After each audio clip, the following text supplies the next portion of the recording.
The library was silent, save for the occasional turning of pages and the soft scratching of quills on parchment.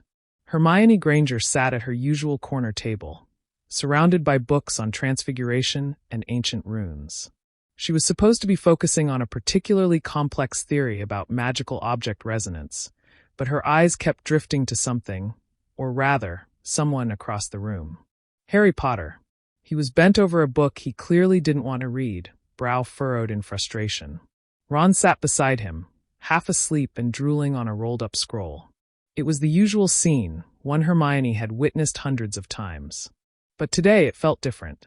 Maybe it was the way the sunlight from the tall, arched window made Harry's hair look almost golden, or how his lips curled slightly as he read something confusing. Or maybe it was the way her stomach fluttered when he caught her staring and smiled. A small, crooked, genuinely warm smile. Hermione quickly looked back at her book, cheeks burning. This was getting ridiculous. She wasn't supposed to feel this way about Harry. He was her best friend. They had gone through so much together. Trolls, basilisks, time-turners, and more. She was always the one who kept her emotions in check, the rational one. But lately, her feelings had been anything but rational. When Harry got up to return his book to Madame Pants, Hermione's eyes followed him again without thinking. His steps were hurried, awkward as always, and yet there was something steady about him now. He had grown more confident since the Triwizard Tournament last year. More mature. And somehow that made things worse. "Earth to Hermione," Ron muttered, his head rising lazily from his folded arms. "You're burning a hole through Harry's back. Are you okay?" Hermione snapped her book shut, glaring. "I wasn't staring." Ron gave her a long, suspicious look but said nothing. It wasn't like him to be so observant, or so quiet. That night in the common room, Hermione sat by the fire with Crookshanks curled in her lap. She tried to focus on her arithmancy homework, but her quill hovered motionless above the parchment.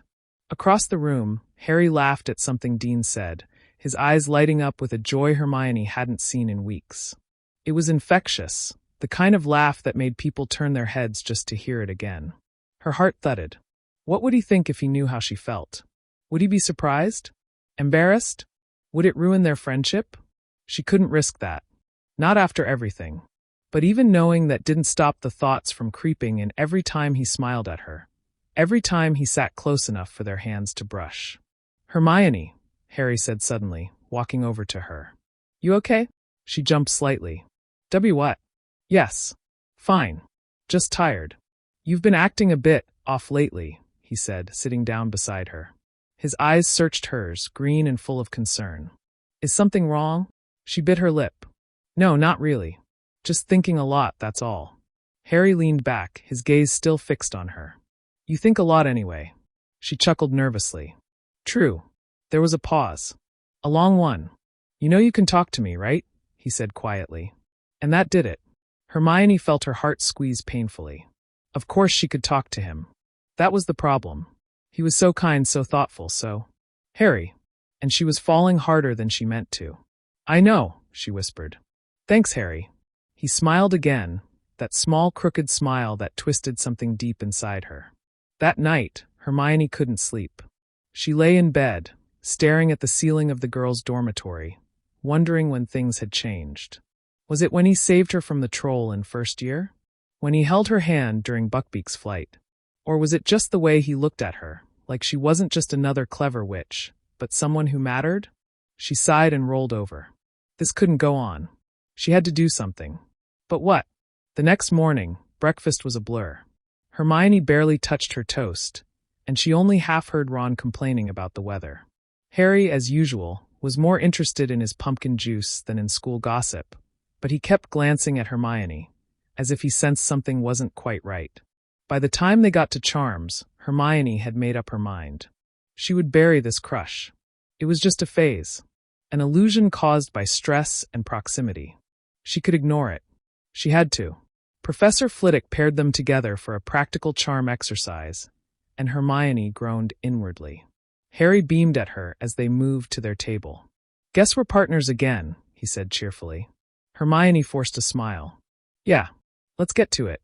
But when his hand brushed hers as he reached for his wand, her heart betrayed her again. It was going to be harder than she thought.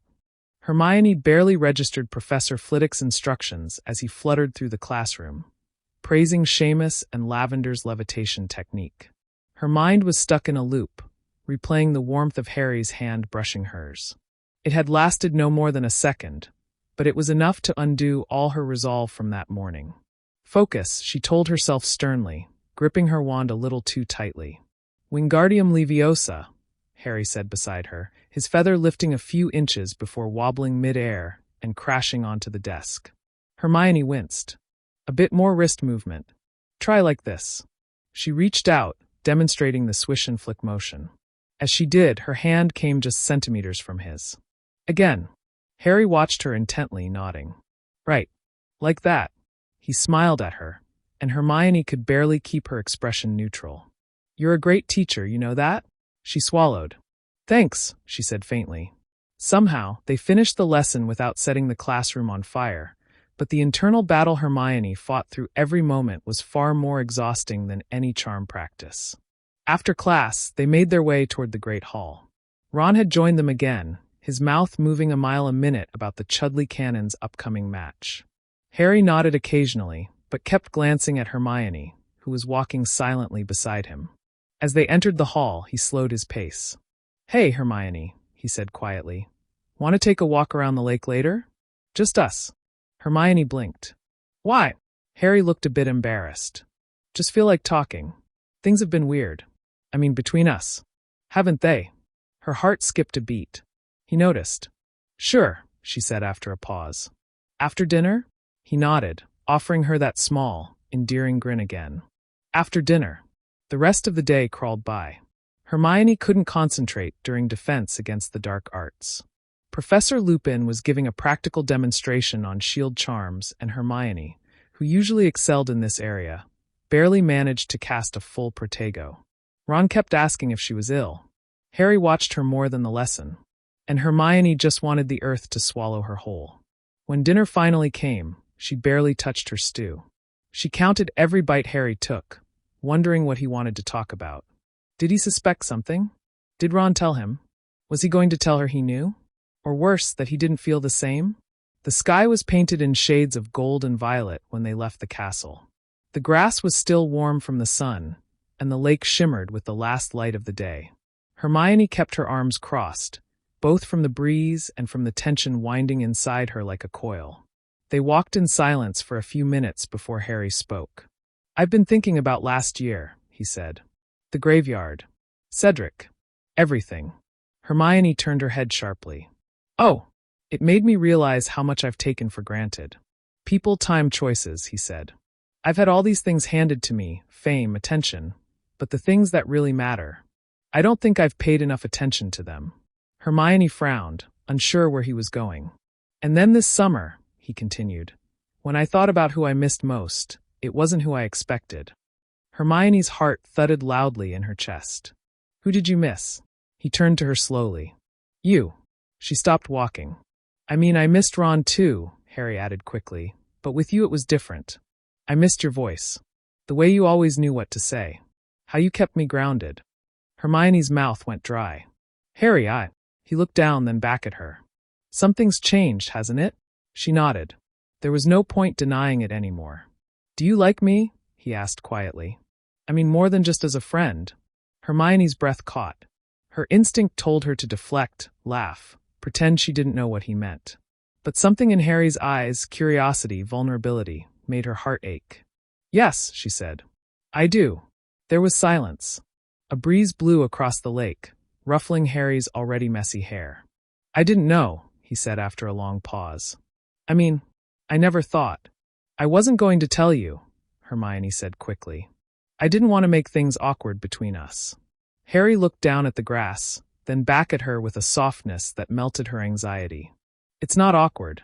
I don't know what I feel. Not exactly. I care about you a lot, Hermione. I always have. Maybe I've just been too thick to see it. She gave a weak smile. Maybe. He took a hesitant step closer. Would it be okay if I tried to figure that out?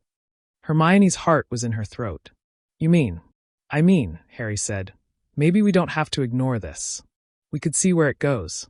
Together. She nodded slowly. Okay. He smiled, genuinely beautifully, and for a second, all the tension dissolved. They didn't hold hands. They didn't kiss. But as they walked back toward the castle under the darkening sky, a quiet understanding passed between them. Something had changed. And for once, Hermione wasn't scared of it. The next morning, the usual bustle of Hogwarts greeted Hermione as she stepped into the common room. Students hurried to gather their books. Shoes were half-laced, and someone was trying to vanish a stain from their robes with little success. Everything looked the same, but Hermione felt completely different. She spotted Harry by the fireplace, adjusting the strap of his bag. He looked up, met her eyes, and offered a shy smile. It wasn't their usual casual grin or the one he gave Ron when something funny happened. This one was just for her, and it made her chest tighten in a strange, fluttery way. "Morning," he said, his voice warm but cautious. "Morning," she replied, the corner of her mouth lifting. Their eyes lingered for a beat longer than usual before Ron appeared from the boys' dormitory, yawning loudly. "Blimey, I could sleep for another year," Ron groaned, oblivious. "Let's get breakfast before all the good stuff's gone." Hermione and Harry exchanged a glance, silently shelving their conversation. They couldn't exactly discuss new feelings over toast and pumpkin juice while Ron complained about bacon quality. As they entered the Great Hall, Hermione felt something shift in the air. She was used to eyes following Harry, the boy who lived couldn't sneeze without someone noticing. But this time, the glances weren't just at Harry. They were at her. "Why are people staring?" she whispered. "I think Seamus might have seen us walking back from the lake last night," Harry said quietly, looking vaguely amused. "He's been grinning at me all morning." Hermione groaned. "Great. Just what we need, rumors." Sure enough, by the end of Transfiguration, Lavender Brown and Parvati Patil were whispering furiously behind their textbooks and shooting Hermione questioning looks. Even Dean gave Harry a pointed nudge during class, to which Harry responded with a glare and a shrug. It was as though a switch had been flipped. Where once she had moved through the halls unnoticed, now Hermione could feel the weight of curiosity pressing in from all sides. "Let them talk," Harry said during their walk to herbology. "It doesn't change anything." "But it does," Hermione muttered. "I don't want people thinking this is some kind of gossip-worthy thing. It's private." "I know," Harry said gently. "But they'll get over it." Hermione hoped he was right. She wasn't used to being the subject of whispers. She was used to being the clever one, the reliable one, not the girl who might be snogging Harry Potter behind greenhouses. In herbology, Professor Sprout instructed them to pair up and prune fluttering ferns, which occasionally tried to fly out of their pots. Hermione and Harry were assigned a table together again, but this time there was a noticeable hush around them. As they worked, their hands brushed more than once, and both pretended not to notice the third years at the next table sneaking glances. Harry leaned in. "We could throw a fern at them." "Tempting," Hermione murmured. "But I think that violates school policy. Only if we get caught." She rolled her eyes but couldn't help smiling. This teasing, this warmth, it wasn't entirely new. But now it carried an undercurrent of something deeper. Something that made her stomach twist pleasantly. Later that evening, as they sat in the library surrounded by books for their astronomy essay, Hermione noticed Harry watching her more than his parchment. "What?" she asked, tilting her head. "Nothing," he said with a grin. I think you're brilliant." Hermione blinked. "You're only saying that because I just corrected your star chart." "Maybe," he admitted. "But it's still true." She ducked her head, trying to hide the heat creeping up her cheeks. They worked in silence after that, though the kind of silence that felt comfortable, soft like a blanket. Hermione's hand drifted near his again, and this time, instead of pulling away, Harry lightly let his fingers brush against hers. It wasn't anything more than that. But it meant something. They didn't talk about it that night. Hermione wasn't sure she could. She kept wondering what this was. A beginning? A middle? An experiment doomed to end in awkwardness? The answer didn't come until the next afternoon. They were walking back from care of magical creatures when Draco Malfoy sauntered up, flanked by Crabbe and Goyle. His usual sneer was present, but his eyes flickered between Harry and Hermione with something more calculating than usual. Well, Malfoy drawled. "Looks like Granger's finally figured out a way to get Potter's attention, by pretending to like him." Hermione froze. Harry stepped forward immediately, jaw tight. Shut it, Malfoy. Touched a nerve, did I? Malfoy said lazily. Funny. All these years of friendship, and now suddenly you're looking at her like she's your latest prize. Harry pulled out his wand. One more word. No, Harry, Hermione said sharply, stepping in front of him. Her voice was steady. He's not worth it. Malfoy laughed. Ah, how romantic. Defending your hopeless boyfriend. Hermione narrowed her eyes. At least I'm not hiding behind goons who couldn't spell dignity, if it was written on their foreheads. Crabbe blinked, confused. Goyle scratched his nose. Malfoy's smirk faded slightly. You'll regret this, he muttered, then turned and stalked off. Harry stared after him for a moment before sighing. Why does he always have to ruin everything? He didn't ruin anything, Hermione said. Let them talk, remember? He glanced at her, a small smile forming. Right. Let them talk. They resumed walking, and this time, Harry reached out and took her hand. Just like that. No drama. No hesitation. And Hermione knew, despite the whispers, the stares, and even the doubts, something real was beginning. The crisp air of early October wrapped itself around the castle, the scent of wet leaves and damp stone clinging to the corridors. As classes ended for the day and the sun dipped low behind the hills, Hermione found herself sitting by the window in the Gryffindor common room, legs curled beneath her, a half-read book in her lap. But for once she wasn't reading. Her thoughts kept circling Harry. He had held her hand. In public. With Ron right behind them. And then, strangely, Ron hadn't said a word. That silence haunted her more than any gossip did. Harry entered moments later, cheeks pink from the chill outside. He waved at her, and she returned it with a gentle smile. He made his way over and sat beside her, close but not too close. Hey, he said softly. You all right? I think so, Hermione replied. It's just... Ron. Yeah, Harry sighed.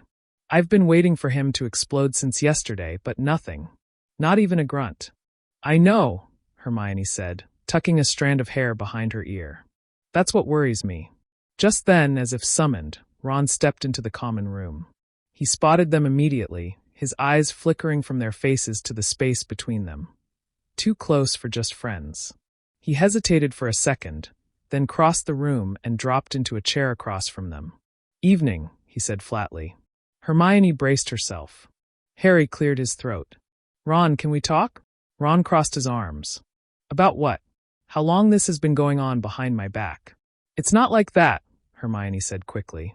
Ron gave a short, bitter laugh. Really? Because I thought we were friends. The three of us. And now suddenly it's the two of you whispering, walking off together, holding hands. You think I wouldn't notice? We didn't plan this, Harry said, keeping his voice calm. It just happened. Ron looked at him, eyes hard. Right.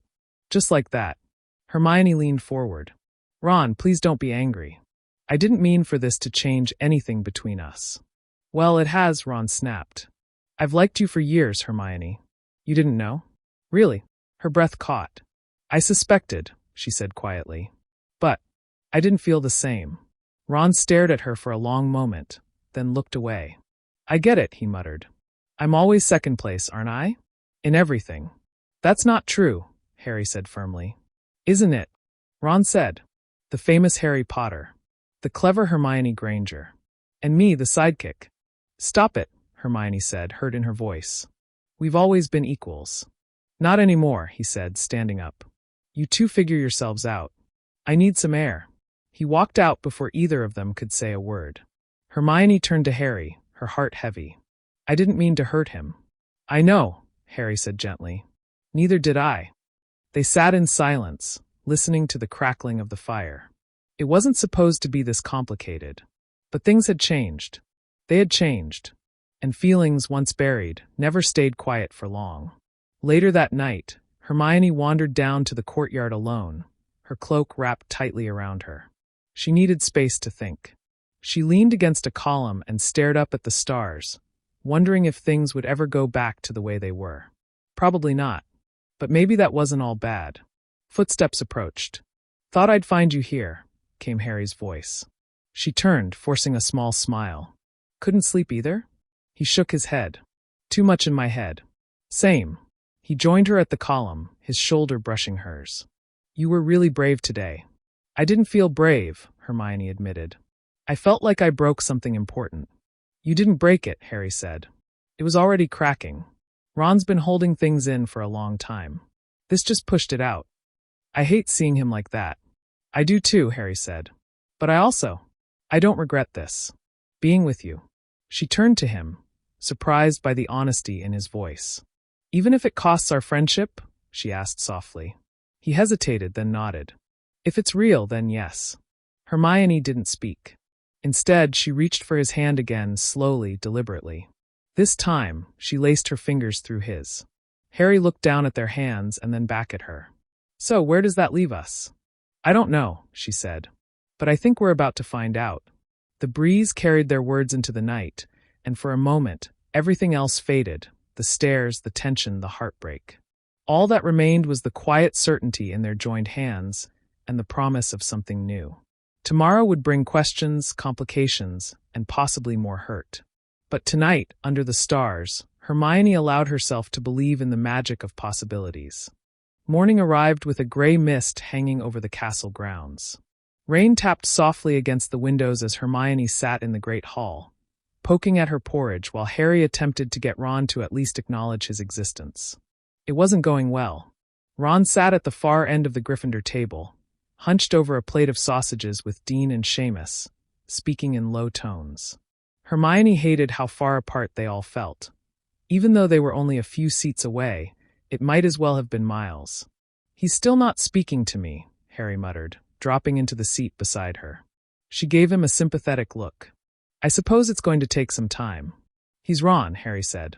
Usually he blows up, sulks, then gets over it in a few days. Hermione hesitated. This might take longer. Harry didn't argue.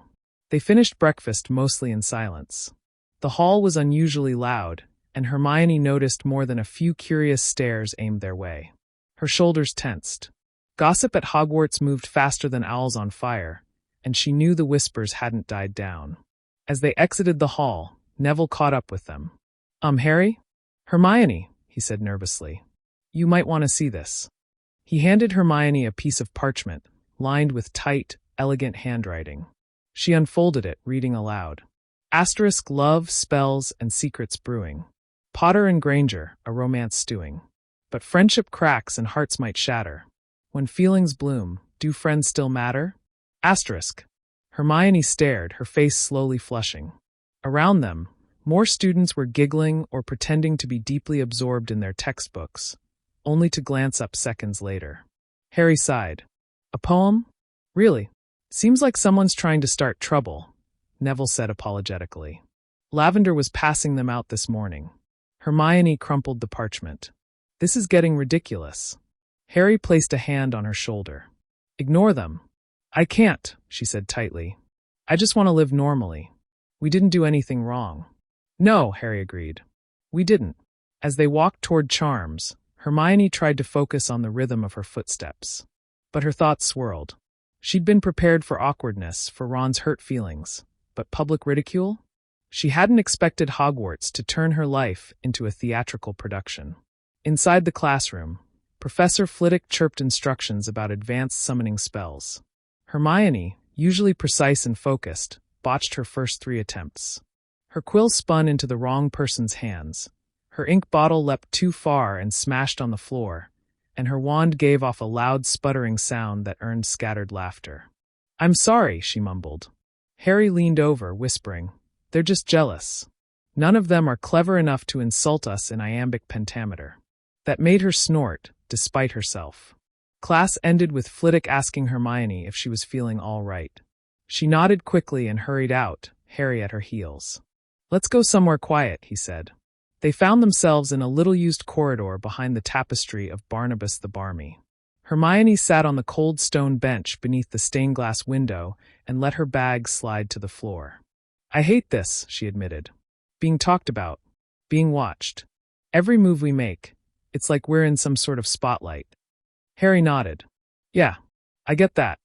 It's not fair, she said. We're not doing anything wrong. But I still feel guilty. Harry sat beside her, his voice calm. We're not responsible for how people react. only how we respond. That's very wise, she said, eyeing him with a small smile. Did Dumbledore tell you that? He grinned. Maybe. Or maybe I'm finally growing up. Hermione exhaled slowly. I just want us to be normal again. I don't think we ever were, Harry said. But that's not a bad thing. They sat in silence for a few moments, and for the first time in days, it felt peaceful. Later, during a quiet study hour in the library, Hermione pulled out a piece of parchment and began writing. Not homework, but something else. Her hand moved slowly, deliberately. When she finished, she looked over at Harry. I want to be honest, she said, about how I feel. And I think writing it down might be easier than saying it. She handed him the parchment. He read, I never planned for this.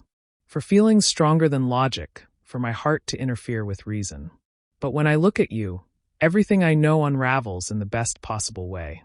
I don't need grand gestures. I just need you to know. I care. Deeply. And no matter how complicated this becomes, I won't walk away. Harry looked up at her. His eyes were soft, serious. He didn't say anything for a moment. Then he reached into his bag, pulled out a scrap of parchment, and began to write. When he finished, he handed her the note. She read, I don't always know how to say things right.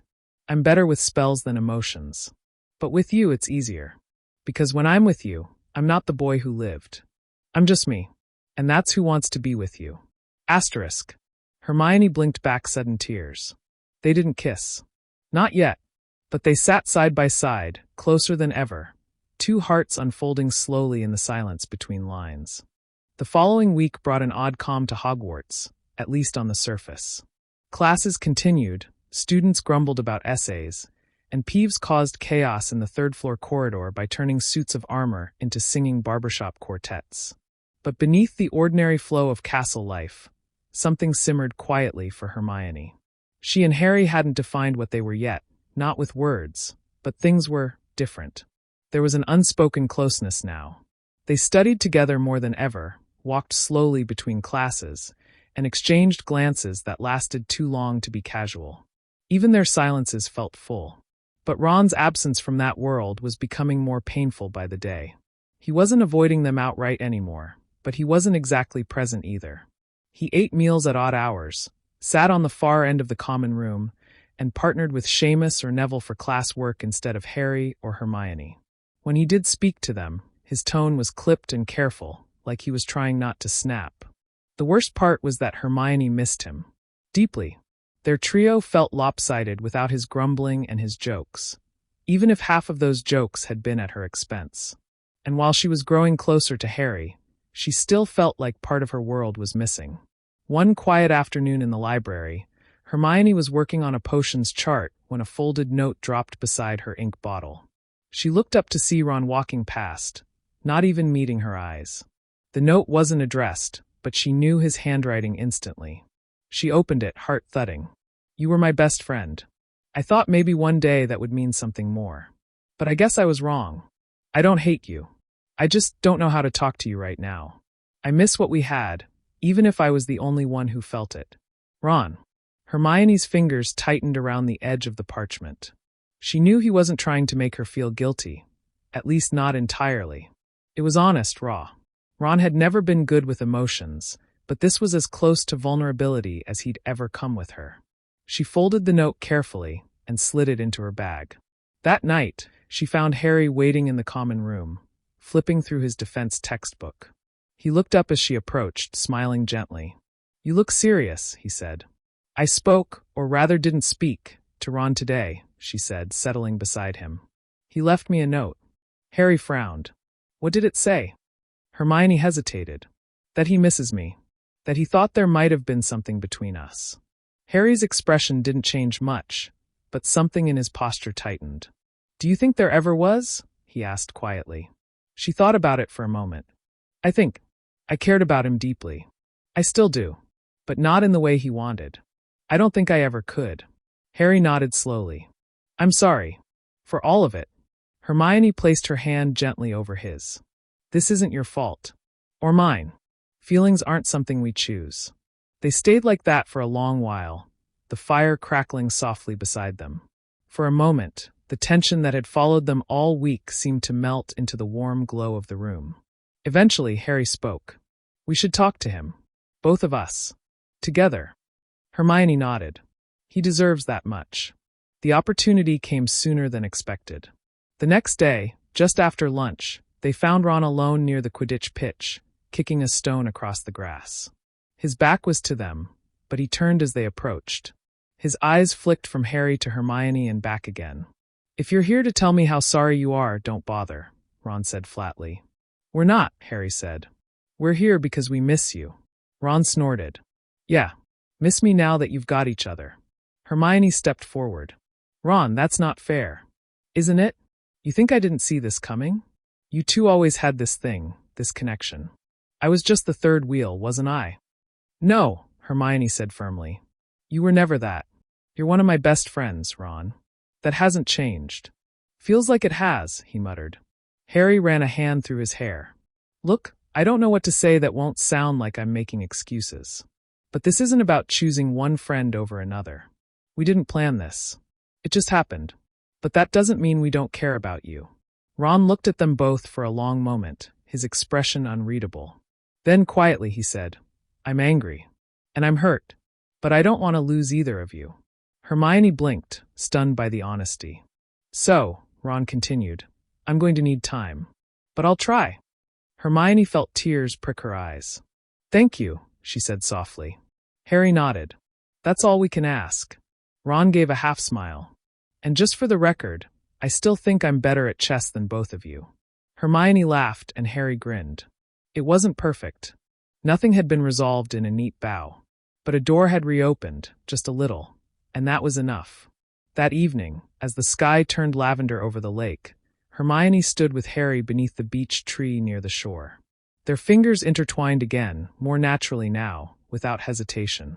"Still want to do this?" he asked, eyes searching hers.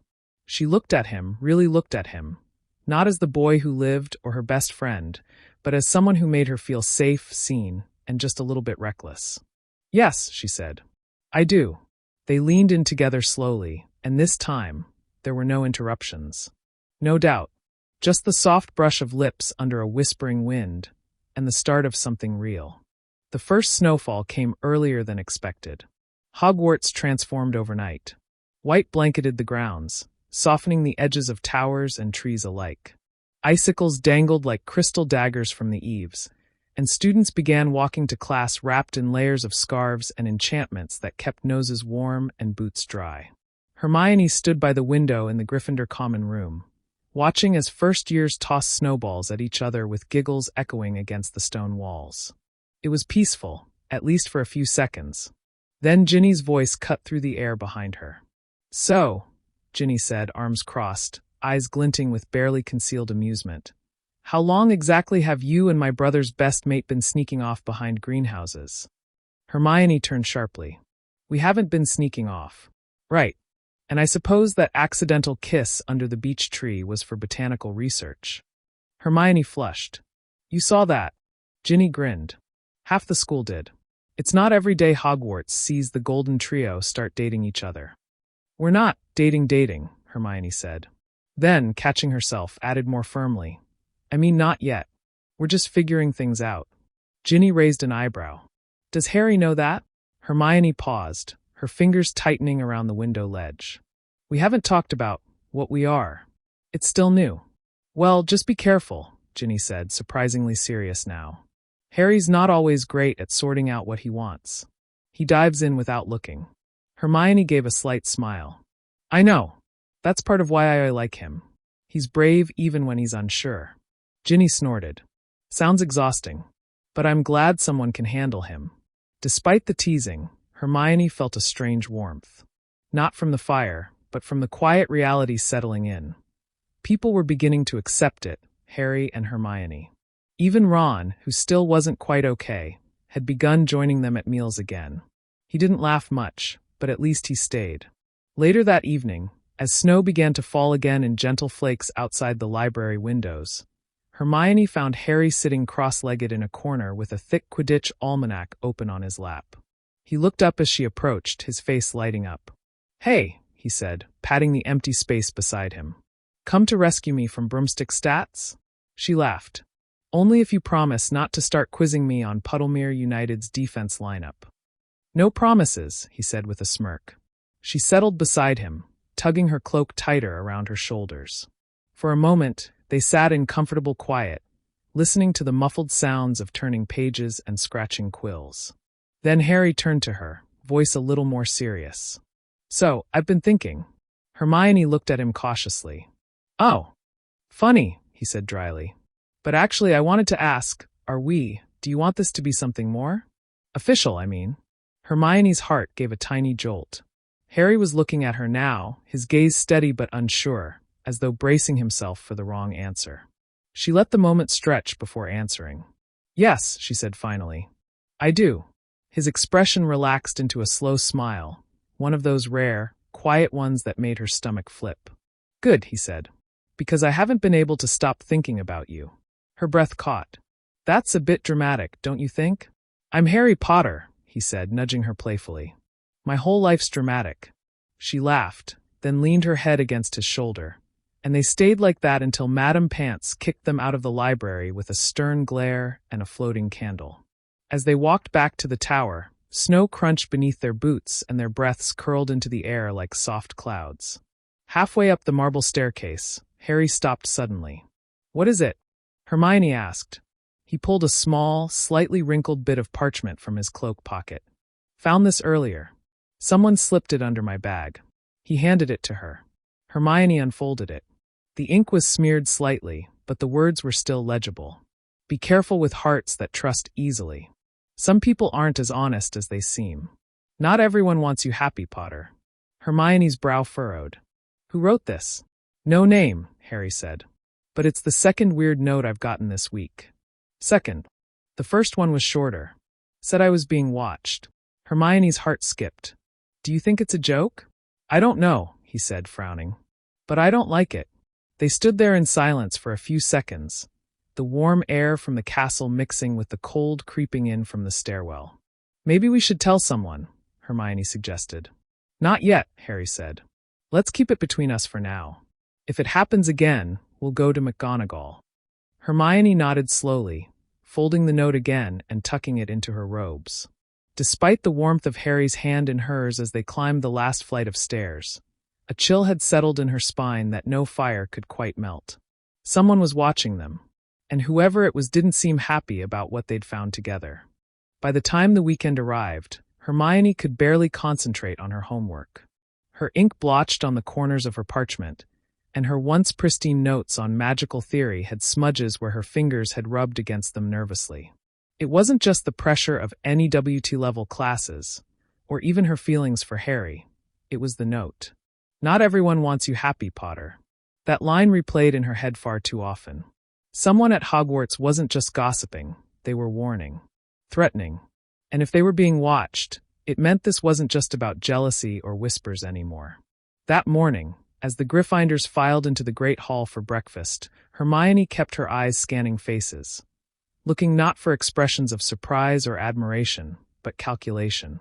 Parvati and Lavender were chattering at the far end. Seamus was scribbling something with a frown.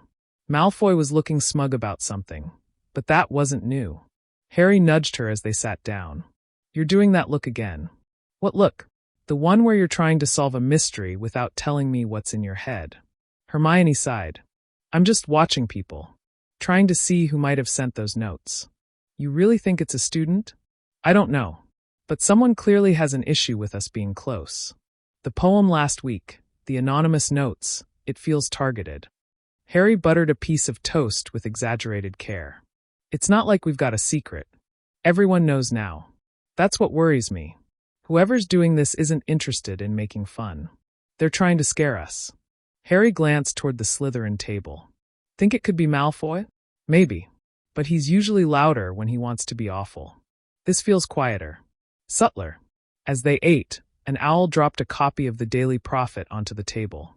The headline was all about rising tensions at the Ministry, but Hermione's eyes went straight to a small blurb in the corner. Rumors from Hogwarts, Potter in the headlines again. Sources inside the school suggest Potter may be romantically involved with fellow student Hermione Granger.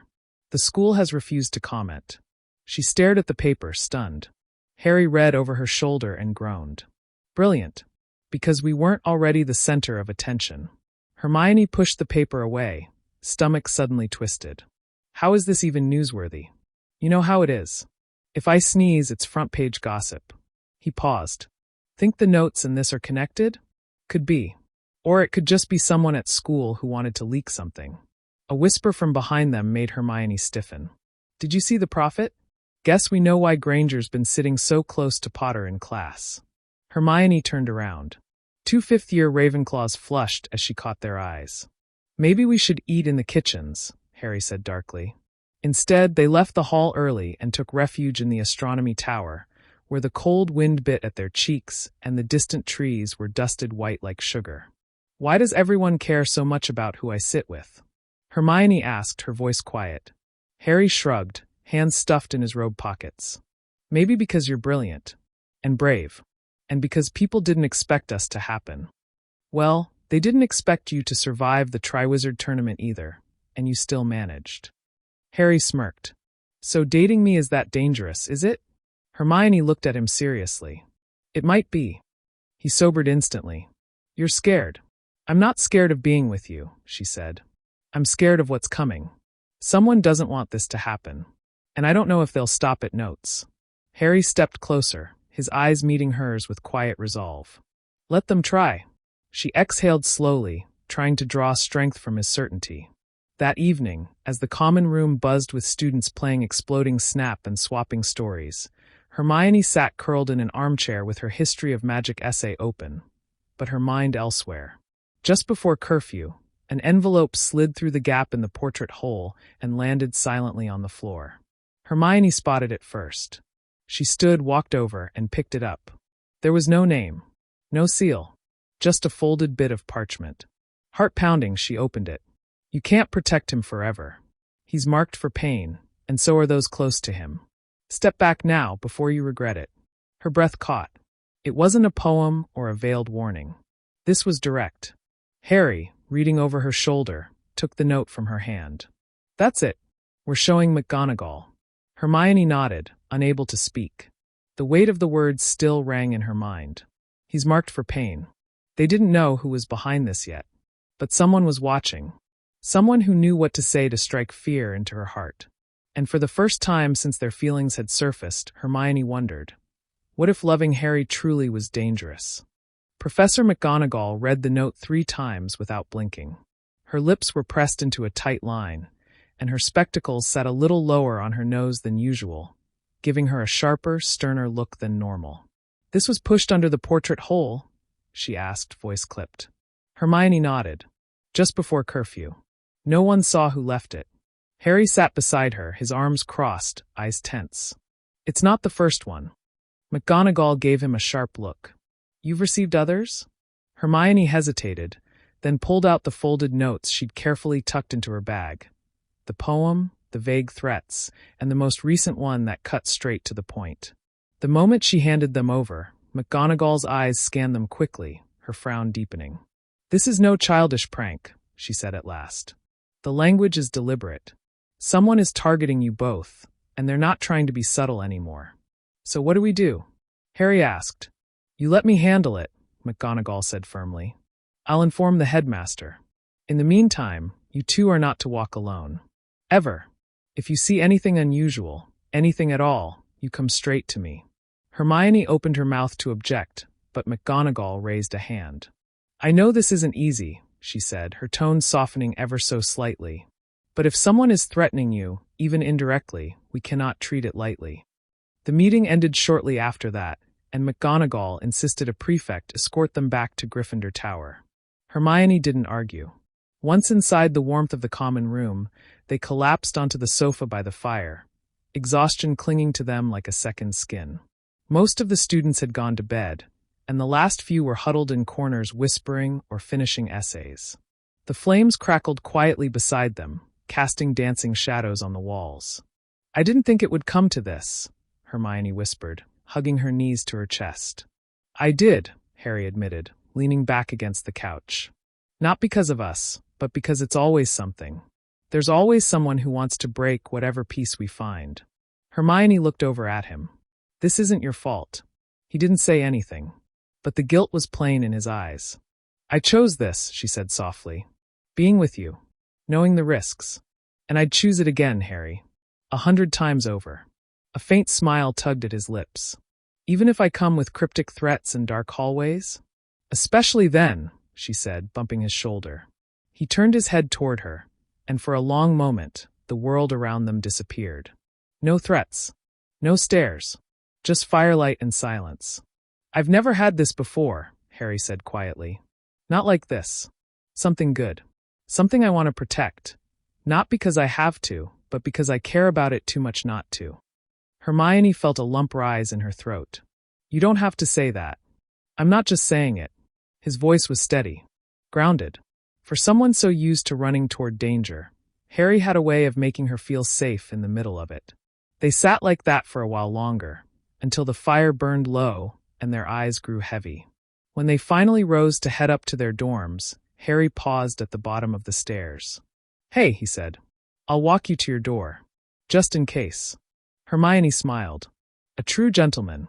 He walked her to the entrance of the girls' dormitory, where they stopped awkwardly for a moment, unsure how to say goodnight. Do you think it'll get worse before it gets better? She asked. Harry shrugged slightly. Maybe. But if it does, I'll be right here. She leaned forward and kissed his cheek, light, fleeting, but full of promise. Good night, Harry. He smiled, a little dazed. Night. But far from Gryffindor Tower, in a shadowed corridor lined with suits of armor, someone else was awake. A figure in dark robes moved silently, slipping a small folded note under another common room entrance. This time, Hufflepuff. Not for Hermione or Harry, but for someone else entirely. Asterisk phase 1 complete. They're scared, distracted, vulnerable.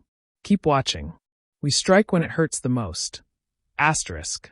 The figure vanished into the dark, leaving behind nothing but cold stone and a single sheet of parchment, waiting for dawn. The next morning, Hogwarts stirred slowly under a blanket of silence. The snow hadn't stopped overnight, and thick drifts lined the courtyards. It was a Sunday, thankfully, and the castle moved at a sluggish pace. The fireplaces crackled louder than the usual chatter, and students tucked themselves into corners with mugs of cocoa and piles of parchment.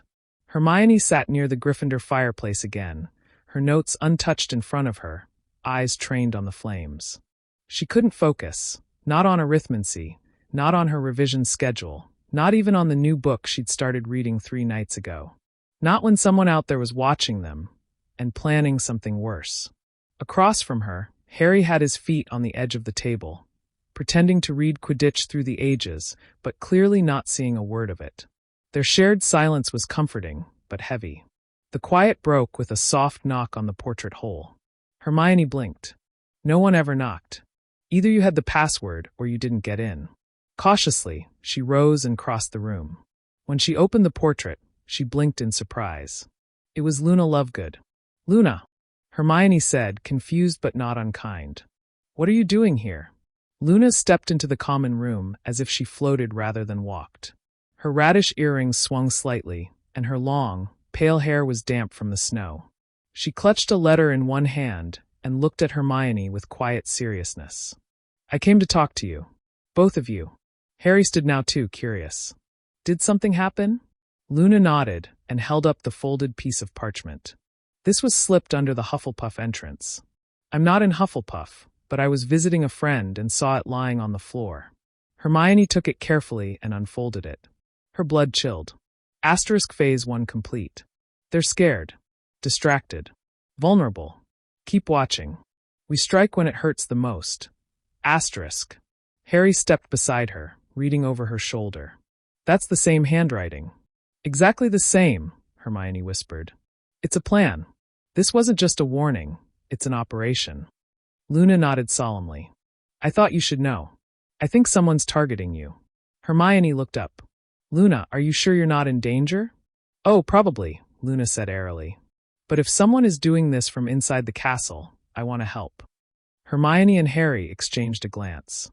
Most people would have run in the other direction, but Luna stood there calmly, ready to jump into the fire with them. Thank you, Harry said. We might need another pair of eyes. Maybe 2 pairs, came another voice. They turned to see Neville standing by the stairs to the boys' dormitories, looking sheepish. I heard you talking about it last night. The notes. And I saw someone near the tapestry by the charms corridor a few nights ago. Late. They were just standing there, not moving. Then when I stepped closer, they vanished. I didn't think much of it, but now. Hermione's mind raced. That corridor leads to one of the secret staircases, doesn't it? Harry nodded slowly. If someone's been using hidden passages, it explains how they're slipping notes in without anyone seeing them. Luna tilted her head. So what now? Do we set a trap? Hermione's brow furrowed. We don't even know who we're looking for. Maybe we don't need to know who, Neville said, stepping forward. Maybe we just need to figure out where they'll strike next. Silence fell for a beat. Then Hermione turned to Harry. The note said we strike when it hurts the most. What does that mean? Harry shook his head. Could be anything. A person, a place. Hermione's eyes lit up suddenly. Or an event. Harry blinked. What kind of event? She hurried over to her bag and pulled out the weekly bulletin Filch had tacked up the day before. She skimmed down until she found it. There, she said. This Saturday. The winter ball. Slughorn's throwing it. Everyone from 4th year and up is invited. Harry grimaced. Slughorn's winter ball. I forgot all about it. Exactly, Hermione said. It's the perfect place. Big crowd. Minimal supervision. All eyes on the students. And we'll all be distracted, Harry murmured, catching on. Dancing, laughing. No one would notice someone slipping away. Neville looked nervous. So we're going? Hermione turned to them all, heart pounding but voice firm. Yes. We go. We act normal. But we watch. We listen. Whoever is behind this, they're getting bolder. And I don't plan on waiting around to be their next target. Harry reached out and took her hand without hesitation. We're in this together, he said. Luna smiled softly. Then it's a date. Neville turned red. Wait, what? I thought we were just. I mean to the ball, Luna clarified with a dreamy shrug. But you can dance with me if you like. Hermione couldn't help but smile. Despite the fear creeping in, despite the unknown that loomed ahead, she felt stronger. Not just because she wasn't alone, but because she had people who cared. People who would stand beside her, no matter what came. As the firelight flickered behind them and snow drifted outside the tall windows, the unlikely team began forming a quiet plan. The ball would come. The danger would follow. And Hermione Granger would be ready. The week leading up to the winter ball unfolded in a strange mixture of excitement and dread. The younger students were buzzing with anticipation.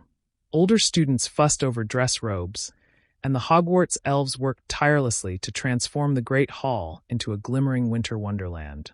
But Hermione couldn't enjoy any of it, not really. She walked through the halls with one ear tuned to whispers, her eyes scanning shadows behind statues and quiet corners. The tension of waiting for something to happen was worse than the event itself. Harry was trying his best to be normal. He cracked jokes at dinner and pretended to be interested when Ron described a particularly nasty Quidditch foul from practice, but Hermione could see through it. His smile didn't quite reach his eyes anymore. Ron, for his part, had been trying. He still wasn't completely comfortable seeing Harry and Hermione together, but he was at least speaking to them both regularly. He even offered to help test some anti-eavesdropping charms Hermione had found in the restricted section. You know, Ron said one evening in the common room, tossing a quill between his fingers. If someone's planning something at the ball, they're either very confident or very stupid. Or both. Or they've got inside help, Hermione said, scribbling notes in her planner. Ron frowned. You think it's a student? Harry nodded. We're sure of it. The notes, they're being delivered inside the dormitories. Someone knows the layout of the castle. Someone with access. And no one's tried anything yet, Hermione added, because they're waiting for the ball. It's public, chaotic, and dangerous. Ron was quiet for a moment, then said, Well, if it is a student, they won't get far. Not with us watching. Hermione glanced at Harry, and he gave a faint nod. Their small group, Luna, Neville, Ron, and now even Ginny, had agreed to keep a lookout during the event. Not a full patrol, just eyes and ears spread across the hall, looking for anything suspicious. As the day of the ball approached, Hermione finally let herself think about the part she'd been avoiding, what she was going to wear. It wasn't vanity that made her hesitate. It was the idea of pretending everything was fine, of smiling and dancing while threats loomed in corners. But the truth was, if she wanted to blend in, she had to look like every other student excited for a night of dancing. Appear normal. Be watchful.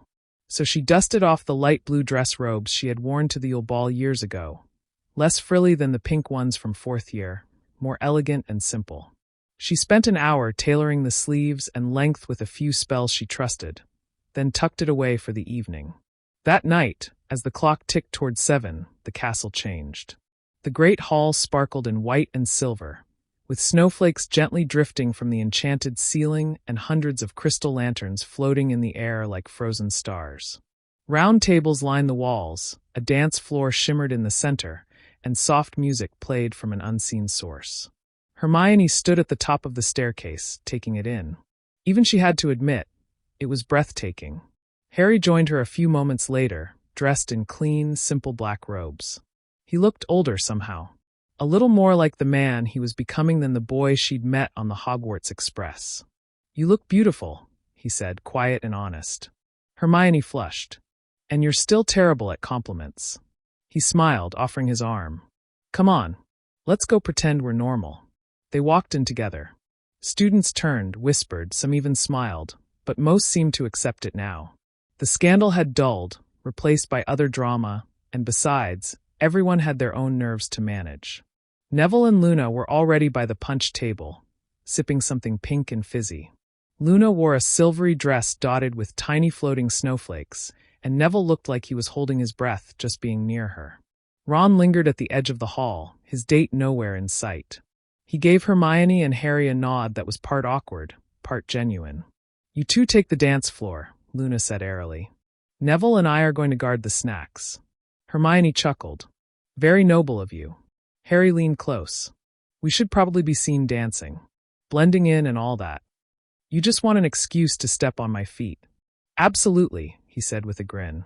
They joined the dance floor as the music shifted into something slow and melodic. Around them, couples spun and stumbled in various degrees of grace. Hermione rested her hand on Harry's shoulder, and he held her waist gently, their movements awkward for only a second before they fell into rhythm.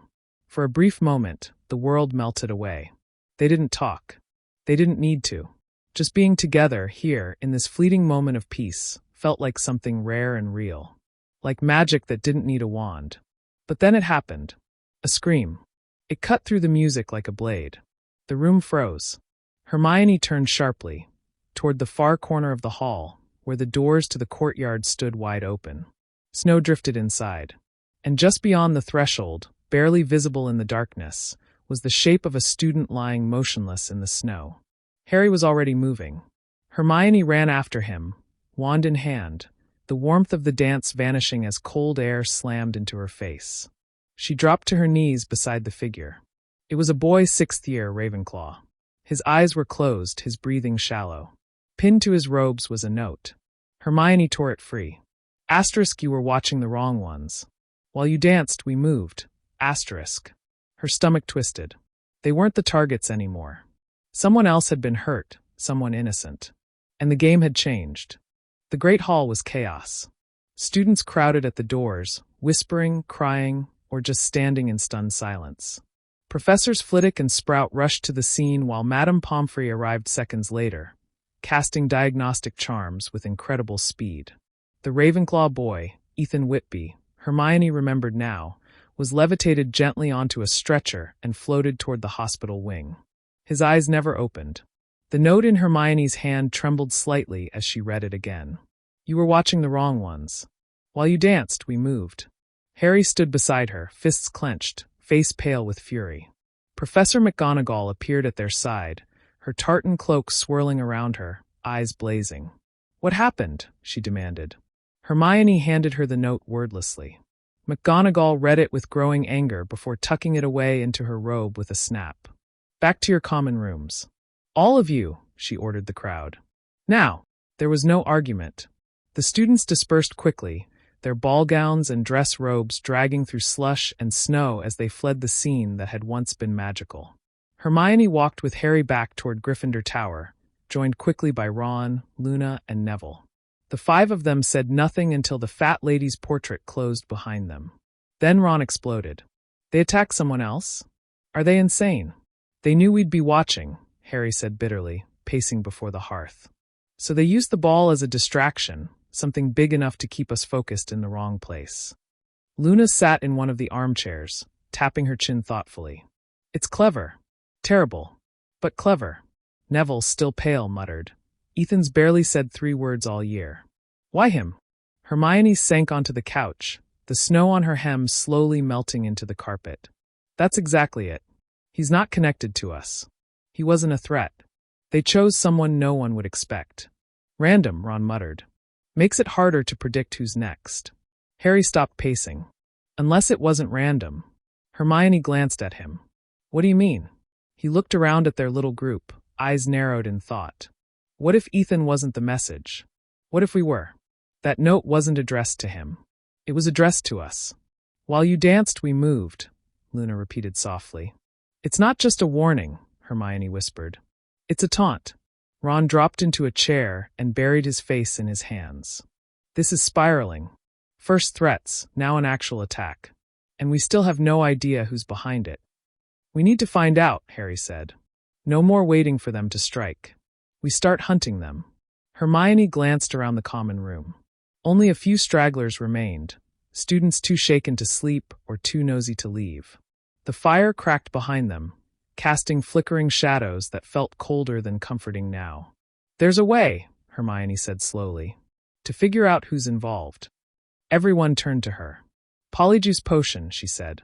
It's complicated, but if someone's sneaking around pretending to be someone else, that's one way they're doing it. We could brew some, trace what's being stolen from the potion stores. You think they're disguising themselves? Neville asked. Hermione nodded. It would explain how they move around unnoticed. Notes in common rooms. Watching us undetected. They're using the school's own magic against us. We'd need ingredients, Ron said. And time. Hermione's eyes flicked to Harry. And trust. Harry gave a small nod. We'll talk to McGonagall tomorrow. She needs to know this isn't a prank anymore. Ron looked uneasy. Won't she shut us down? She might, Hermione admitted. But it's a risk we have to take. Someone's walking these halls pretending to be harmless, maybe even pretending to be someone we know. Then we keep our group small, Luna said. We don't tell anyone else. Not until we're certain who's involved. Neville shivered. Feels like we're in the middle of a war. Harry looked at him solemnly. We are. That night, sleep didn't come easily. Hermione lay in bed staring at the velvet canopy above her, heart pounding. Every creak of the castle felt louder now. Every gust of wind outside her window felt like someone whispering. She thought of Ethan lying in the snow. His pale face. The cruel simplicity of the note. They could have hurt anyone. They still might. Her hand reached under her pillow and brushed against her wand. She pulled it close, fingers wrapping tightly around the familiar wood. She had faced trolls. Death Eaters. A basilisk. But this was different. This was betrayal from within. Someone in their midst was playing a long game. And Hermione Granger wasn't going to sit back and let them win. The corridors of Hogwarts felt colder the next morning, even with the enchanted fires burning in their sconces. Snow continued to fall softly outside the high windows, but inside, an eerie silence had replaced the usual post-Yule Ball excitement. No one talked about what happened directly, yet it lingered in every whisper, every sideways glance. Classes resumed, though no one truly focused. Harry sat beside Hermione in Transfiguration, barely hearing McGonagall's instructions. Instead, he was watching the students, studying them, wondering which face might be hiding something sinister. Hermione, for her part, had taken to sketching timelines and notes in the margins of her textbook. Every moment since the first note, every strange incident, every possible suspect. The list of possibilities grew no shorter. In fact, it grew longer. After class, they met Ron, Luna, and Neville in the empty Charms classroom, where Luna claimed the Nargles wouldn't eavesdrop. We have 3 goals, Hermione said, pacing in front of the blackboard. 1. Identify how they're getting into the common rooms. 2. Determine if polyjuice is being used. And 3. Track any recent access to restricted potion ingredients. We're sure it's polyjuice? Ron asked. It makes sense, Hermione said. Whoever it is, they get around too easily. And polyjuice would let them blend in anywhere. Neville raised a hand nervously. So, we're brewing it? Hermione nodded.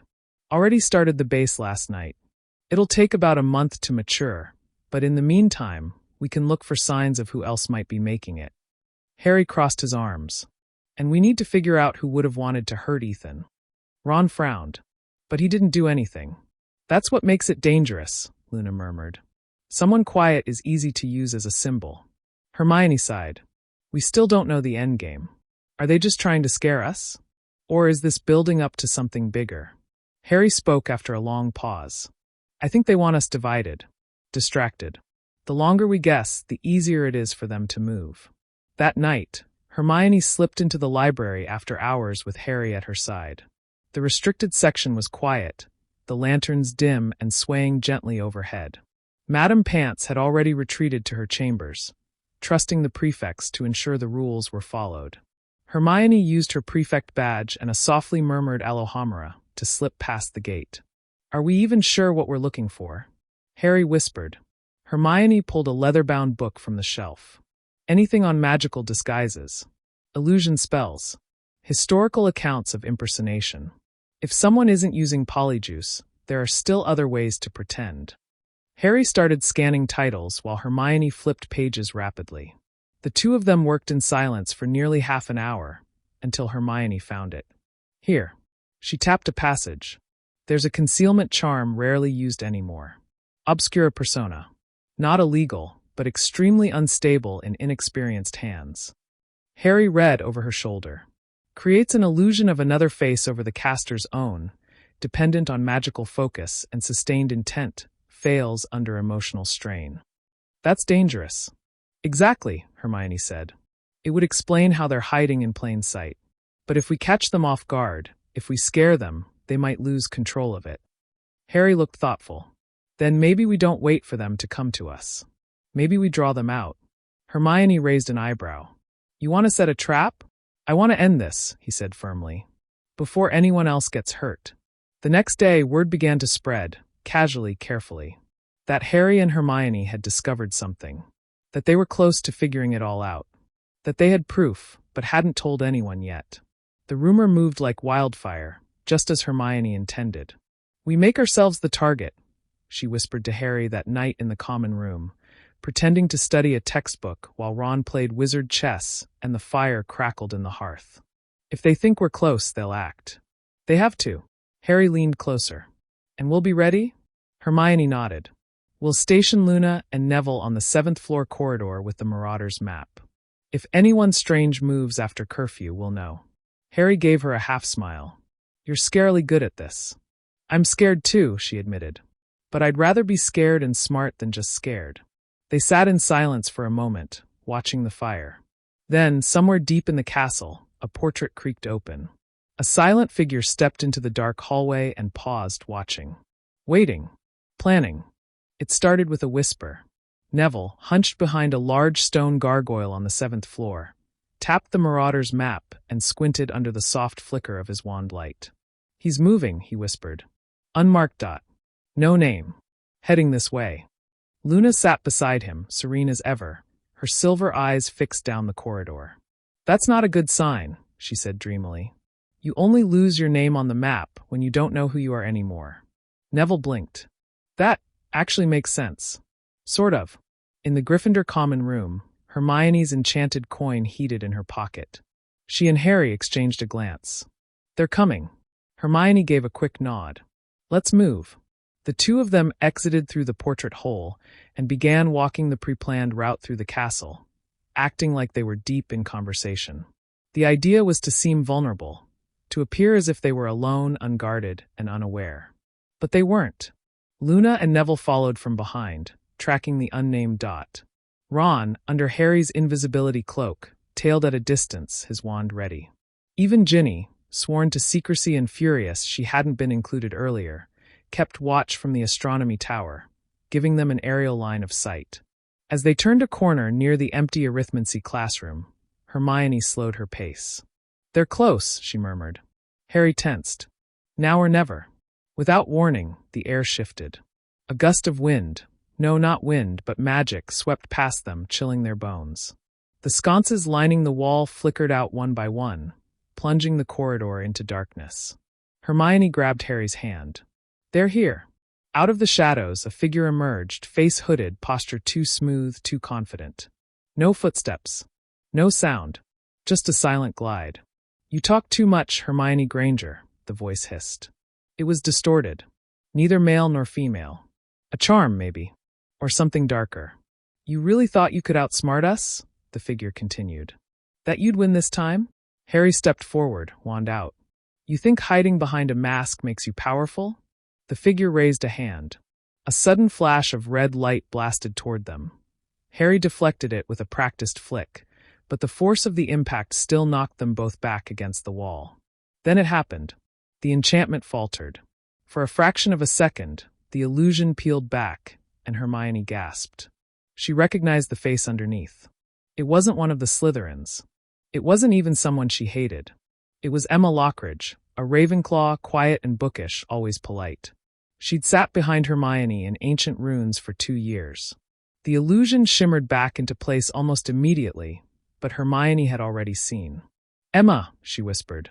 The figure froze for half a heartbeat. A mistake. Then it lunged. Harry and Hermione ducked just in time as another curse exploded against the stone wall behind them. Alarms blared in Hermione's mind, but her body moved automatically. She shoved Harry to the side, raised her wand, and screamed, "Expelliarmus!" The figure's wand flew from its hand, clattering across the stone floor. From behind, Ron ripped off the invisibility cloak and dove forward, tackling the figure to the ground. "Got her!" The illusion spell unraveled completely. Emma Lockridge lay pinned beneath him, face pale, eyes wide with fury. Luna and Neville arrived seconds later, both panting. "It's her," Hermione confirmed, chest heaving. "It's been her the whole time." "But why?" Ron asked, confused. "She's not even part of this." Emma spat at the ground, face twisting. "You don't get it, do you? All of you, heroes. Golden Trio. People worship you, while the rest of us disappear. I was just as smart as her." She jerked her head at Hermione. "But no one cared. They never saw me. Not once. I was invisible." "You tried to hurt Ethan for that?" Hermione demanded. "I didn't mean to," Emma muttered. "I just wanted to scare you. Make you stop." But then he got in the way. The corridor filled with footsteps. Professor McGonagall arrived moments later, flanked by Flitwick and Kingsley Shacklebolt, who had returned to Hogwarts on Dumbledore's request for added security. They quickly took control of the scene, and Emma was escorted away under a heavy disillusionment charm and multiple binding spells. Her expression was unreadable now, calm, empty, broken. Back in the common room, the fire was low, but warmth bloomed in the quiet. "She was jealous," Harry said softly, staring into the flames. "That's all it was." Hermione rested her head against his shoulder. "Sometimes that's all it takes. I'm sorry I dragged you into this." Hermione tilted her head. "Harry, I dragged you into this. Don't take my spotlight." He laughed for the first time in days, and she smiled, leaning into him. "Do you think it's over?" he asked. "No," she said honestly. "But tonight we won." And in that quiet victory, wrapped in firelight and fatigue, they found peace, for now. The next morning at breakfast, the great hall was buzzing. Not with excitement, but tension. Emma Lockridge's name had spread like fiendfire through the school. No one could believe it. A Ravenclaw of all people. Someone quiet, brilliant, reserved, capable of such bitterness and cruelty. Hermione sat beside Harry at the Gryffindor table, her spoon circling lazily in her porridge. She hadn't eaten much. Harry hadn't either. Across the table, Ron kept glancing at them with a strange mixture of concern and curiosity.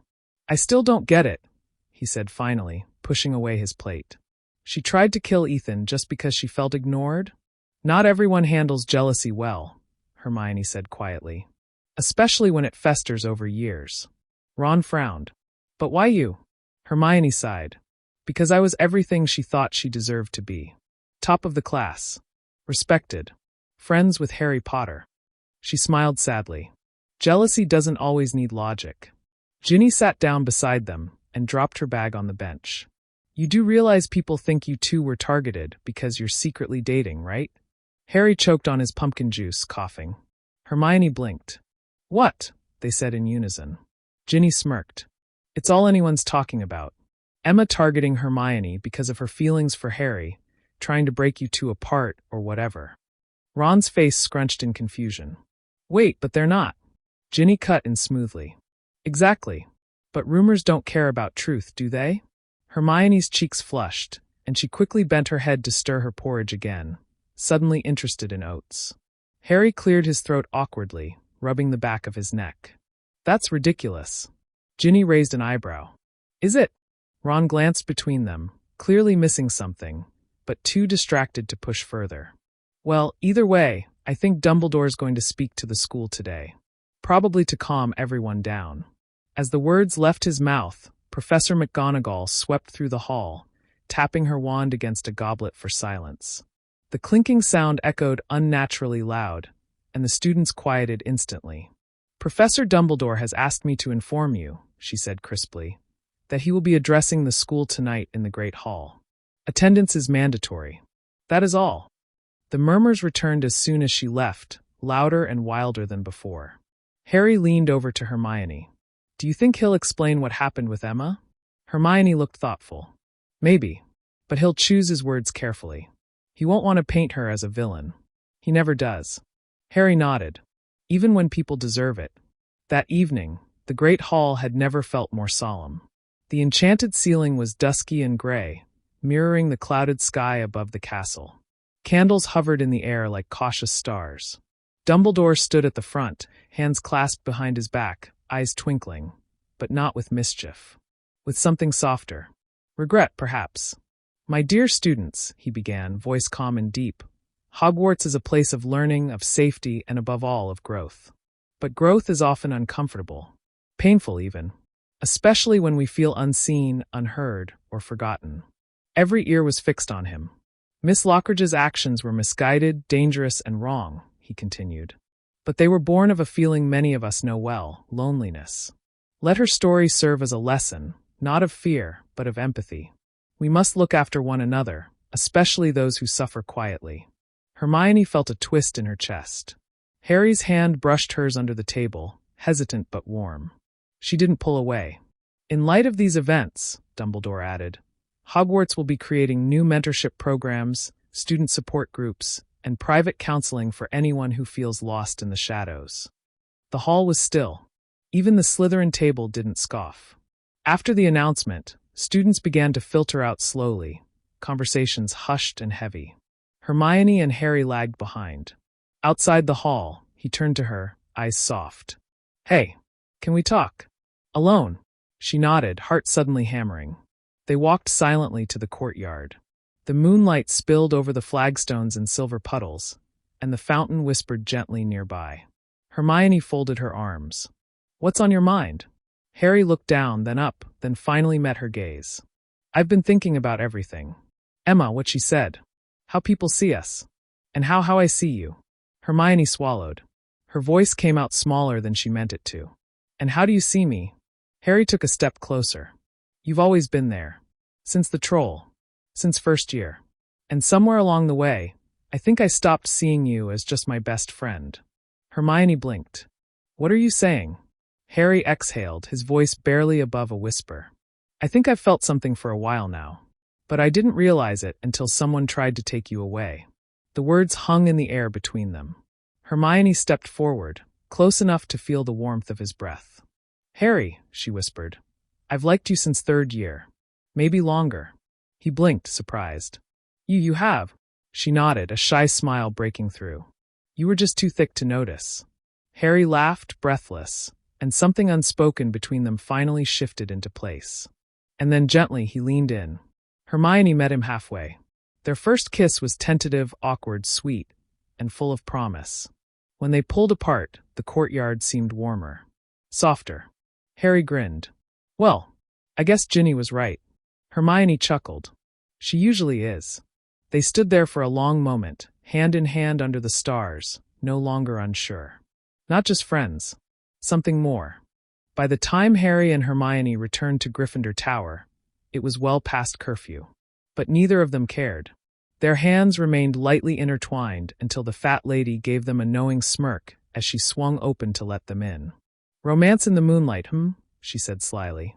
Hermione blushed scarlet, pulling her hand away quickly. Harry coughed awkwardly. Good night." The common room was empty, the fire low and flickering with sleepy embers. They stood near the hearth, the silence between them no longer awkward, but thoughtful. "I still can't believe this," Harry said after a long moment, breaking the quiet. "Us?" Hermione smiled shyly, her voice barely above a whisper. "Me either." They stood there for a while longer before Hermione glanced toward the staircase. "We should sleep." "Yeah."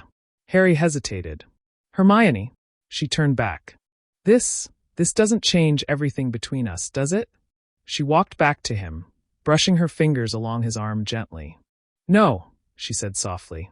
"It changes something, but not everything. You're still my best friend, Harry." He nodded, comforted. "Okay.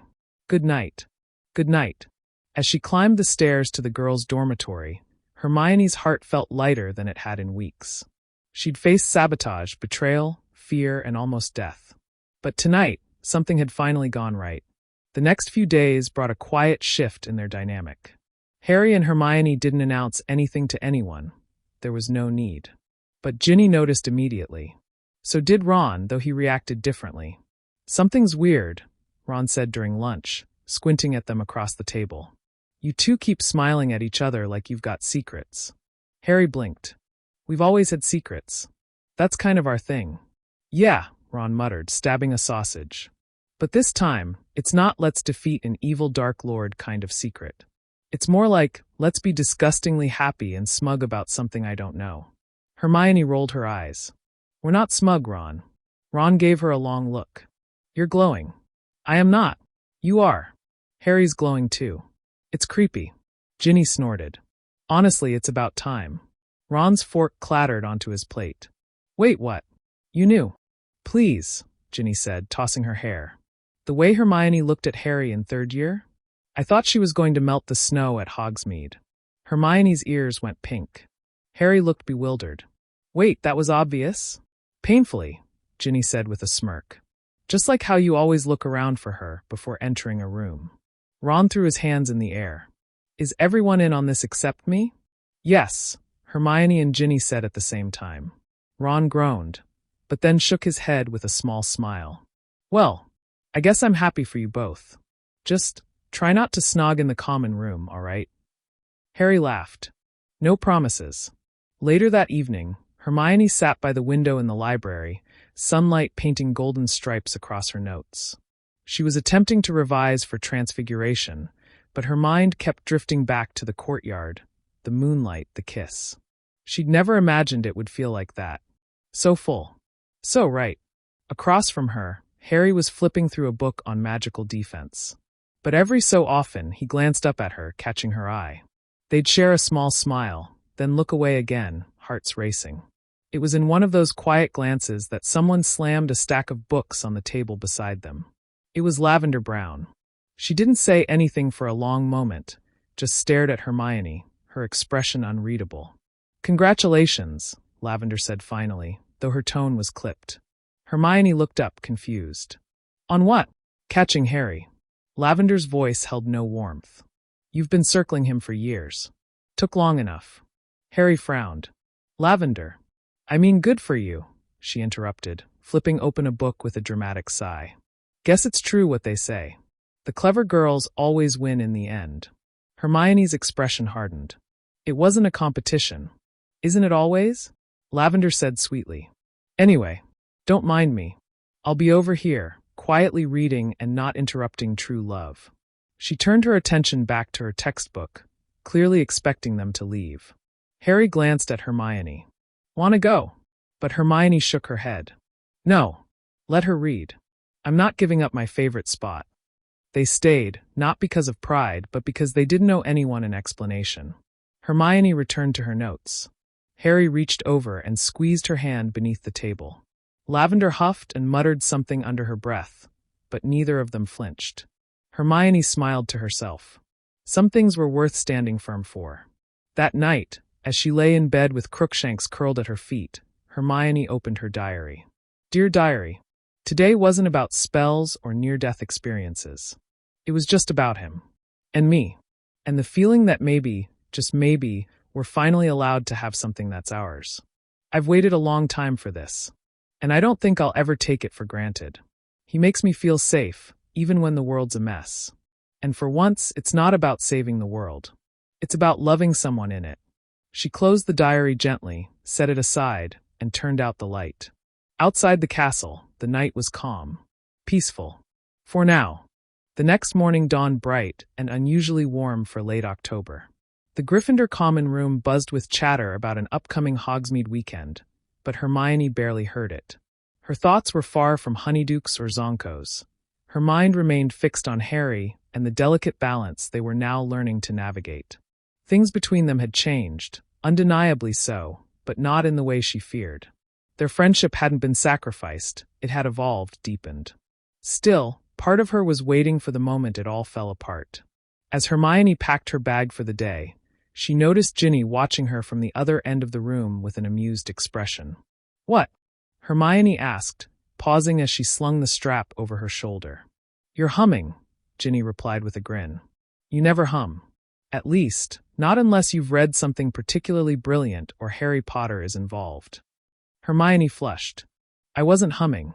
You were, Ginny said, standing and stretching. And honestly, it's sweet. Just be careful, okay? Hermione's smile faded slightly. Careful? Ginny hesitated. Harry's never had anything normal.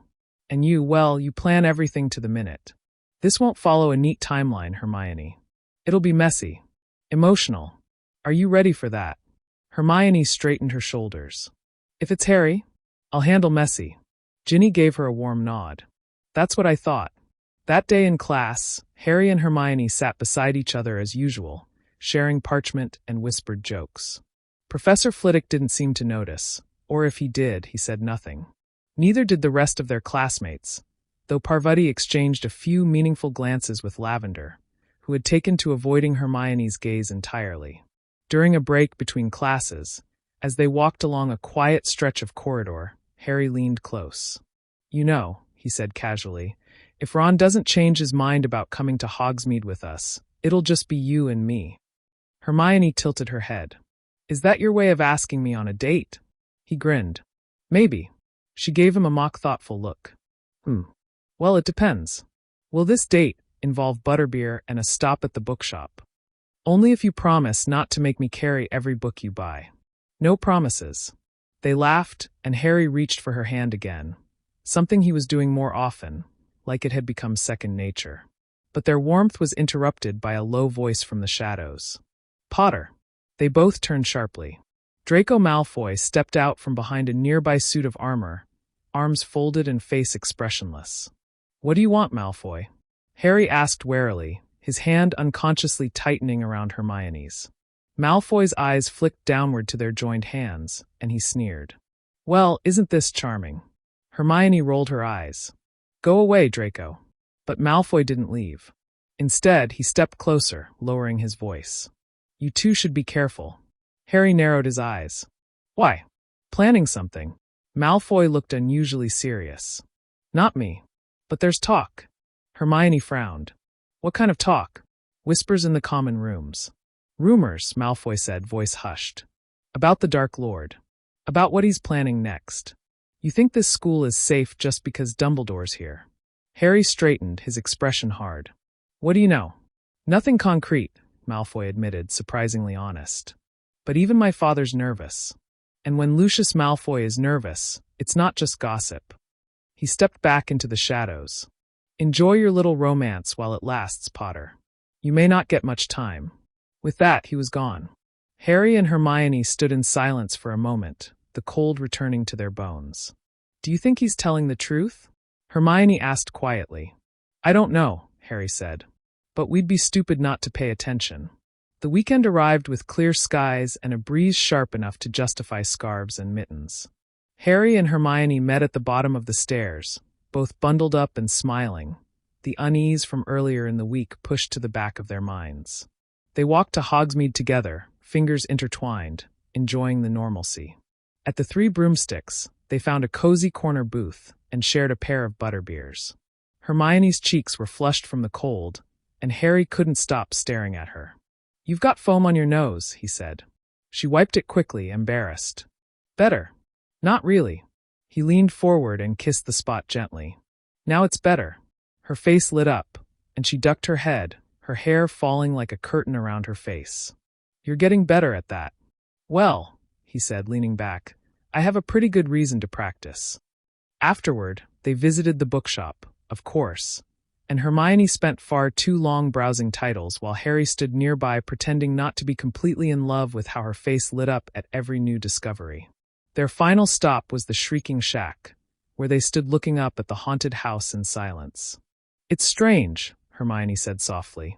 "We've faced so much worse than ghosts and creaking floorboards, and yet, this place still gives me chills." Harry nodded. "It's like the past never really leaves." "Do you ever wonder," she asked, glancing at him, "what our lives would be like if we weren't us?" "All the time," he said. "But I don't think I'd trade this. Not if it meant I never got to know you." She smiled. "Even with all the chaos?" "Especially with all the chaos," he said, kissing her softly. As the sun dipped below the horizon, they began their walk back to Hogwarts. Together. A little more certain. A little more brave. Neither of them noticed the figure watching from the shadows beneath the trees, cloaked in darkness, eyes burning with quiet malice. Because even the brightest light casts a shadow. And theirs was only just beginning. Hermione sat alone in the library the next evening, a thick tome on magical wards open before her, though her eyes weren't moving across the page. Instead, they were fixed on the candle's flame flickering beside her, her thoughts far away from the protective enchantments she was supposed to be researching. Her Hogsmeade day with Harry had been perfect, almost too perfect, like a fragile spell she was afraid to break. But Malfoy's warning kept echoing in her mind. He may have been smug, irritating, and cruel at times, but he wasn't stupid. If he said something was coming, she believed he meant it. She startled slightly as a parchment note slid across the table in front of her. Looking up, she found Luna Lovegood gazing at her dreamily. "You dropped this," Luna said, even though Hermione knew she hadn't. Hermione raised an eyebrow, but took the note anyway. Luna simply walked away without another word, her wand tucked behind her ear and her radish earrings swaying as she moved. Frowning, Hermione unfolded the parchment. "He's in danger. Watch the one who hides behind laughter.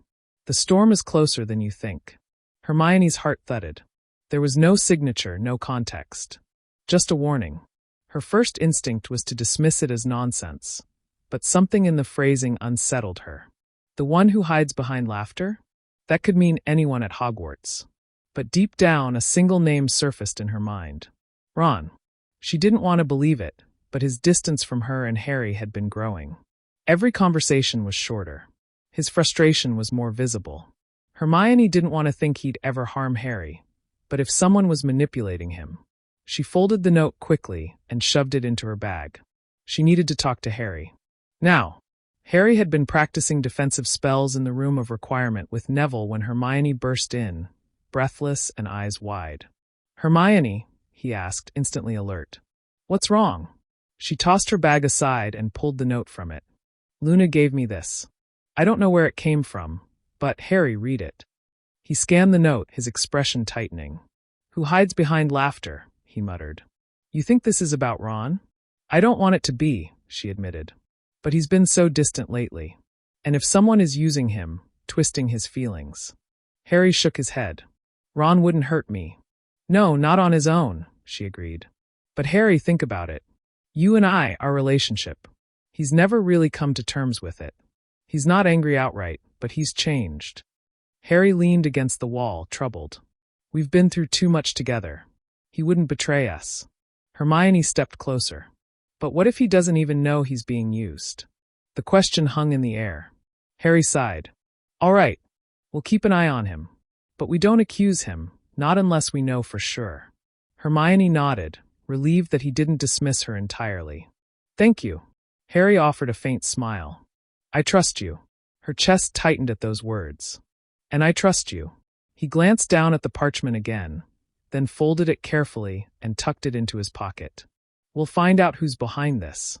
Meanwhile, deep in the dungeons of the castle, Ron Weasley stood alone in front of the mirror near the entrance to the Slytherin common room. He wasn't supposed to be here. He didn't even know why his feet had brought him down this path. Something cold and invisible had tugged at him, pulling him lower, deeper, until he was just here. His reflection stared back at him. Pale, tired, uncertain. Behind him in the mirror, something shimmered, just for a moment. A shape cloaked in black, too quick to make out, but it sent a chill through his bones. He whirled around. No one. But the whisper reached his ears, just barely audible. They've replaced you. She chose him. They don't need you anymore. His fists clenched. I'm not, he muttered to no one. I'm not nothing. The mirror stayed silent. But the whisper returned, softer now. Persuasive. You can prove it. When the time comes. Choose wisely. He stumbled away, blinking hard, trying to shake the feeling. Maybe he was just tired. Maybe it was his imagination. Or maybe it was something far worse. That night in Gryffindor Tower, Harry found Ron sitting alone by the window, staring out at the darkened grounds. Hey, Harry said casually, dropping into the chair beside him. Ron didn't look over.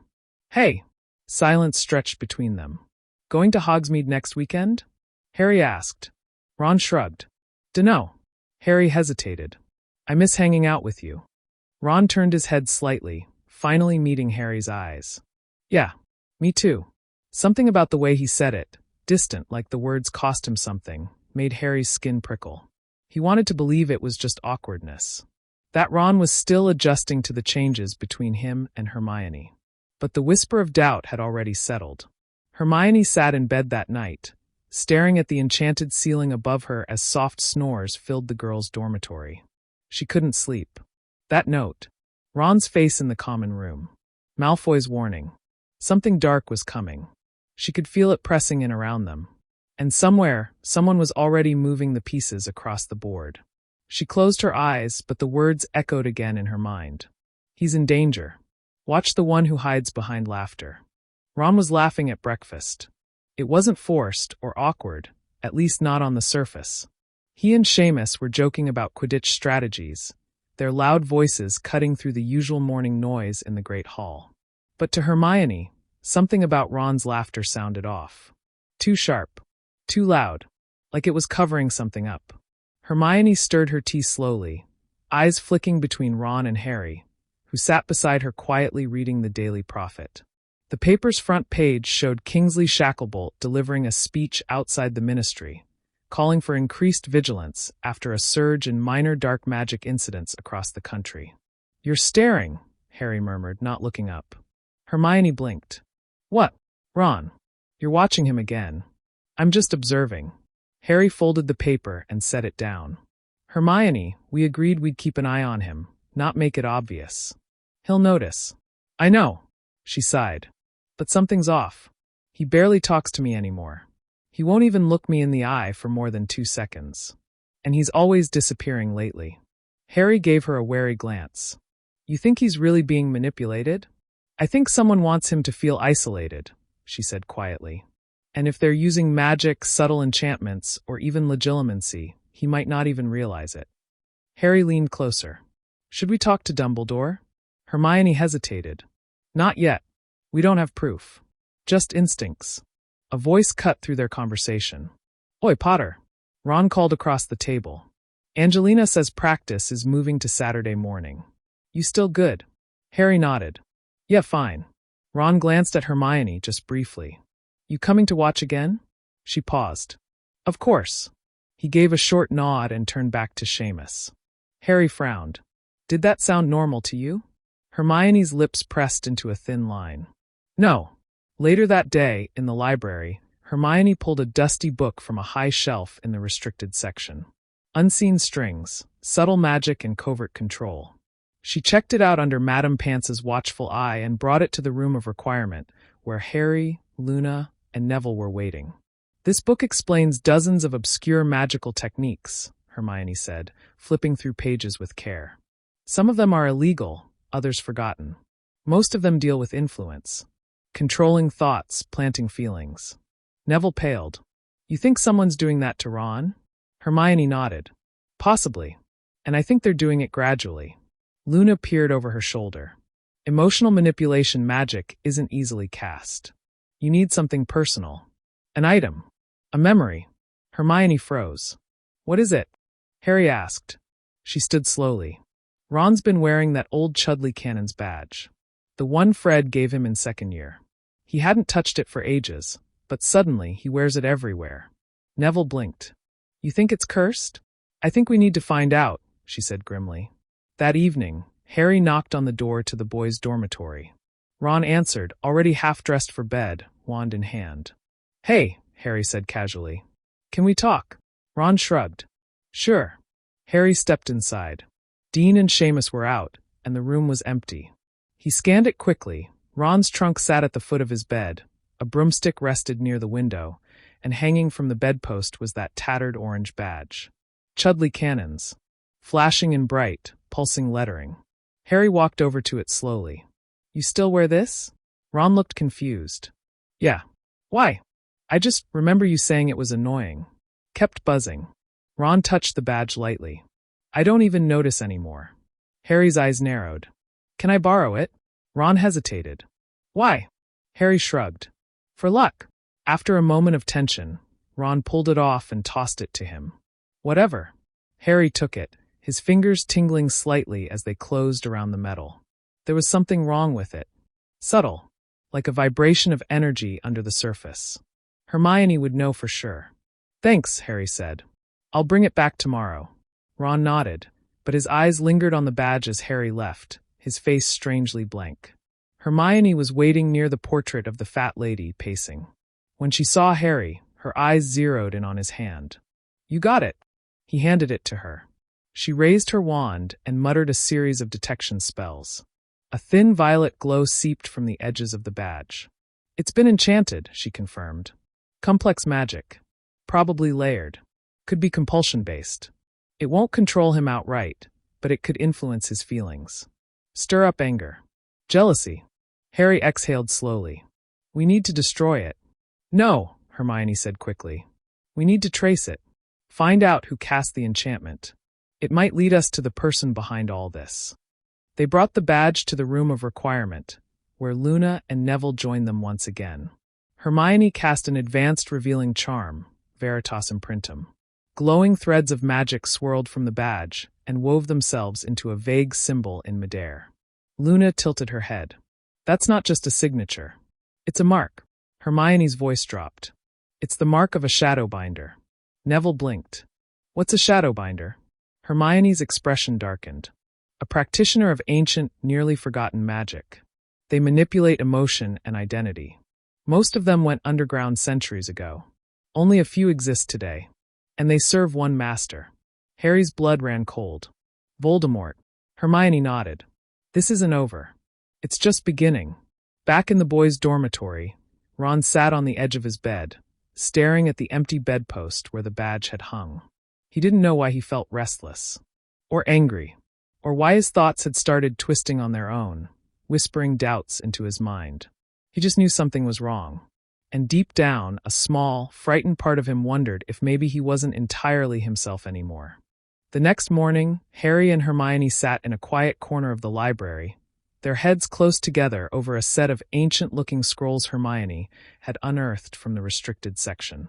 Outside, the sky over Hogwarts was a cold steel gray, casting a heavy shadow across the castle. Look at this, Hermione whispered, pointing to a page marked with a faded rune. This is the symbol we saw from the enchantment on Ron's badge. It's directly linked to a magical school that split from early European wizarding traditions. The Shadowbinders were said to manipulate people's emotions to guide destinies without their victims even realizing it. Harry rubbed his temple. So Ron's been a puppet? Not exactly a puppet, she replied carefully. More like, his emotions are being bent, subtly twisted. They don't change him completely, but they make him more volatile. Easier to control. Harry leaned back, exhaling. Do you think someone inside Hogwarts is behind it? Hermione's eyes flicked around the library. I think someone's very close. She leaned in again. There's a record of a shadow binder who operated in secret at Durmstrang decades ago. No name, only a code name, the Hollow. They were never caught. Disappeared. But their methods match what's happening to Ron, implanting magical objects, feeding on jealousy and isolation. Harry frowned. So now we're looking for a ghost story? No, Hermione said. We're looking for a legacy. Someone who inherited that knowledge and brought it here. Before Harry could respond, Madame Pants appeared behind them like a wraith. If you're going to whisper conspiracies in my library, please do it quietly. They apologized and quickly packed up their things. The trio met Neville and Luna again in the room of requirement that evening, the door forming into the familiar cozy lounge with flickering lanterns and tall shelves filled with magical artifacts.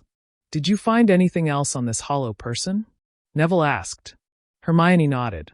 Only rumors. But what's interesting is that the use of emotional manipulation spells spiked at Hogwarts once before, during the Triwizard Tournament. And not just the obvious stuff. Harry's expression darkened. You think someone's been watching us since then? Hermione didn't answer immediately. Maybe not watching, but preparing. Luna stood quietly in the corner, staring at a tapestry that had appeared on the wall.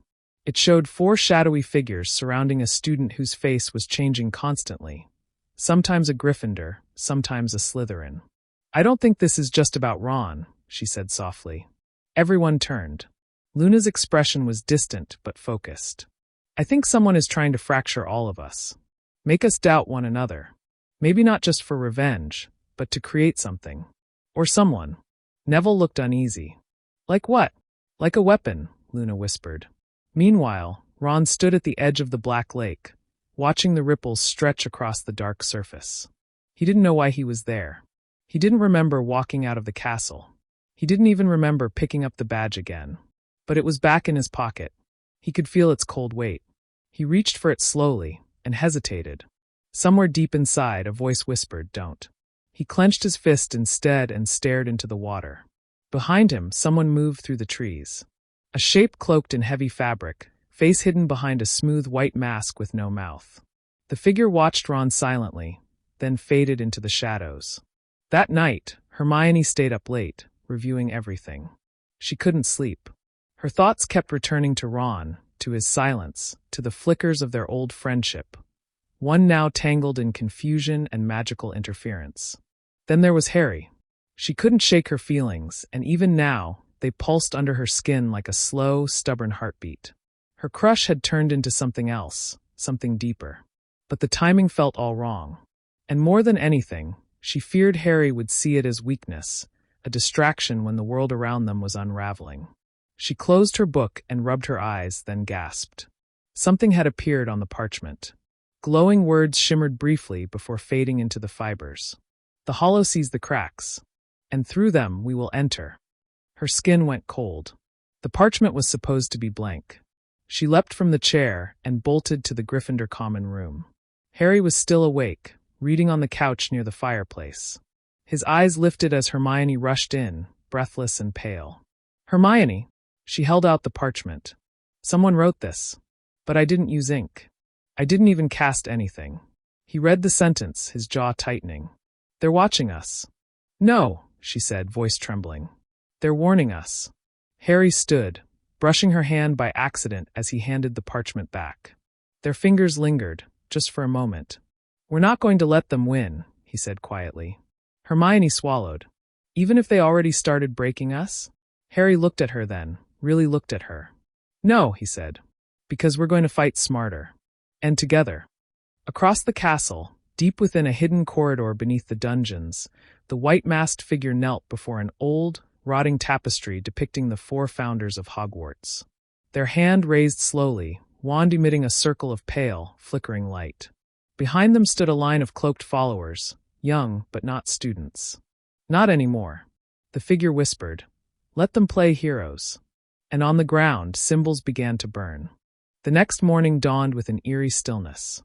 The corridors of Hogwarts felt unusually cold, and the portraits on the walls whispered amongst themselves as students passed. Hermione clutched the parchment in her bag, her eyes flicking around nervously. Something had shifted, and everyone could feel it, even if they didn't know why.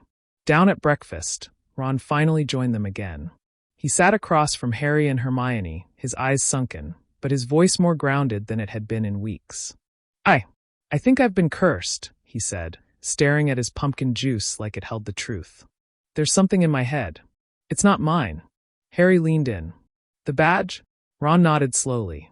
It whispers sometimes. Makes me see things I shouldn't. Doubt people I shouldn't. Hermione hesitated. Then why haven't you destroyed it? I tried, Ron said bitterly. I threw it in the fire. It didn't burn. Hermione and Harry exchanged a glance. Then we need help, Harry said. But not from the professors. Whoever's doing this, they're powerful, and they know how to cover their tracks. Then who? Ron asked. Hermione tapped her fingers on the table. Dobby. Harry blinked. The house elf. Hermione nodded. He once saved you. He's fiercely loyal to you, Harry. If there's anyone who can get into places unseen, it's a house elf. Later that day, they snuck into the kitchens, avoiding Filch and Mrs. Norris by inches. With a soft snap of fingers, Dobby appeared beside them, his ears perked up and eyes wide. Harry Potter. Hermione Granger. And Wheezy. Dobby squeaked joyfully. Dobby, Hermione whispered, kneeling to his level. We need your help. It's serious. His ears twitched. Dobby will help Harry Potter and his friends with anything. Just say the word. Hermione explained quickly, about the badge, the shadow binders, and the strange symbol burned into the old parchment. Dobby's face turned solemn, more serious than they had ever seen. This magic is old, Miss Hermione, he said. Older than even Dobby remembers. Elves whispered of it long ago. Magic that fed not on blood or bones, but on trust. Magic that grew in places where friendship turned sour. Can you help us destroy it? Ron asked. Dobby looked unsure. Dobby can try, but it will not be easy. The curse is hidden in layers. Old magic cannot be undone, it must be revealed. Revealed? Harry asked. Dobby nodded. By truth. By the place it was planted. Where the darkness first touched the heart. Hermione's eyes widened. We have to go back to where it started. Where what started? Ron asked, already dreading the answer. Hermione stood up slowly. The first time you felt jealous, Ron. When it became more than just irritation. When something inside you changed. Ron froze. He didn't need to think hard. The Chamber of Secrets, he whispered. That night, the three of them slipped through Hogwarts under the cloak of invisibility. Dobby led the way, his magic shielding them from Filch's ever-present prowling. The path to Moaning Myrtle's bathroom was oddly quiet. Even the ghosts seemed to have vanished from the halls. The bathroom was unchanged, cold, damp, and echoing with Myrtle's dramatic sobs. She emerged from her stall with a sniff. Oh, it's you three again, she whined. Come to flush yourselves into the bowels of the castle? We need to get into the chamber, Harry said. Myrtle raised an eyebrow. Again. Honestly, don't you people ever learn? Harry turned to the sink and hissed in Parseltongue. The sink slid away, revealing the dark chute beneath. Hermione looked at Harry. I'm coming with you this time. Ron paled. Do we really all need to go down there again? Yes, Hermione said firmly. Because this time we're not just facing snakes. The drop was just as jarring as Harry remembered. They landed in a dusty tunnel, the air thick with the scent of mold and thyme. Their wands lit the way as they moved deeper through the serpent-lined corridor. Eventually, they reached the vast chamber. Its silence was oppressive, the statue of Salazar Slytherin looming overhead like a god from another age. This is where it happened, Harry said softly, stepping forward. This is where I first hated you, Ron murmured, eyes fixed on the floor. Not because of what you did, but because everyone loved you for it. Hermione turned to him. That was the moment, she whispered. That's where it latched onto you. Ron pulled the badge from his pocket. It shimmered in the wand light, glowing faintly, as if it were breathing. Dobby stepped forward. Now is the time. He raised both his hands, muttering ancient elf incantations. Light surrounded the badge, forming runes in the air. Suddenly, a deep growl echoed through the chamber.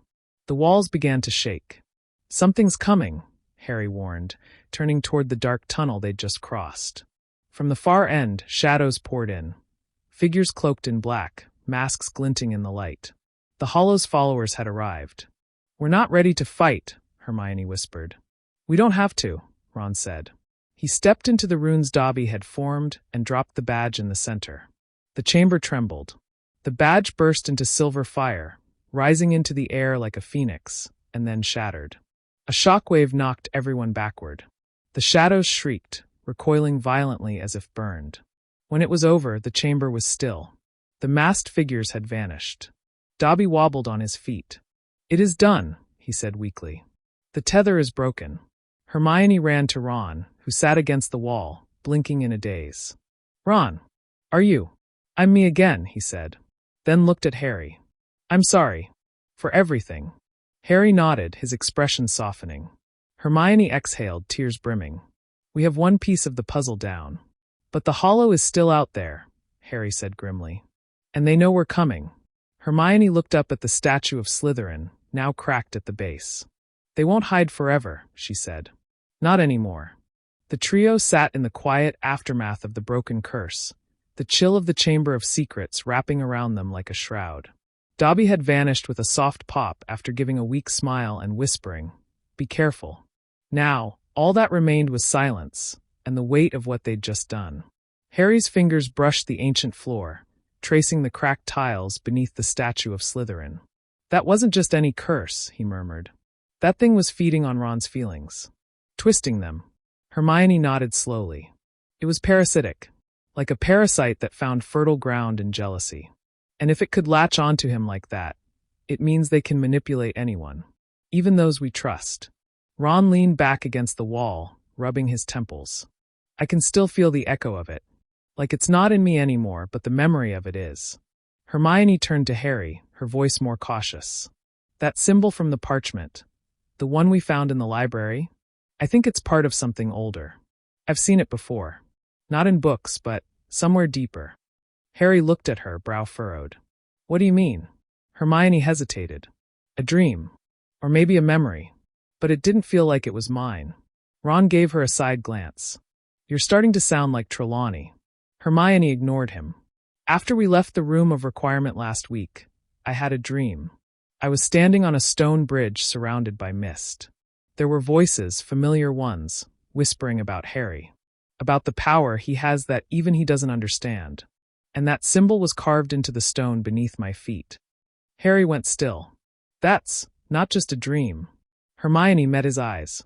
"I think someone, or something, is trying to show me something. Maybe even help us. But it's buried too deep. I can't reach it." "Then we need to find a way to pull it out," Harry said firmly. "We can't wait for memories to surface randomly. We have to make them come to us." The next morning, they found themselves in the library's restricted section, again, with a reluctant but cooperative Neville standing guard outside. Hermione was already buried in a stack of tomes, flipping through volumes of arcane and obscure magical theory. Harry hovered beside her. "You really think we can recover a memory that doesn't belong to you?" "I think it might belong to someone else," she whispered. "Someone who's been touched by the hollow. Maybe even someone long dead." Ron grimaced. "Ghosts again?" "Possibly," she replied. Finally, she found what she was looking for, Magica Subconscia, unlocking the echoes of forgotten minds. She turned to a marked page. "Here," she pointed. "There's a spell that doesn't extract memory like a pensieve, but awakens echoes stored in magical essence. But it needs a trigger, an object that was present when the original memory was formed." Harry leaned in. "So if that memory was from someone connected to the hollow, we need something they touched." "Exactly," Hermione said. "We need to find a relic. Something that holds the essence of the original bearer." Ron blinked. "And how are we supposed to find that?" Hermione looked down, hesitant. "There's only one place in the castle where history clings to objects, where the memories of Hogwarts itself linger." Harry understood before she said it. The room of hidden things. That night, the trio stood before the familiar wall on the 7th floor, thinking hard. "We need the memory hidden in an object connected to the hollow." The door appeared. Inside, the room of hidden things looked like it had always looked. Towering mountains of lost, cursed, and forgotten objects. Dust blanketed everything. The air smelled of old parchment and forgotten time. Hermione led the way, her wand glowing. They searched in silence, each step careful, every sound echoing like thunder in the vastness. Then Harry stopped. He knelt before a broken music box, elegant and strange. On its lid was carved the same rune from the parchment. Slowly, he picked it up. Hermione gasped softly. "That's it." Harry nodded. "It feels wrong. Like it's humming."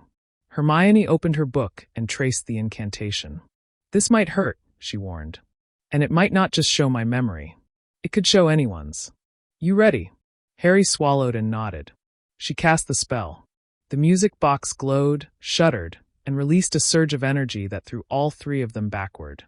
Light engulfed the room, and the walls fell away. Suddenly, they were somewhere else. A memory. They stood on that same stone bridge Hermione had described, above swirling fog and a rushing black river. A man in green robes stood at the center, holding the music box. His face was partially obscured, but his voice rang clear. "They won't understand. They never did. Hogwarts chooses who it loves, and casts the rest aside." Another figure approached, older, robed in black and gold. "You're feeding it lies. You're letting it grow from your bitterness." The man in green clenched the box. "They feared me because I saw the cracks. So I made something to expose them. The hollow will grow from what they hide, from what they're too proud to admit." Hermione whispered, "This is centuries ago." Then the vision blurred and shifted. Now they were in the Hogwarts library, maybe 30 years ago. A younger Professor Snape stood over a student, holding the same music box. "You found it," Snape said softly. "It's not meant to be opened." "Not yet." The student, their face still hazy, looked defiant. "I don't care. It speaks to me." And then, the box exploded into shadow. The memory shattered. The trio jolted back into the room of hidden things, gasping for breath. Hermione was pale. "That music box. It's been passed around. Across centuries. And every time, it attaches itself to someone hurt, someone angry." Harry stood, fists clenched. "We need to find out who has it now." Ron looked around. "Wait, where's the box?" They froze. It was gone. Vanished from Harry's hands. Hermione's eyes darkened. "Someone took it while we were inside the memory." Harry nodded grimly. "And they know we're close." The search for the stolen music box cast a fresh urgency over the trio. They combed the room of hidden things for signs, footprints, magical residue, anything. But whoever had taken it had covered their tracks well. The only clue left behind was a faint shimmer in the air, as if the very magic in the room had been disturbed. "We were pulled into that memory for less than 2 minutes," Hermione muttered, crouching near where Harry had dropped the box. "Whoever took it was waiting. Watching." Ron glanced nervously around the endless stacks. "How would anyone even know we'd be here?" Harry's eyes narrowed. "Unless they were led here by the same magic. Maybe the hollow doesn't just feed, it calls." Hermione froze. "Harry, what if this isn't just about memories and jealousy? What if the hollow is sentient?" That sent a cold chill through them. The idea that they weren't just dealing with dark magic, but a thinking, conscious force, suddenly made everything more dangerous. Harry remembered how the diary had manipulated Ginny in second year. But this was deeper. Hermione stood, gripping her wand tighter. "We need to track it. If it's alive or bound to someone, it leaves traces. Magical threads. I can cast a tracer spell using the residue from the memory we just experienced." They hurried back to the common room, where Hermione drew a delicate runic circle on the floor of the girls' dormitory. She placed her hand over the ancient parchment they had found in the library, the one with the hollow's rune, and whispered a series of Latin incantations. A thin golden thread emerged from the rune, hovering midair, trembling like a string in the wind.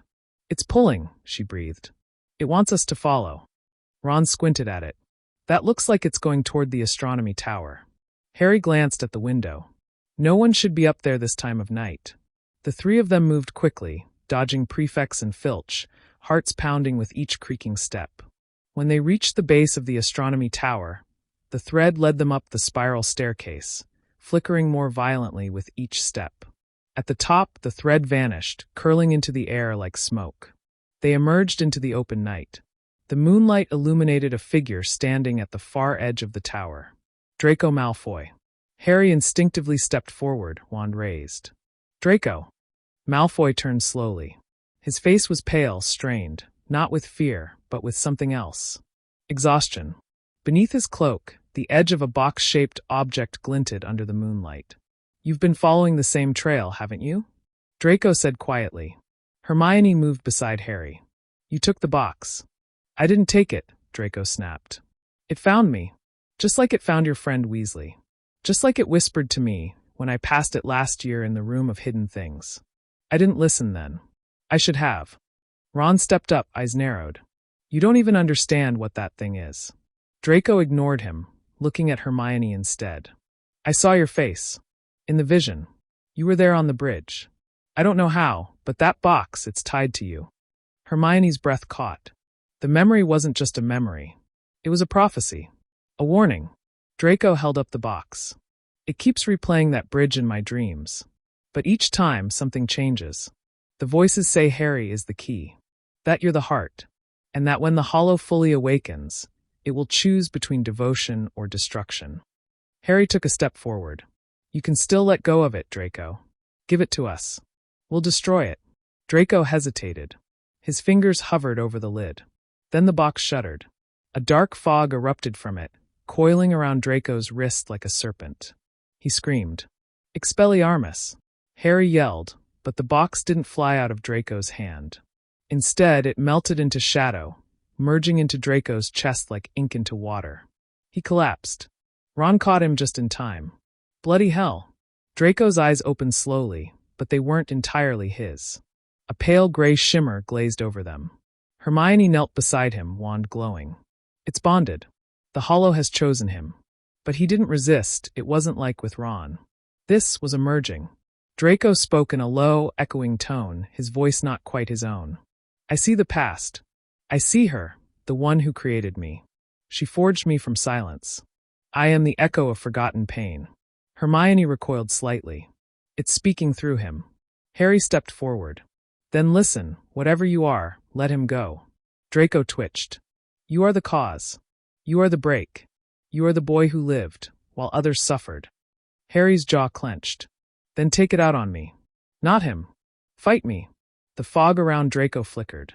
Then he gasped and collapsed into unconsciousness. The night fell silent.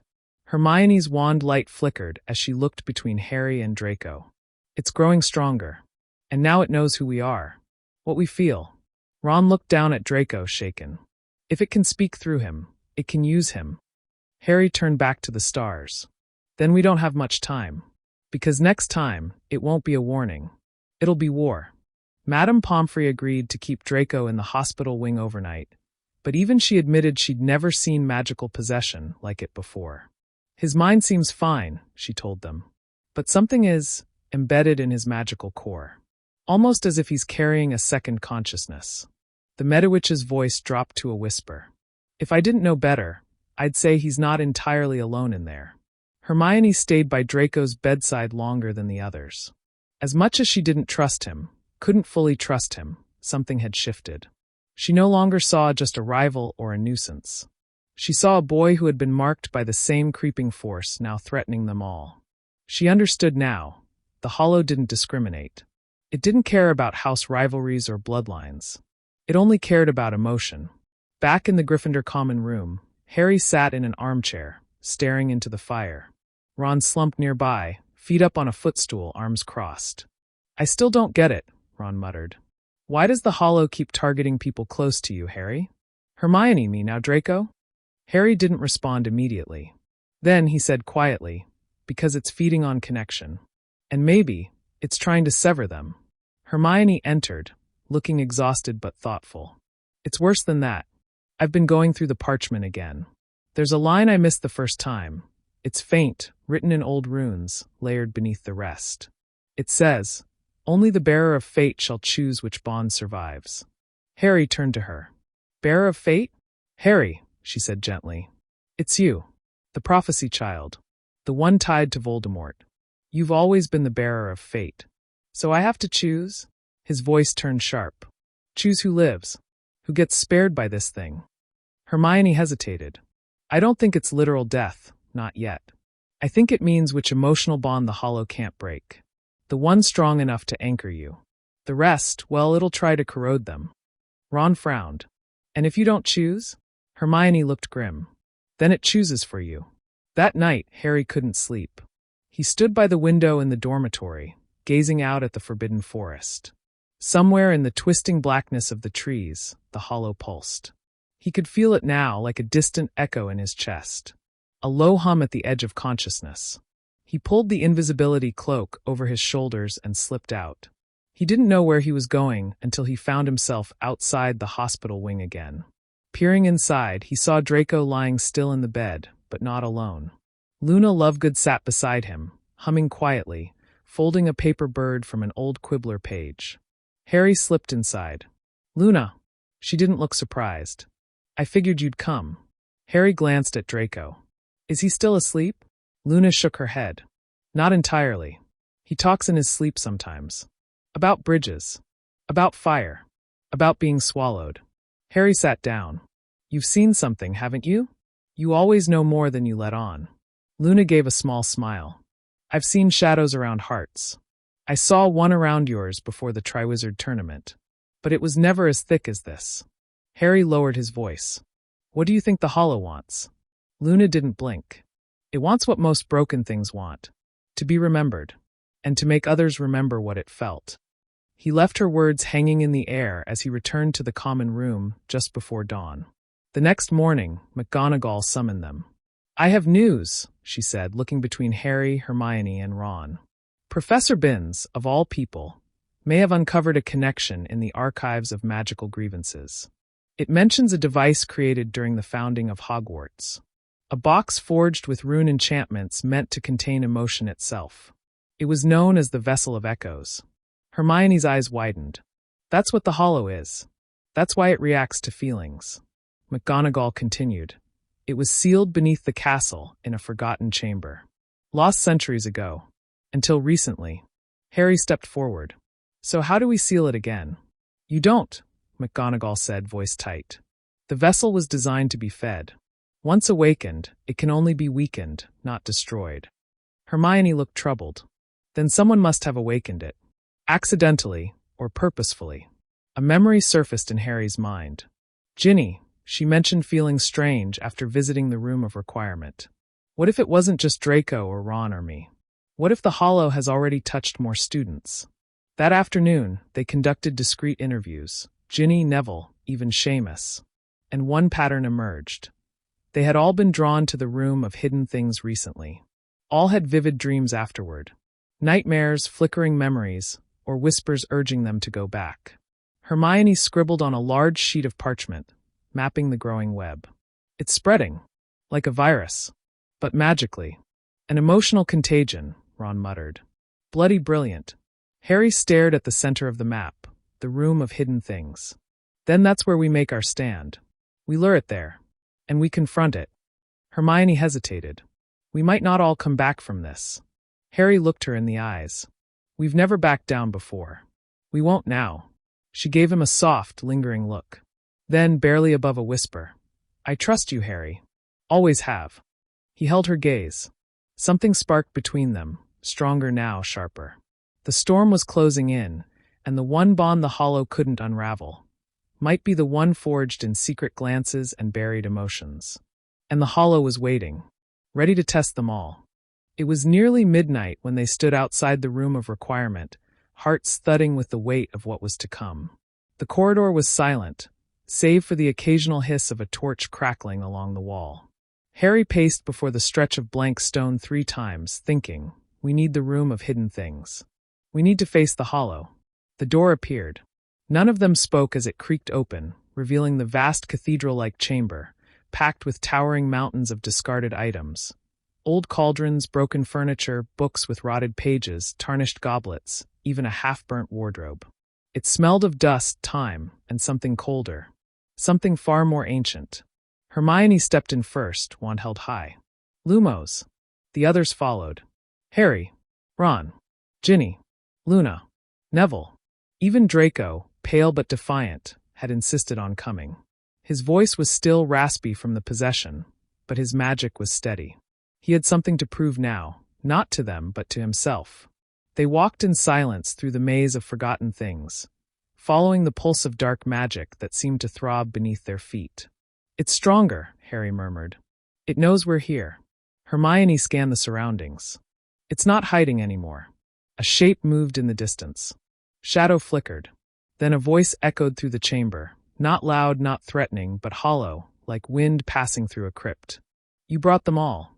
Harry turned sharply. Show yourself. From behind a mountain of broken cabinets, the hollow emerged.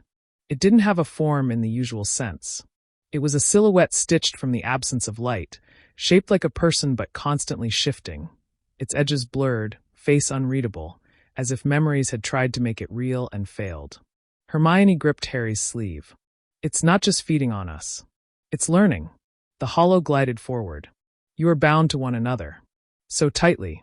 So fragilely. Which bond is strongest, Harry Potter? He didn't answer. The hollow tilted its head. The sisterly tether that does not bind by blood? It looked to Hermione. She stiffened. The brother who resents the pull of destiny? It drifted toward Ron. Ron took a step back, wand raised. Or the one whose love remains unspoken? It moved toward Hermione again. This time, Harry stepped between them. Enough! The hollow halted. You will choose. Or I will. Your heart cannot hold them all. We're not here to play your game, Harry said. We're here to end it. The shadow laughed, and for the first time, it sounded human, hauntingly so. You cannot end grief. You cannot erase longing. I am what remains. I am what is left when no one stays. Neville shouted a spell. Expulso. But the blast passed through the hollow harmlessly, hitting a pile of shattered desks behind it. We have to anchor it, Hermione called out. We need to use emotion against it, not spells. How the bloody hell do we do that? Ron yelled. Hermione opened her bag and pulled out a small mirror. The one Sirius once gave Harry, now cracked but still carrying residual magic. With memory, with feeling. She held the mirror up. Everyone, think of your strongest bond. Project it. Harry clenched his jaw. A swirl of images surged in his mind. Fighting alongside Hermione through the flames in the Department of Mysteries, their midnight study sessions, her whisper in the tent during their darkest days. I'll never leave you. The mirror shimmered. Ginny closed her eyes and thought of Fred's laugh. Neville remembered his mother's touch. Ron focused on the day Harry chose him over glory. Draco, surprisingly, saw Luna's quiet understanding when no one else would meet his eyes. The mirror glowed brighter. The hollow screamed, not with pain but fury. You think love is strength? Love is loss. Love is what feeds me. Hermione shouted. Then starve. She threw the mirror forward. It struck the hollow in the chest. There was a flash of light, not gold, not white, but pure emotion. The shadow writhed. Its limbs curled inward. Its form fractured like cracked glass. The room shook violently. Piles toppled. The castle groaned. Back! Everyone back! Harry yelled. They ran. Just before the door slammed shut behind them, Harry caught one last glimpse of the hollow, disintegrating in waves of light and memory, its voice fading into a whisper. She loved you more than anyone ever knew. And then it was gone. Outside, the air was still. The corridor seemed untouched. Peaceful.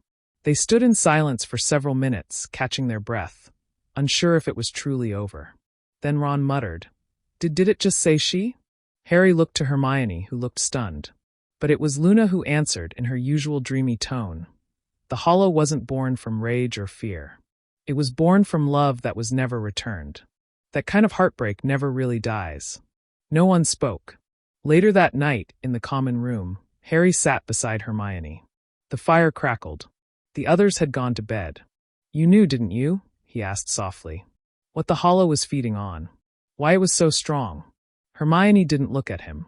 I suspected. But I didn't want to believe it. Harry turned to her fully. Was it right? About what it said at the end. Her eyes met his. For once, she didn't hide. Yes, she whispered. I've always loved you, Harry. The room was silent but heavy with everything unsaid, finally released. Harry reached for her hand. I think. I've always known. And for the first time in weeks, in what felt like lifetimes, the hollow was silent. But the aftermath had only just begun. The following morning at breakfast, the great hall buzzed with conversation. But the usual comfort of clinking silverware and morning chatter felt strange now. The students were unaware of the hollow or the darkness that had nearly consumed the castle again. but something in the air had shifted. It was like the castle itself was holding its breath. Harry sat beside Hermione at the Gryffindor table, eyes distant as he stirred his porridge. Ron sat across from them, not touching his food. Ginny was pretending to read a letter from home, though her eyes hadn't moved over the parchment once. Hermione, on the other hand, looked lighter, somehow calmer. But Harry knew better. There was always a storm beneath her surface. She touched his arm gently. "You haven't said much." He offered a weak smile. "Neither have you." Before either of them could continue, Professor McGonagall appeared behind them. Her lips were tight, but her eyes held concern. "Potter, Granger, Weasley, Headmistress's office." "Now!" The three of them exchanged quick glances and stood without a word. As they followed McGonagall through the quiet corridors, Harry's mind raced. Was it about the Hollow? Had someone found out? The headmistress waited for them beside the stone gargoyle. Veritas Fidelis. The spiral staircase groaned into motion. Once inside the circular office, the door sealed with a soft click. The room smelled of lemon polish and parchment. Portraits of former headmasters blinked awake, curious. Professor Weasley, Bill, now wearing elegant green robes as the new defense professor, stood by the fireplace. Kingsley Shacklebolt was there too, arms crossed, his expression unreadable. "Take a seat," McGonagall said. "We have a situation." Harry tensed. "It's about the Hollow," Kingsley said bluntly. "We detected residual magic outside Hogwarts, spreading, like it was trying to root itself elsewhere." Hermione frowned. "I thought we destroyed it. We saw it disappear." "You destroyed one form," Bill said. "But it was never fully bound to this place. Its energy, its essence, feeds off memories and emotional fractures. There's evidence it existed before Voldemort. Before even Grindelwald." Harry leaned forward. "What do you mean?" "It's ancient," Bill said quietly. "Something created by magic users, long forgotten. A kind of emotional parasite. One that attaches itself to the heart of whoever's most vulnerable." Kingsley added, "There are reports from Durmstrang. A student vanished. 2 others are unwell." Ron muttered, "So what?" "It's multiplying." Hermione looked pale. "No, it's adapting." McGonagall nodded grimly. "This cannot become another war, but if we do nothing, the damage will spread faster than the Ministry can contain it." "And you want us to help?" Harry asked. "No," Kingsley said firmly. "We want you to lead." The silence that followed was deafening. Hermione's breath hitched. "You mean to turn us into soldiers again?" "You were never just students," Kingsley replied. "You know how this darkness thinks. More than anyone else." Ron stood abruptly. "We barely survived last time. We lost Fred." "We," he swallowed. "We were kids."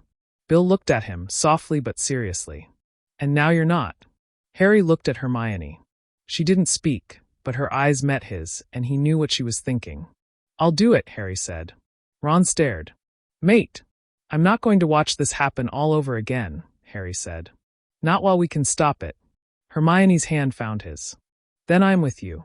Ron looked between them, his jaw tight. For a second, Harry worried he would walk out. But finally Ron sighed. "Bloody hell. Of course I'm in."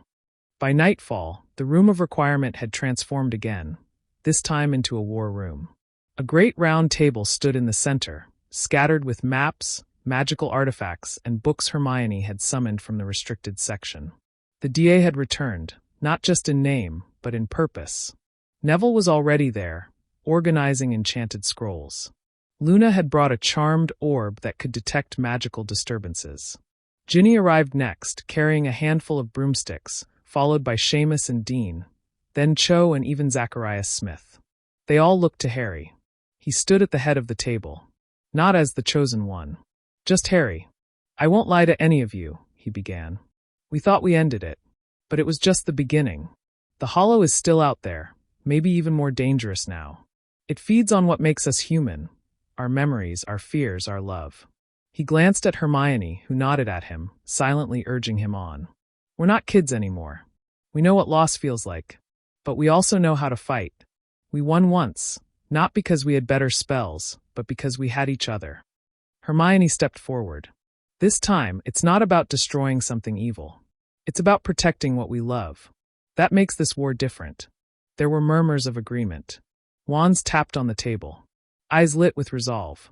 As plans were laid, maps enchanted, and protective spells cast, Harry felt something he hadn't felt in a long time: purpose.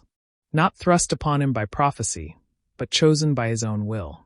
Later that night, while everyone else was dispersing, Harry and Hermione remained behind. She turned to him slowly. "When this is over, when it's really over, what happens to us?" Harry looked at her, brushing a strand of hair behind her ear. "Then we stop fighting. And I finally get to ask you on that walk by the lake. Just us. No Hollow. No war." Hermione smiled softly. "Promise? Promise." They held hands in the glow of candlelight, unaware that, miles away, a new shadow was already stirring. It wore the face of someone they once trusted. And it had been watching all along. It started with a whisper. A single whisper that drifted through the halls of Durmstrang, soft, beckoning, and entirely out of place. The boy who heard it had golden curls and a strong jaw, but his eyes now glowed faintly with the hue of forgotten magic. His name had once meant something in the world of magical academia. Now he walked as a vessel, hollowed and hollowing. The hollow was no longer shapeless. Back at Hogwarts, the new DA headquarters was in full operation. Luna had charmed a detection grid to hover over the table, mapping magical disturbances across Europe. Red dots blinked in alarming clusters: Bulgaria, Hungary, even northern Scotland. The shadow was spreading faster than any of them had expected. Harry watched the dots multiply with a clenched jaw. Hermione stood beside him, fingers tightening around a quill. Her notes sprawled across 3 parchments, cataloging each anomaly with tireless precision. "We can't be everywhere," Ron muttered. "Even if we fly nonstop, that's half a continent." Neville leaned in, pointing at a rapidly blinking light near Romania. "That's Durmstrang. It's the only one flaring like that." Harry nodded. "Then we start there." Hermione glanced up. "Should we involve the Ministry officially?" Harry hesitated. "Not yet. Kingsley's already watching, but too much attention will scare Durmstrang into retreating. They've never liked interference." Luna's voice floated from the corner. "We're being watched." Everyone turned. Her eyes didn't waver. Someone just used an augury charm, one meant for surveillance. Not ministry grade. Foreign. Ron drew his wand instinctively. "How close?" "Very," Luna said. Inside the castle, a sharp crack echoed from the hallway outside. They all froze. For one suspended second, not even the candles dared flicker. Harry was the first to move.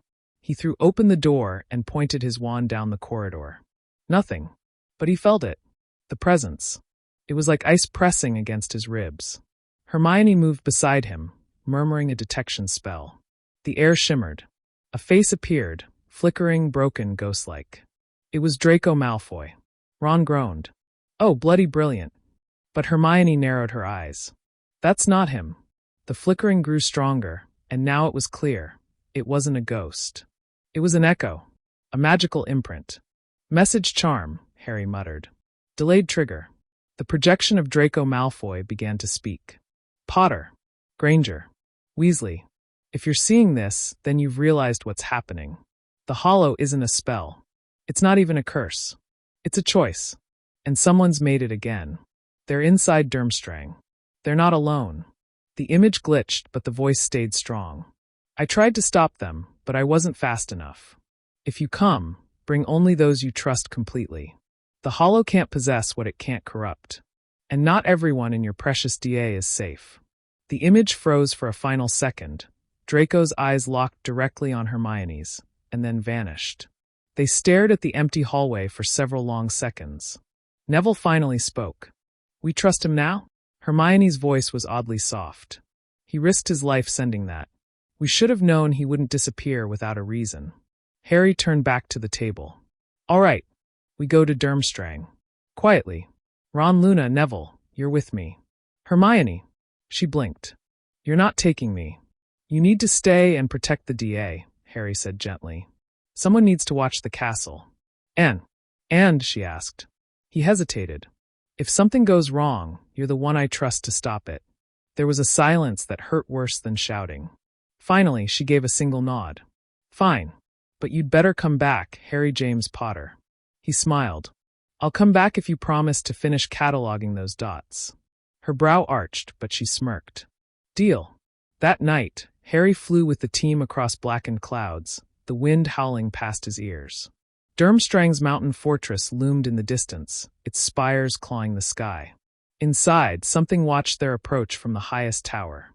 It wore a student's face, a boy once eager to learn, now emptied of will. It turned away from the window and whispered to the shadows behind it. They're coming. Behind the boy, a figure stepped into the half-light. She wore dark robes and a twisted smile. Her voice dripped with venom. Good. Then let's welcome them. It was Astoria Greengrass. And she wasn't alone. Snow drifted like ash as the group descended onto the frostbitten grounds of Durmstrang. Thick fog curled around the jagged cliffs and icy towers, and the chill in the air was more than just weather. It felt like a warning. Harry, Ron, Luna, and Neville landed their brooms just outside the main gates. The school loomed before them, ancient and silent, as though holding its breath. No students wandered the paths. No professors patrolled the grounds. It was too quiet. This place gives me the creeps, Ron muttered, clutching his wand tighter. Luna tilted her head. It's not the school. It's what's beneath it. There's something breathing. They stepped cautiously inside. The air was thick with enchantments, some recent, some centuries old. Enchanted torches lit only as they passed, flickering with blue flames that gave no warmth. A hallway curved left, another veered down toward the dungeons, and all paths seemed darker than they should have been. According to Draco's message, Harry said, they've infiltrated the faculty or older students. He warned us not everyone can be trusted. Ron snorted. That's easy. I don't trust anyone here. I wouldn't say that just yet, came a voice from behind. They all turned, wands raised. Draco Malfoy stepped out of the shadows, hood pulled low, but unmistakable in stance and voice. His wand was at his side, not drawn, and there was a deep gash on his temple, half-healed. You're alive, Harry said slowly. Of course I am, Draco replied, brushing past them. But if you keep talking this loudly, you won't be. Ron didn't lower his wand. Prove you're not hollowed. Draco stopped and looked straight at him. Because if I were, you'd already be screaming. Harry stepped between them. We don't have time for this. What are we walking into? Draco sighed. Durmstrang isn't just a school anymore. It's been repurposed. The Hollow's followers, most of them students, are building something in the underwings. A ritual. Old magic. Neville frowned. What kind of ritual? The kind that doesn't end when the spell's cast, Draco said grimly. It rewrites magic. Permanently. They're trying to open something called the 13th Veil. Luna paled slightly. That's not real. Oh, it's real, Draco said. It was banned from study in the 1400s. Even Grindelwald wouldn't touch it. Harry exchanged a glance with Ron. What does it do? It unbinds magic from the soul. Makes people husks. Powerful husks. Ron's face twisted. So, worse than Inferi? Draco gave a tight nod. Much worse. A loud gong echoed through the corridor. The sound vibrated through their bones, shaking dust from the ceiling. They've started, Draco said. If they complete the first phase, every magical bond within these walls, every wand, every charm will destabilize. Harry's mind raced.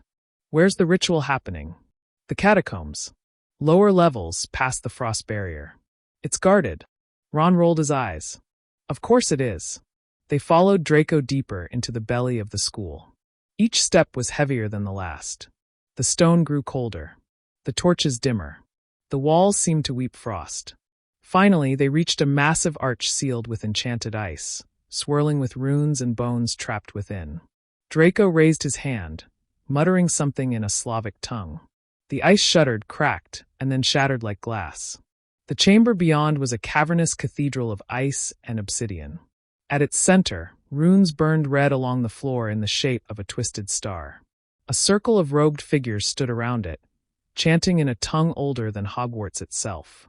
At the head of the ritual stood Astoria Greengrass. Her expression was serene, almost reverent. But her eyes were wrong. Too wide. Too hollow. Stop them! Harry shouted. The figures turned. One of them raised a hand, and the floor rippled like water. A barrier erupted between the intruders and the ritual, a shimmering wall of crimson flame. Ron threw a hex. It fizzled out on contact. They've bound the barrier to the ritual, Draco said. We can't disrupt it without severing the anchor points. Where? Luna asked. Draco pointed to the 4 runic pillars around the room. We hit them, it collapses. Harry looked at the group. Split up. 1 pillar each. Fast and clean. They raced off. Harry aimed a blasting curse at the first pillar. It shook but held. Across the room, Neville sent vines bursting from his wand, cracking the second. Ron and Luna took the others, one with flames, the other with a shriek that made the stone itself cry out. The barrier trembled. The hollowed figures began to react. 2 of them lunged at Ron. Hermione wasn't there, and Harry felt it sharply. She would have had a plan. A backup. He needed to channel her calm. With one final burst of magic, he drove a powerful reducto at the base of his pillar. It exploded into shards. The ritual circle flared violently, and then died. The crimson barrier fell with a shriek of bending light. Astoria turned, raising her wand, but it was too late. Luna fired a stunning spell that sent her crashing into the altar. Everything went still. Breathless. Cold. Then the room began to quake. Draco swore under his breath. We were too late. What do you mean? Harry demanded. He pointed at the center.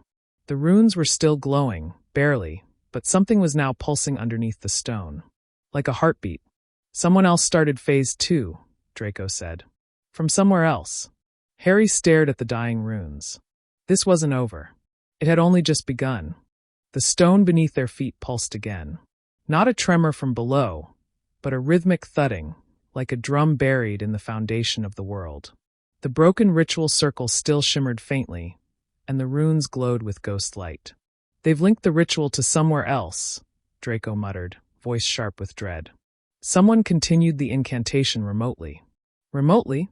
Ron echoed, gripping his wand tighter. You mean like a backup ritual? No, Luna said softly, stepping closer to the circle. They started the second phase in parallel. Redundant magic. Like a Horcrux, but for spells. Harry looked down at the glowing veins under the stone. Where is it going? Before anyone could answer, the light flared violently. The cavern filled with a shrieking wind.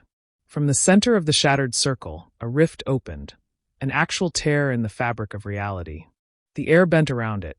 Light folded in on itself. And from the rift, voices whispered in dozens of forgotten tongues. Neville stepped back. That's not just magic. It's the veil, Draco said, eyes wide with horror. They've pierced it. Harry didn't need to ask what veil he meant. He remembered it all too well. The archway in the Department of Mysteries. The one Sirius had fallen through. The one that whispered to him, even now in dreams. No one touch it, Harry shouted. But it was too late. From the rift emerged tendrils of pale smoke, writhing like serpents. One darted toward Luna, who dodged just in time, while another lashed toward Ron. It didn't strike, but grazed his sleeve, leaving the fabric burnt black and frayed. The tendrils coiled upward, forming the silhouette of a figure cloaked in shifting smoke. It had no face, only the shape of one. No voice, only whispers that made the bones vibrate. Hermione would have known what to do. She would have pieced it together by now. Harry felt her absence like a hole in his chest.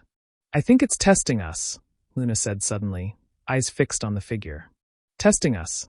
Ron shouted. It nearly incinerated my arm. No, Luna said calmly.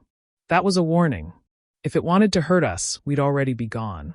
Draco took a step forward. Then let's find out what it wants. The others stared at him. Are you mental? Ron asked.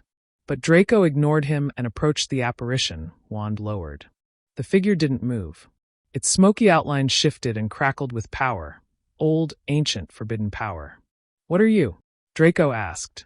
A whisper echoed through the chamber, this time in English.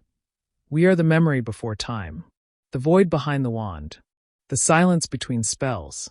Harry felt his scar tingle faintly, not in pain, but as if the magic around him was vibrating against something it remembered. You're not the Hollow, he said. You're older. The smoke being tilted its formless head toward Harry. She touched us. Through pain. Through need. She opened the first gate. She who? Harry asked, though he already suspected. Hermione. She has crossed the threshold. Not dead. Not alive. Bound to us until the circle closes. Draco turned pale. The veil took her. No, Luna corrected gently. She went willingly. Harry's heart thundered. Where is she? The being stepped aside, and the rift widened, just slightly. For a brief moment, Harry saw something on the other side. A corridor of infinite mirrors. Hermione, walking slowly through it, her reflection fragmenting with every step. Her wand lit like a beacon. Her eyes focused, determined. Then the vision vanished. The rift trembled. She's trying to reverse it, Luna whispered. She's walking the 13th veil to sever the connection. That's suicide, Draco said flatly. You don't walk through that place. You fall. She wouldn't let the world burn just to save herself, Harry said, voice low. She's buying us time. Neville swallowed. Then we better use it. The tendrils of the entity started to recede, curling back into the rift. Its form began to fade. Wait, Harry called. Is there a way to bring her back? The whispers shifted. A new voice answered. Only if the gate is closed by the one it was opened for. Then silence. The figure vanished. The rift snapped shut. For a long moment, no one spoke. The echo of the ritual's collapse faded, and all that remained was the cold and the truth. She opened the gate for me, Harry said quietly. Ron put a hand on his shoulder. We'll get her back. Luna nodded. But first we need to shut the second phase down. Draco was already flipping open a tattered map of magical ley lines he had tucked into his coat. The only place with enough magical energy to power the veil outside of Durmstrang is in England. Where in England? Harry asked. Draco looked up grimly. Godric's Hollow. Harry's heart sank. That place again. We need to get there, Neville said. Fast. Draco looked at Luna. Can your father still make illegal portkeys? She smiled faintly. He never stopped. As they turned to leave, Harry glanced back one last time. The shattered ritual. The darkness that almost consumed them. And the faint memory of Hermione walking through a realm of mirrors, fighting alone. Not for herself. For him. The wind howled across the battered stones of Godric's Hollow, tugging at their cloaks as they arrived just outside the boundary of the ancient village. The unauthorized portkey, a cracked teacup provided by Luna's father, had delivered them precisely at the edge of the old wards. Draco stumbled slightly upon landing but caught himself. Ron immediately looked around, wand drawn, while Neville muttered a quick incantation to check for magical traps. Harry stood still for a moment, staring down the lane toward the remnants of his parents' cottage. His jaw clenched as the flicker of memory returned, Voldemort's green light, his mother's scream, and the silence that followed. This is where it all began, Harry said quietly. Draco brushed frost off his sleeves. And apparently where someone is trying to end it. The ley lines under this place aren't just strong, they're ancient. Raw magic still bleeds into the soil. The perfect place to anchor a ritual like the one we saw, Luna added, her voice hushed. Neville scanned the area. I don't see anything. No movement. No energy signature. Exactly, Draco replied. That's how you know someone's hiding something. There should be something. Harry turned toward the ruins of his family's home. The protective spells placed there after the war still shimmered faintly, unbreakable, powerful, layered. But someone had added to them. He could feel it, new energy, colder and darker, threaded through the familiar warmth of the ancient charms. We're not alone, he said. Wands out. They moved as a unit, a formation they had perfected over the past few weeks of near-death encounters. As they approached the cottage, the sky above dimmed unnaturally. Heavy clouds rolled in, and a sharp, sulphurous wind blew past them. Ron suddenly shouted, "Down!" A bolt of red light sliced through the air, missing Luna's head by inches. She ducked and rolled, flicking her wand toward the treeline. Expelliarmus!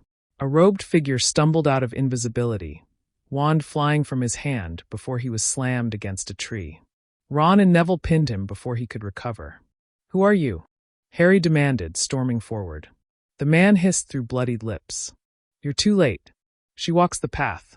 The hollow will open once more." "Who sent you?" Draco growled. The man laughed bitterly. "You think this is about orders? This is destiny. The girl chose the path. She's ours now." Harry didn't hesitate. He pointed his wand straight at the man's chest. "Tell me how to stop the ritual." The man looked directly into Harry's eyes, and then bit down hard on something in his mouth. Smoke exploded from his nostrils as his body went limp, lifeless in seconds. "A suicide hex," Luna murmured, stepping forward to examine him. "Old magic." Mouth triggered. Neville swore under his breath. "Fanatics." Draco looked grim. "We're close." This was just a sentry. Harry turned toward the house again. "Inside. Now." They stepped over the threshold, and the moment Harry entered, his scar throbbed, not painfully but like a tug. The house shimmered slightly, as if resisting their presence. Inside, the remains were still frozen in time. Broken pictures on the wall, scorched beams, and hollow silence. And then they saw it. In the center of the living room, where once a crib had stood, was a glowing sphere of light, hovering inches above the ground. Surrounding it were more runes, drawn with something far darker than ink. The same ritual marks they had seen under Durmstrang, but far more intricate. "It's a mirror ritual," Luna whispered. "This is her anchor. They're using your birth site to tie Hermione's soul to this realm while her consciousness walks the 13th veil." Neville looked sick. "And if they complete it?" "She won't come back," Draco said. "Her body will stay here, but her mind will belong to them." Harry approached the sphere. As he got closer, the image inside began to shift. Reflections of himself, Hermione, their memories, spinning in an endless loop. Then finally one image froze. Hermione, trapped in a hall of infinite mirrors. Her hand pressed against glass, mouthing something he couldn't hear. "I can't let her stay there," Harry whispered. Ron stepped beside him. "Then don't. Break the ritual." "It's not that simple," Draco said. "If you sever it the wrong way, it'll tear her in half, mind from soul. We need a counter-ritual." Harry looked at Luna. "You said she was the one who opened the gate. But the entity told us it must be closed by the one it was opened for." "That's you," she said gently. The sphere pulsed, then dimmed. Harry stepped forward and raised his wand. "Tell me what to do." Draco handed him a parchment. "These are the reversal lines. You say them, and the connection starts to sever. But you need to channel your intent into it. That's the key." "My intent? To bring her back. Entirely. Not to use her. Not to save the world. Just bring her home." Harry nodded. He looked at the sphere again, at her. The only person who had ever really seen him, not as the boy who lived, not as a hero, but as Harry.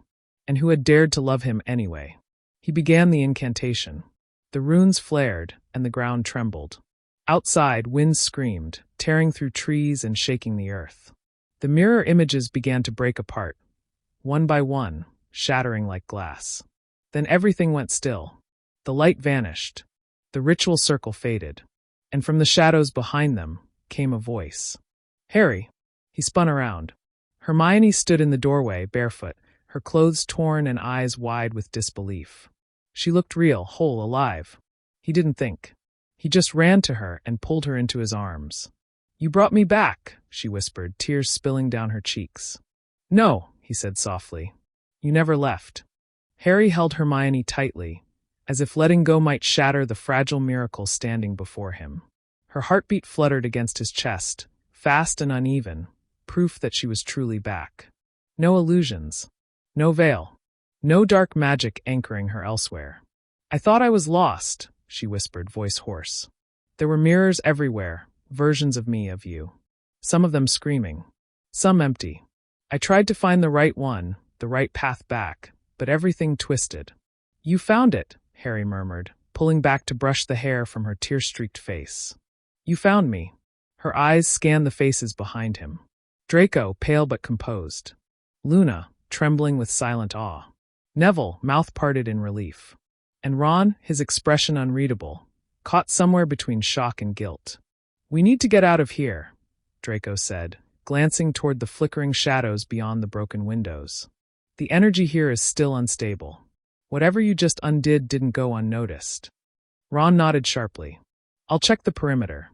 Make sure we're not being followed." Harry looked back at the remnants of the ritual, the cracked floor, and the blood-stained runes that were slowly fading into nothingness. "We destroyed their anchor.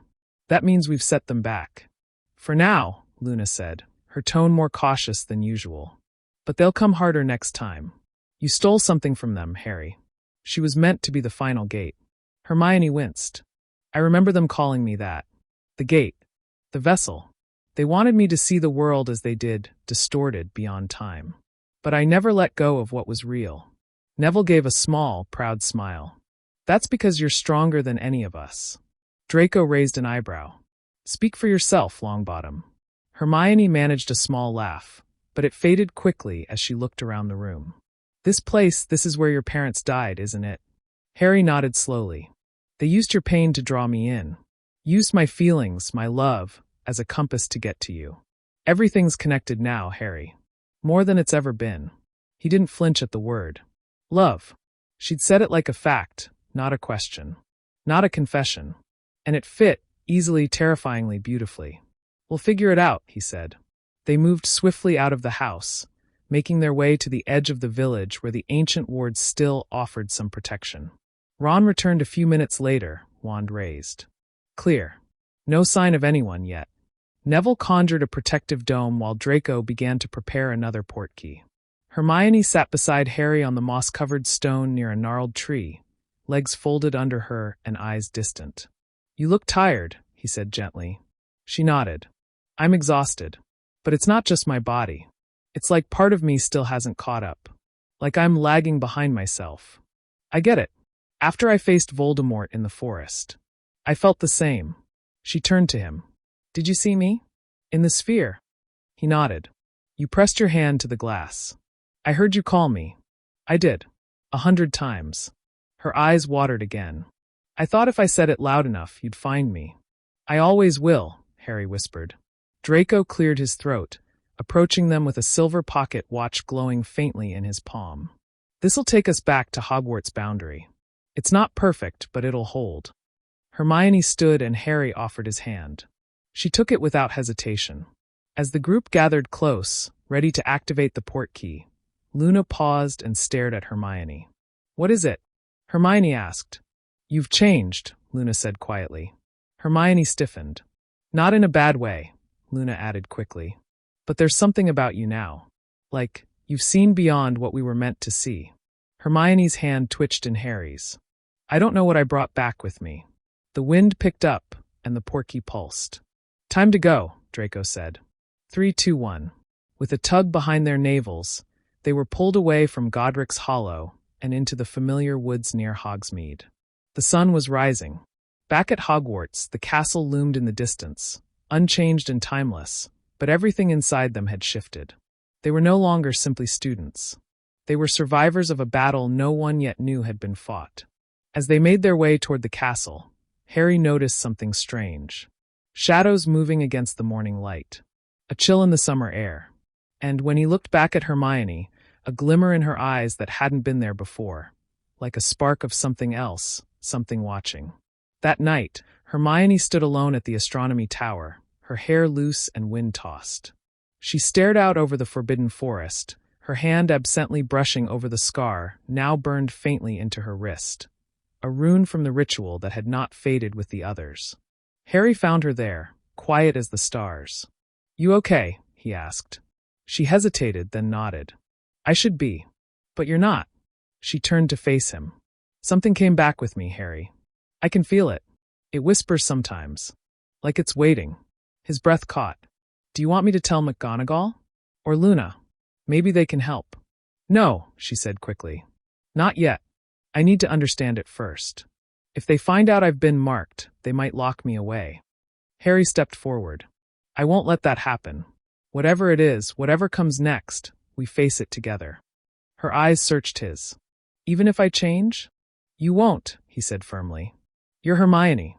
You're still the girl who taught me how to hold a wand properly and who stood by me when no one else would. She smiled faintly. I guess I did have a bit of a crush on you back then. Harry's heart pounded. And now? She stepped closer, close enough to feel the warmth between them despite the chill. Now, I think it's something more. And before either of them could overthink it, her lips met his, soft, hesitant, real. Not because they'd survived, but because they'd come back to each other. The kiss lingered like a spell softly cast, gentle, deliberate, and full of unspoken truth. When they finally pulled away, Harry's hand remained on Hermione's cheek, grounding them both in the quiet that followed. The wind sighed across the astronomy tower, brushing their robes and stirring Hermione's curls, but neither moved. Hermione exhaled slowly. I didn't think this would ever happen. Me neither, Harry admitted, brushing his thumb along her jawline. But I'm glad it did. She gave a fragile smile, one still weighed with uncertainty. You should know, the mark from the ritual, it's not just on my wrist. It's inside. Like part of the veil is still in me. Does it hurt? She looked down. Not in the way you'd think. It's more like a presence. A whisper. I can feel it when I cast spells now, like my magic is stretching into somewhere it shouldn't reach. Harry's brow furrowed. We'll find a way to cleanse it. I'm not sure it can be cleansed, she murmured, then looked up. But I don't think it's evil. At least, not entirely. Whatever it is, it chose to let me go. The idea unsettled Harry. Ancient forces didn't simply let go. They bargained. They marked. They waited. The castle bells chimed in the distance. First light was breaking across the hills, the promise of a new day and a new term. Students would be arriving soon. The world was spinning as usual, completely unaware of what had almost slipped through its cracks. They descended the tower quietly, finding their way back to Gryffindor Tower just as the first owls arrived with morning post. The fat lady gave them a curious look, but didn't ask questions as she swung open. Inside, the common room was empty, save for Ron and Ginny waiting near the fireplace. Ron stood when he saw them, his face unreadable. You're all right, he said stiffly. That's good. Hermione hesitated, then nodded. Thanks to all of you. Ginny stood and wrapped her in a tight hug. I knew you'd come back. Harry noticed how Ron's gaze lingered on Hermione's wrist, where the edge of the rune still glowed faintly beneath her sleeve. His jaw tightened, but he said nothing. I think we all need rest, Harry said. We've got a full term ahead of us. Ron gave a curt nod and turned away, disappearing up the boys' staircase without another word. Later that afternoon, McGonagall summoned them to her office. The portraits lining the walls seemed unusually alert, as if they too were sensing the aftershocks of something unspeakable. I've heard whispers, McGonagall said without preamble. The headmistress at Beauxbatons sent word this morning. Her wards were disturbed last night, and Durmstrang reported a strange energy rippling through the northern sky. Harry and Hermione exchanged a glance. You did something at Godric's Hollow, McGonagall continued. Something that shook the magical foundation of this world. I expect an explanation. Harry stepped forward, recounting everything. The veil, the sphere, the ritual, the mirror worlds, Hermione's return. He left nothing out. Not even the kiss. McGonagall listened in silence, her fingers steepled beneath her chin. When he finished, she rose slowly. This knowledge must be guarded, she said. Not hidden, but protected. I'll alert the unspeakables. The veil must be rewarded. And Miss Granger. Hermione tensed. You'll be monitored discreetly, McGonagall added gently. Not because we don't trust you, but because whatever you brought back might still be developing. Hermione nodded solemnly. As they left the office, Draco appeared at the corridor's end. His expression was unusually serious. I need to show you something, he said, beckoning them into an unused classroom. On the table lay a black notebook bound in snakeskin, a symbol burned into its cover. It pulsed with faint magic. I found this in the Malfoy library last night, Draco said. After I got back. It used to belong to my great-grandfather, Abraxas. He wrote about a spell used during the early Grindelwald era. A spell to bridge dimensions. Hermione's eyes narrowed. You think it's related to what happened to me? More than that, Draco said, flipping to a page. He believed someone, or something, was trying to breach through our world by planting keys and bloodlines. Magical prodigies. He called them fragments of the other. Harry felt a chill. Fragments. Draco pointed at a diagram. A triangle inscribed with a rune that looked hauntingly familiar. The same one that appeared on my wrist, Hermione whispered. There's more, Draco said. Your name, Granger, appears in the margins, written later in someone else's hand. Possibly my father's.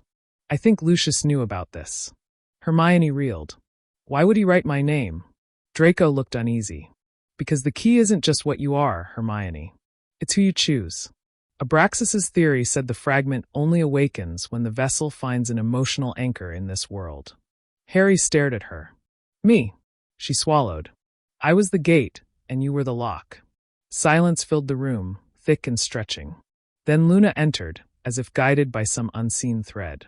You've already opened it, haven't you? Hermione turned. Opened what? Luna tilted her head, her expression distant. The door. The one that was never meant to open. The one they're coming through. Harry's breath caught. You mean it's not over? Luna's voice softened. Oh no. It's only just begun. And outside the castle, beneath the forbidden forest, something stirred, something old, something patient, and something that had waited for the vessel and the lock to finally align. The weight of Luna's words lingered long after she'd left the room. The one they're coming through. None of them knew exactly who they were, but in that moment, the chill that wrapped around them had nothing to do with the weather outside. Harry stood by the window, watching snow begin to fall on the frozen grounds of Hogwarts. His thoughts buzzed with too many threads. Hermione's mark, the notebook, Luna's eerie warning, and that quiet, unrelenting feeling that they were part of something far larger than they could comprehend. Hermione sat with the notebook spread open across her lap, flipping back to the page with the triangular rune. There's more in the back, she murmured, written in a different hand. These entries are erratic, like someone was panicking. Draco moved closer, reading over her shoulder. That's my father's handwriting. Hermione traced one line with her fingertip. The forest stirs. The gate is unstable. The vessel draws too much attention. Another chill ran down her spine. She looked up at Harry. I think Lucius knew that something was buried under the forbidden forest. And he knew it would react to me. You said the veil marked you, Harry said, walking over. Maybe whatever's under the forest recognizes that mark. Draco closed the notebook. My father was obsessed with power, but he was terrified of things he couldn't control. If he wrote this, it means he feared what was down there. Then we need to find out what it is, Harry said. Later that evening, under the cover of twilight, the three of them slipped past Hagrid's hut and into the forbidden forest. Luna had stayed behind, claiming she needed to listen to the castle. But she handed Hermione a stone before they left. It'll hum when you're close to the truth. The forest was dense and cold, silent except for the crunch of snow underfoot. Hermione kept the stone gripped in her left hand, her wand in the other. Her wrist still ached where the rune had been etched, and now, in the forest, it pulsed faintly in rhythm with her steps. They walked deeper than they had ever dared before, past Aragog's former lair, past the centaur's domain, even past the edge of the mapped forest. The moon hung pale above them, casting long shadows between the twisted trunks. Then the stone in Hermione's hand began to glow. She stopped, heart pounding. It's humming. They followed the sound, which was more vibration than noise. It guided them to a clearing where the snow had not settled. In the center was a mound of earth shaped unnaturally, like a seal, or perhaps a grave. Harry stepped forward and brushed away dead leaves. Symbols shimmered into view, faintly silver, arranged in a spiral. At the very center was the same triangle from Abraxas's notebook. This is it, Hermione whispered. Draco crouched and examined the spiral. It's not a lock. It's a warning. A sudden rustling made them whirl around. Nothing. Just trees swaying gently. But then a deep groaning sound began, low and resonant. The ground beneath them trembled. Back! Harry ordered, pulling Hermione away. The center of the spiral cracked. A long, thin black root slithered up from the ground. No, not a root. A finger. Hermione screamed as a skeletal hand emerged, long and shadowy, trailing tendrils of magic that flickered between worlds. The air grew thick, almost unbreathable. We have to close it, Hermione shouted. I don't think we can, Draco yelled. This isn't a door, it's a being. The figure continued rising, its form half shadow, half bone. Its eyes were hollow but glowed with familiar violet flame, the same color that had surrounded Hermione in the ritual. Suddenly, the shadow being stopped. It tilted its head and looked directly at her. Its voice was not sound, but pressure in their minds. You are the chosen. The marked. The echo of what was broken. Harry stepped in front of her. You stay away from her. He is the anchor. You are the key. And you, the shadow turned its gaze to Draco, are the traitor's blood. The wind howled through the forest. Magic spiraled around them. Hermione raised her wand. Finite incantatum. The shadow staggered but remained. It stepped forward, and then suddenly reeled back as if burned. The stone Luna had given Hermione was glowing like fire in her palm. She thrust it forward instinctively. The being screamed, not a sound but a pulse of fury, and sank back into the earth as if being pulled by chains. The seal glowed once more, then dimmed. Silence returned.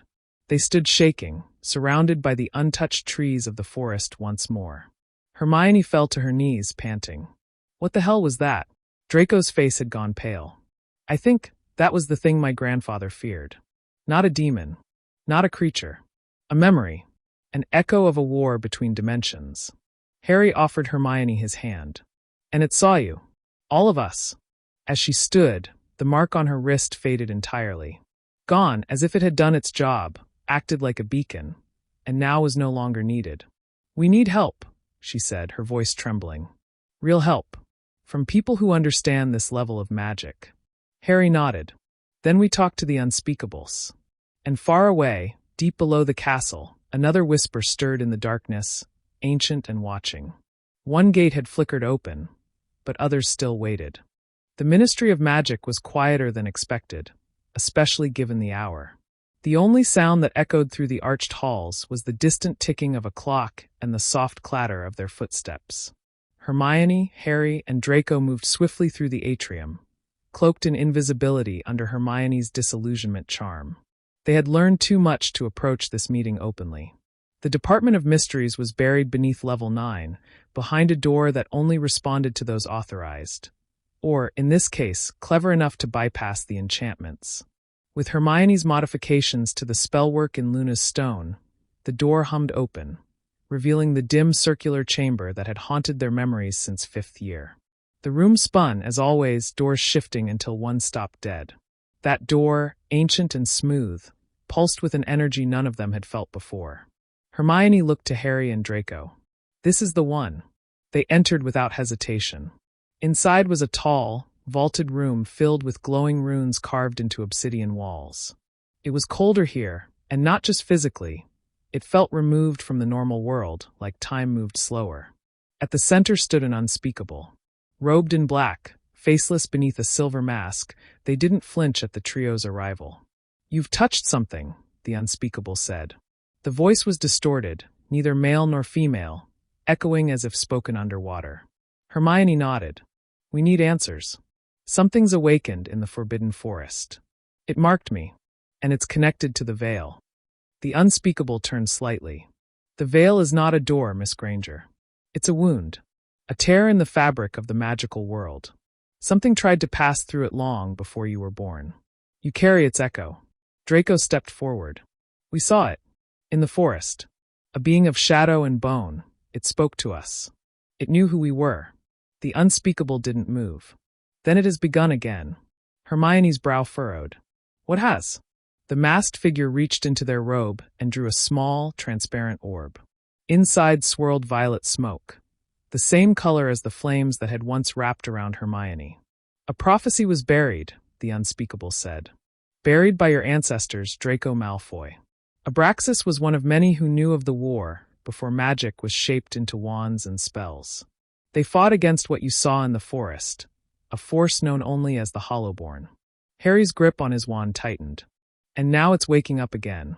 The Hollowborn do not live, the unspeakable corrected. They remember. They feed on moments, fears, and untethered magic. They slipped through the veil once. And if the girl had not been marked, they would have done so again. Hermione took a step forward. Why me? Why was I marked? Because you carry balance, the unspeakable replied. Mind, heart, and soul in equal measure. The veil chose you not for your power, but for your symmetry. That makes you the key. Harry interjected. You said this has happened before. Was it stopped? Yes. Barely. But that which is sealed can be unsealed. The Hollowborn seek anchors, people tied deeply to the world of emotion. You, the unspeakable, turned to Harry, are the anchor.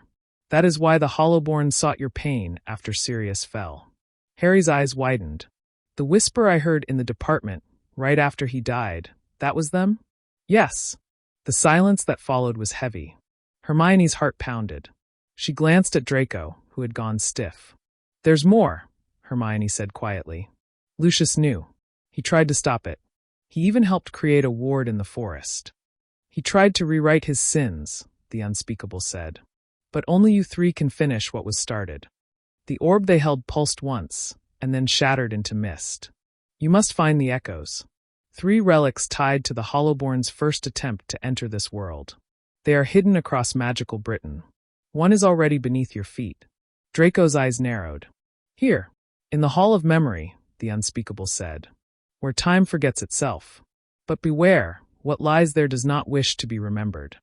The unspeakable stepped back, and the walls of the room began to fade as if melting into stars. Wait, Hermione called. You said I was the key, but to what? The unspeakable's voice echoed as they disappeared. To the end of everything, or the salvation of it. The return to Hogwarts was silent. Each of them had their own storm of thoughts. Hermione stood in the astronomy tower later that night, Luna's stone still glowing faintly in her hand. Snow dusted the windowsill beside her. Harry joined her quietly. I don't want to be the key, Hermione said after a while. Harry placed his hand over hers. I didn't want to be the chosen one either. She smiled faintly. Do you ever think this was meant to happen? Us. All of this. Harry looked at her, the shadows of the tower softening the sharpness of his features. I think whatever's coming. I'm glad we're in it together. Hermione hesitated, her breath catching slightly, heart beating too fast. I think I've always been glad to have you, she whispered. And before the moment could slip away, Harry leaned forward just slightly, close enough to feel the warmth of her breath, but stopped just short. I'm not going anywhere, he said. Neither of them moved. Far below the castle, in a room that no longer followed the rules of time, a relic pulsed softly in the dark. Waiting. The following morning, Hermione awoke before dawn. The sky outside was still veiled in pre-dawn gray, casting faint silver light across the dormitory. She sat upright in bed, her mind still tangled in the memory of Harry's closeness the night before. His words echoed in her mind like a soft refrain. I'm not going anywhere. She pressed her hand over her chest where her heart still fluttered. But there was no time for daydreaming. Not now. Today they would search for the first echo. By breakfast, she had already updated the map they had drawn, linking everything they had learned so far. Draco, who looked like he hadn't slept, met them near the entrance to the library where they'd agreed to rendezvous. Harry joined a few minutes later, brushing frost from his cloak. No word from the unspeakable? Draco asked immediately. Hermione shook her head. They're gone. Like ghosts.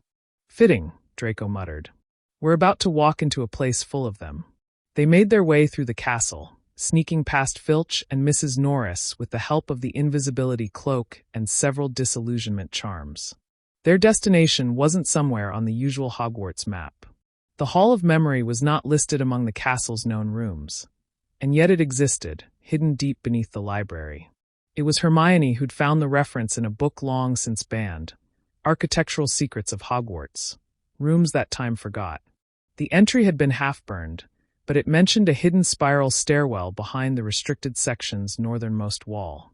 It took several tries, but at last, they found the small groove that responded to Hermione's wand. A ripple passed through the bricks, and a narrow staircase spiraled down into the earth, wrapped in cold and darkness. This is it, she whispered. They descended slowly. With every step, the magic in the air grew heavier, older. It wasn't dark, not exactly. Each stone on the wall pulsed with a faint silver memory light, illuminating the path like soft moonlight.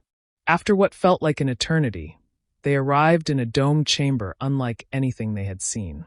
The Hall of Memory was vast and cavernous, carved out of black stone that shimmered like water. Floating throughout the room were memory wisps, some no larger than a pebble, others the size of their heads.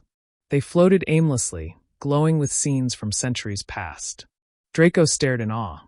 Merlin's beard. But Hermione was focused. We're looking for an echo. It's not a memory. It's something that feeds on memory. Something that twists it. Harry reached into his bag and pulled out Luna's stone. It pulsed faintly again, but this time with a violet tinge. This way, he said.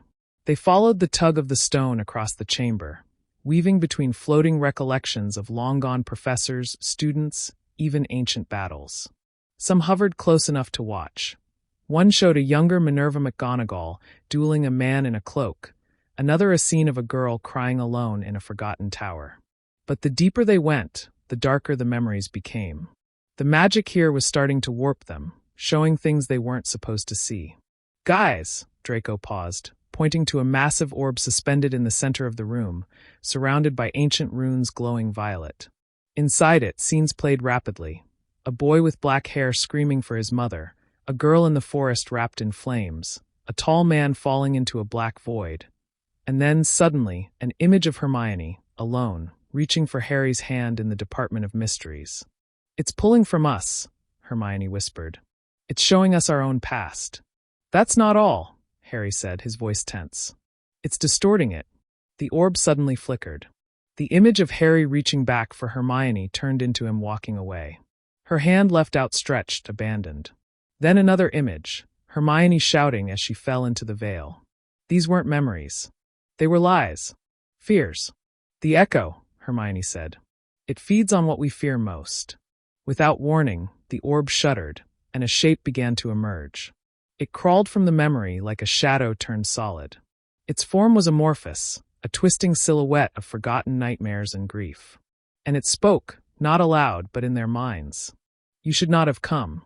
Draco fired a stunning spell, but it passed right through the creature like smoke. Hermione stepped forward, pulling from her bag an ancient scroll wrapped in gold thread. "It's a spell of clarity. It's meant to anchor memory, give it form." She unraveled it, speaking in a language older than Hogwarts itself. As the runes lit up around them, the echo screamed, not a sound, but a vibration of pure anguish that cracked the very air. The shadow surged toward Hermione, but Harry stepped in front of her, wand raised, eyes glowing with determination. "Expecto Patronum," he roared. Prongs burst from his wand with radiant light, galloping into the shadow and forcing it backward. At the same time, Hermione finished the incantation, and the orb cracked. With a final pulse of light, the echo shrieked and dissolved, leaving behind a single object suspended in the air, a locket, ancient and pulsing with faint purple light. Hermione caught it, cradling it in her hands. The metal was warm. "This is the first relic," she breathed. "The first echo." Harry exhaled. 2 more to go. But Draco wasn't looking at the locket. He was staring into the shadows beyond the chamber, where a faint figure stood watching. A girl with white eyes and skin like marble. The same one they had seen in the forest. "She followed us," he whispered. Hermione turned, heart racing, but the girl was already gone. Only the sound of the hall breathing remained. The 3 of them didn't speak as they ascended the spiral staircase. Each step away from the Hall of Memory felt heavier than the last, as though the locket in Hermione's hand carried not just magic, but grief. It pulsed faintly, warm against her skin, as though it had a heartbeat of its own. They emerged back into the restricted section, blinking in the soft morning light leaking through the slats of the ancient windows. The world above felt too normal, too quiet, compared to what they had just witnessed below. "We need answers," Harry said as they sat tucked in a far corner of the library, the locket laid out on the table before them. "What exactly is this thing?" Hermione nodded, carefully opening the book she'd smuggled out weeks ago, Echoes of the Arcane, the lost magics of thought and time. She turned to a dog-eared page and began to read aloud. "The echoes are ancient remnants of raw emotion, grief, fear, longing, that solidified during moments of great magical trauma. Some take form, others remain hidden within objects imbued with memory. When awakened, they distort truth, twist memory, and blur the lines between what was and what is feared." Draco leaned in. "So this thing is literally made of trauma." Hermione closed the book slowly. "Yes, and the locket it left behind might be holding pieces of someone's real memories, or worse, their nightmares." Harry's fingers hovered over the locket. "Then we need to find out whose they are." "Careful," Hermione warned. "It might react if we touch it directly." Harry ignored the warning and tapped it lightly with the tip of his wand. A violet shimmer passed over the surface, and without warning, the locket sprang open. They were no longer in the library. Suddenly, they stood in the middle of a ghostly memory. The world around them was gray and misted, like a pensive dream but with ragged edges. The air shimmered, flickering like a damaged film reel. And in the center of it all stood a young girl, no older than 13, with white eyes and marble-pale skin. Hermione froze. It's her. The girl stood alone on the edge of a cliff, waves crashing below. She was crying, clutching a wand too large for her hand. Behind her, a voice called out, "Don't do this." Another girl, older, ran into view, dark curls bouncing, wand raised. "You can still come back. You're not lost, please." But the pale girl turned slowly, her voice hollow and echoing like it came from another realm. "I was never yours to save, Mira." The sky cracked with lightning. The cliff exploded in a flash of light. And they were back in the library. Hermione fell backward, gasping, as the locket snapped shut and smoked in her hand. "What the hell was that?" Draco said, voice sharp. "A memory," Harry said, rubbing his temples. "But not ours." Hermione looked at the others. "That was Mira Selwyn, the girl who went missing 5 years ago. I read about it in the Daily Prophet. She disappeared during a storm on the Welsh coast. No one ever found her." "And the pale girl?" Harry asked. Hermione bit her lip. "There's no record of her. But I think she might be an echo. Or maybe something worse." "Like what?" Draco asked. Hermione hesitated. "Like someone who became an echo and survived it." The three of them sat in stunned silence, the implications settling like dust. Suddenly, the library doors creaked open. Luna Lovegood entered, floating toward them like a dream, her wand tucked behind one ear and her radish earrings swaying gently. "I thought I might find you here," she said with her usual serene voice. "I had another dream." Hermione stood. "Luna, what kind of dream?" Luna sat cross-legged on the floor. There were 3 stones.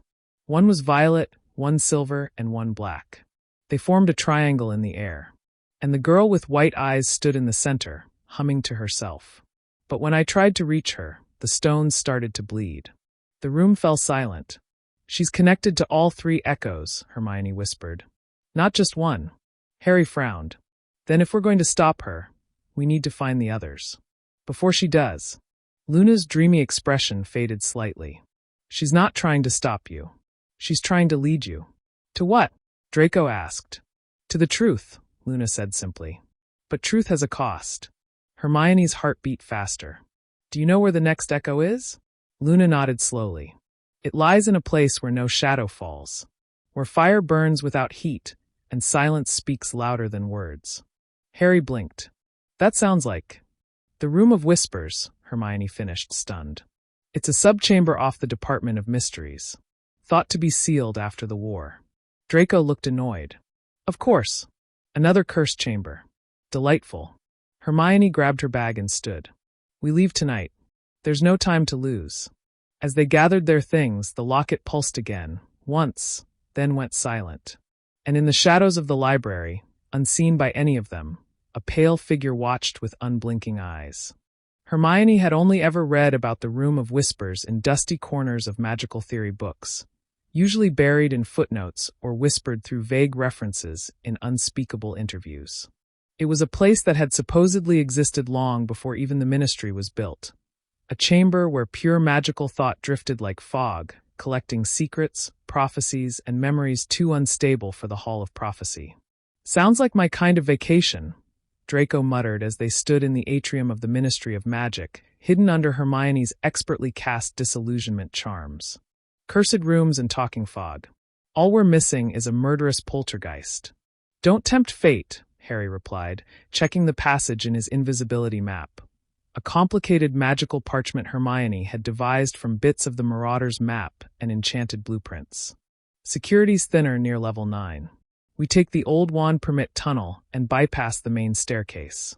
They moved fast and silent through the underlayers of the Ministry. There was tension in every step, especially for Hermione.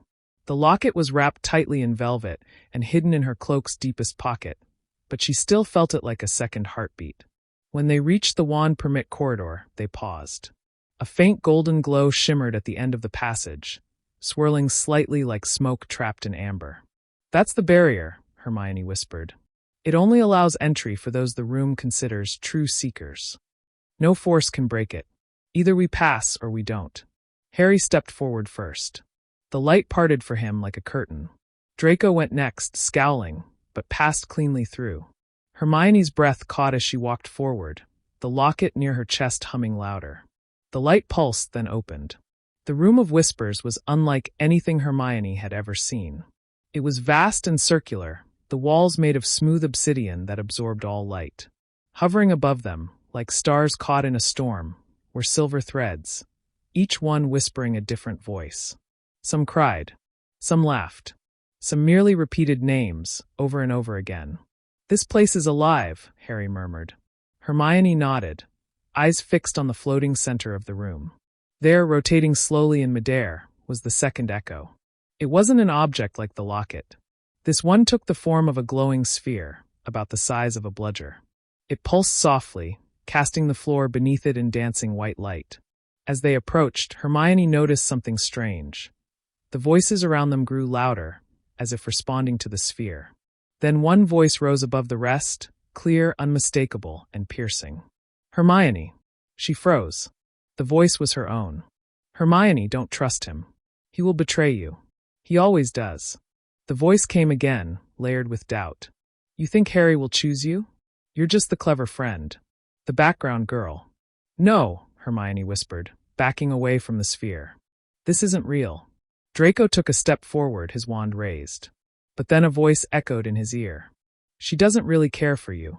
She's using you to get to him." Draco stiffened, jaw tightening. "It's just the echo," Harry said quickly, turning toward him. "It's trying to break us down. Just like the last one." "Funny," came a sneer from the mist, a voice that mimicked Ron perfectly. "How fast you both forgot me." Hermione shook her head. "This one feeds on insecurity. It magnifies doubt." Suddenly, the room shifted. The sphere cracked open like an egg, and a figure fell from within. Not a ghost this time, no, echoed girl. It was Hermione, but not the Hermione standing there now. This version looked older. Her face was pale, her eyes sunken with sleeplessness, and her hand gripped a wand as though it was the only thing tethering her to sanity. "Don't come any closer," the older Hermione shouted, panic in her eyes. "I've seen what's coming. He'll break your heart, and then the world will burn." Harry stepped forward. "Who are you?" "I'm you, Hermione," the older version whispered, voice breaking. "I'm what you become if you don't walk away from him now."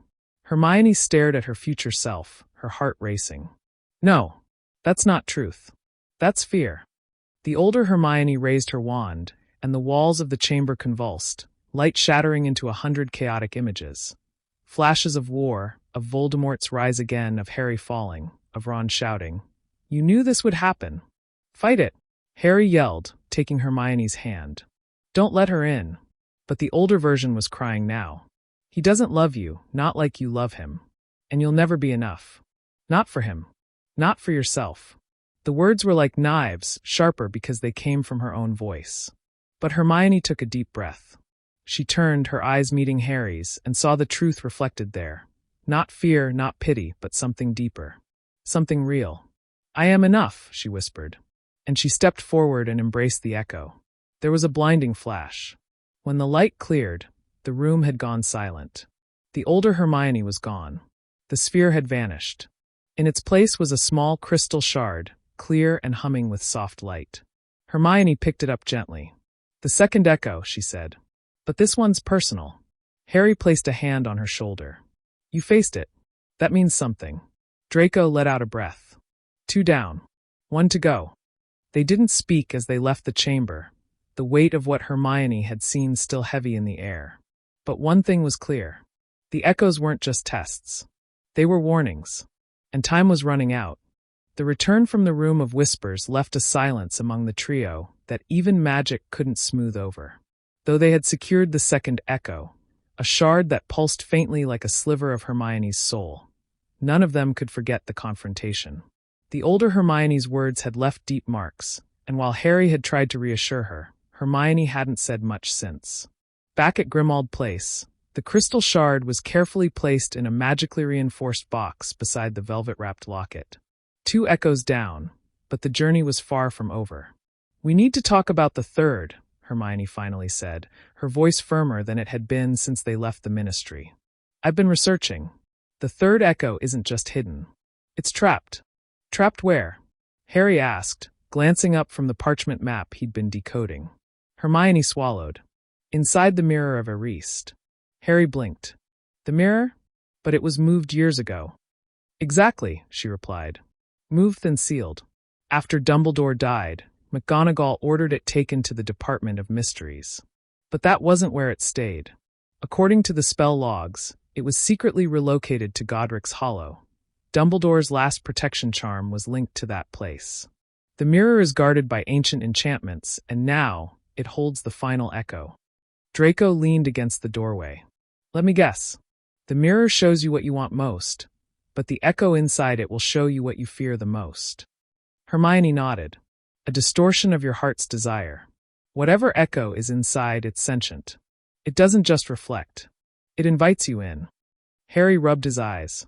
Then we go to Godric's Hollow. They left that night, under cover of disillusionment and silence. Snow blanketed the old village in a thin, glowing frost, and the ruins of the Potter cottage stood still and cold in the moonlight. But their path didn't lead there. It twisted into the old chapel at the edge of the graveyard, a forgotten structure covered in creeping ivy and cracked stained glass.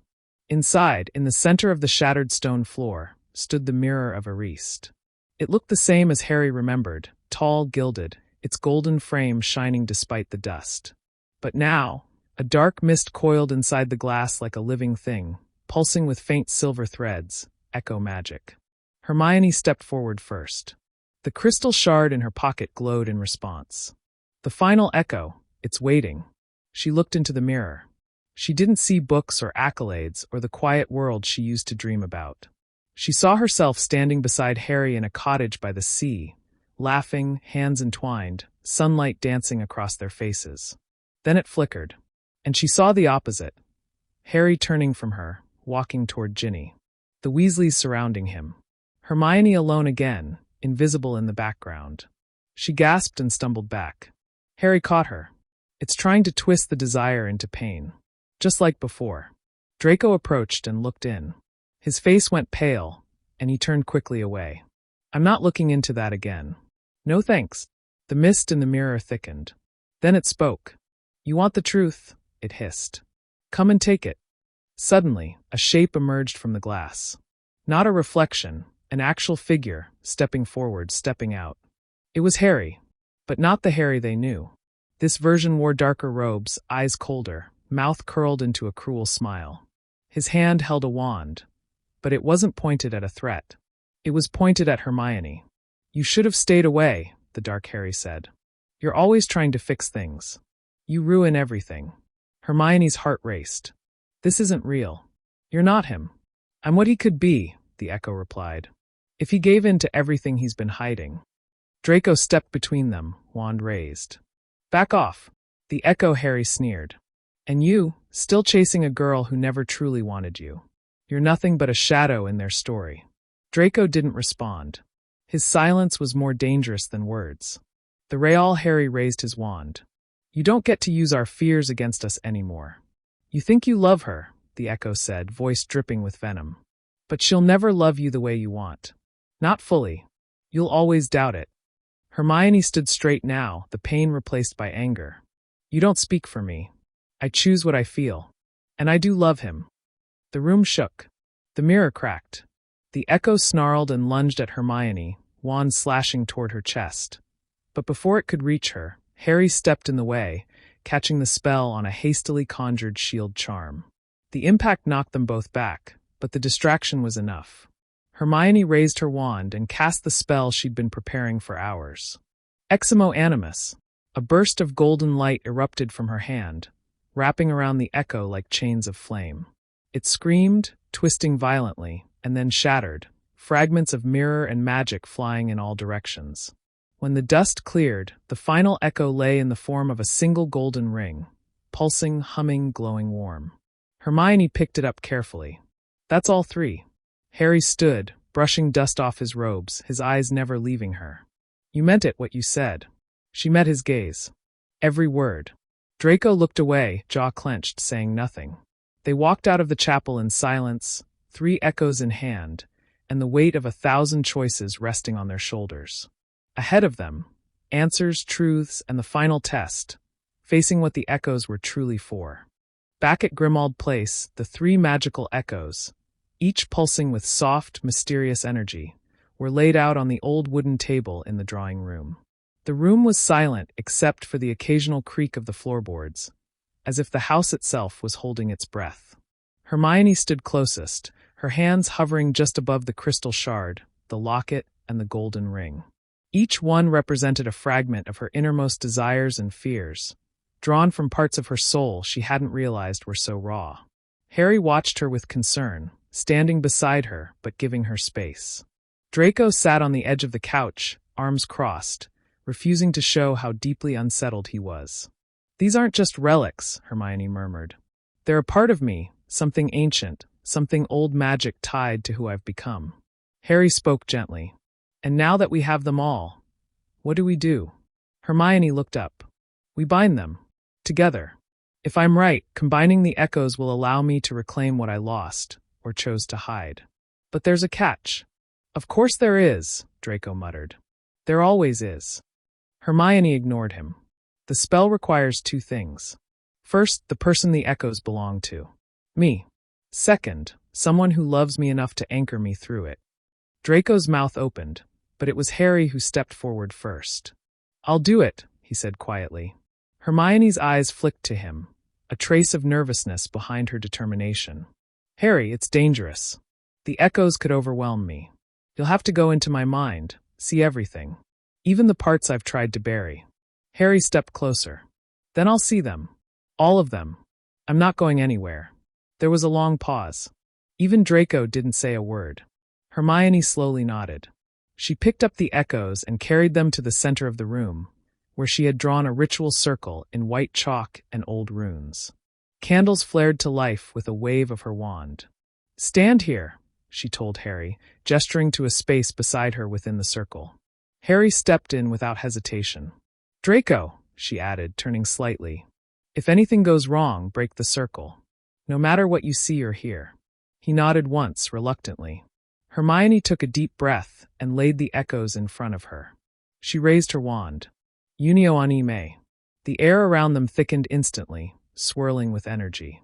The echoes floated into the air and began to spin around her, humming louder with every rotation. Her hair whipped around her face as the magic intensified. Harry grabbed her hand and held tight. Suddenly, everything went white. They were no longer in Grimmauld Place.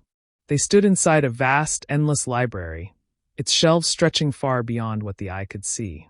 Each book glowed faintly, filled not with words but with memories. It was Hermione's mind. "Where are we?" Harry whispered. "My subconscious," Hermione said, awe in her voice. "The heart of who I am." Echoes shimmered in the distance like stars. Then a voice echoed from the shelves. She was always second best. Another voice. "He'll never love you the way you want." Books began to fly from the shelves, pages ripping themselves out, swirling like a blizzard around them. Hermione gasped, stumbling. The echoes were forcing her to face every doubt she'd ever had. "You should have been in Ravenclaw." Harry would have picked Ginny anyway. "You'll always be the clever girl, not the one they choose." Harry turned to her. "Hermione, don't listen to them." "It's not them," she said shakily. "It's me." He gripped her shoulders. "Then hear this from me. You are brilliant, brave, kind. And I do love you, Hermione. I didn't know it for a long time. But I do now. And I'm here. With you. Not Ginny. Not anyone else. You." She looked into his eyes, and for a moment, the whirlwind of doubt faltered. The flying books slowed. The voices dimmed. Hermione stepped forward and raised her hand to the swirling echoes. "I accept you," she whispered. "All of you. Every part. The fears. The dreams. The love." The echoes stopped spinning and merged. A shockwave of golden light burst through the library, and suddenly Harry and Hermione were thrown backward out of the vision. They collapsed in the ritual circle at Grimmauld Place. The runes glowed brightly for a moment, then vanished. Hermione lay still, breathing hard, but peaceful. Harry sat up, his heart racing. "Hermione!" She opened her eyes. "It worked."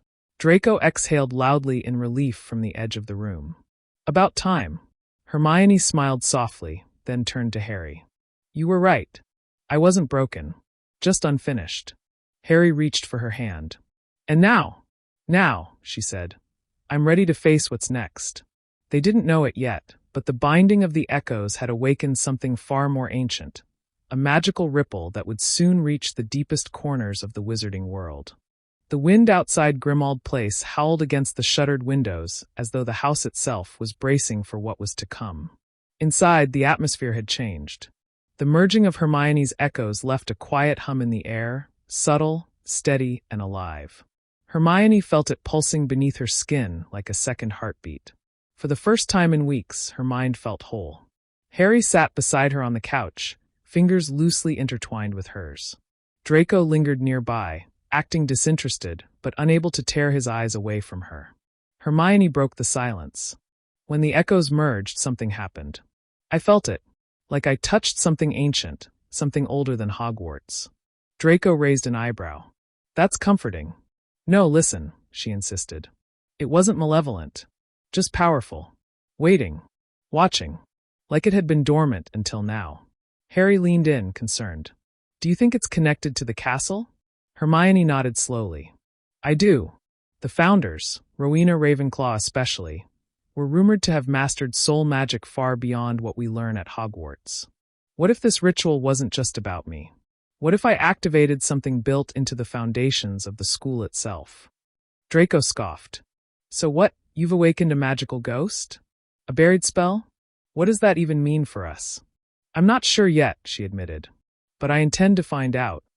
Before Harry could reply, the entire room pulsed. Not visually, but magically. A low vibration ran through the floorboards.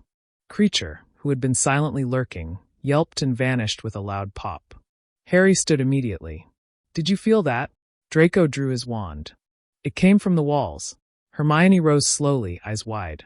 It wasn't from here. That magic was Hogwarts. Another pulse hit them, stronger this time, and a shimmering figure appeared before the fireplace. It was translucent but unmistakably real.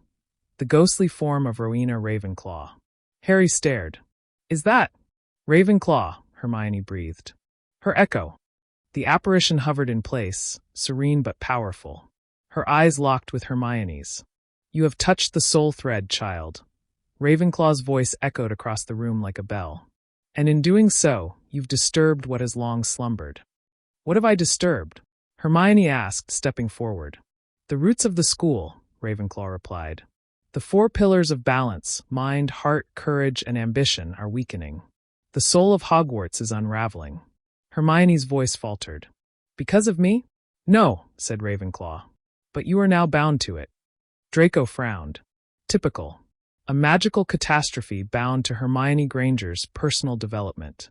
Ravenclaw turned her gaze on him. And you, descendant of Salazar, are no bystander either. The darkness within the castle grows, fed by imbalance, by secrets buried too long. Soon it will manifest. Harry stepped forward. What do we do?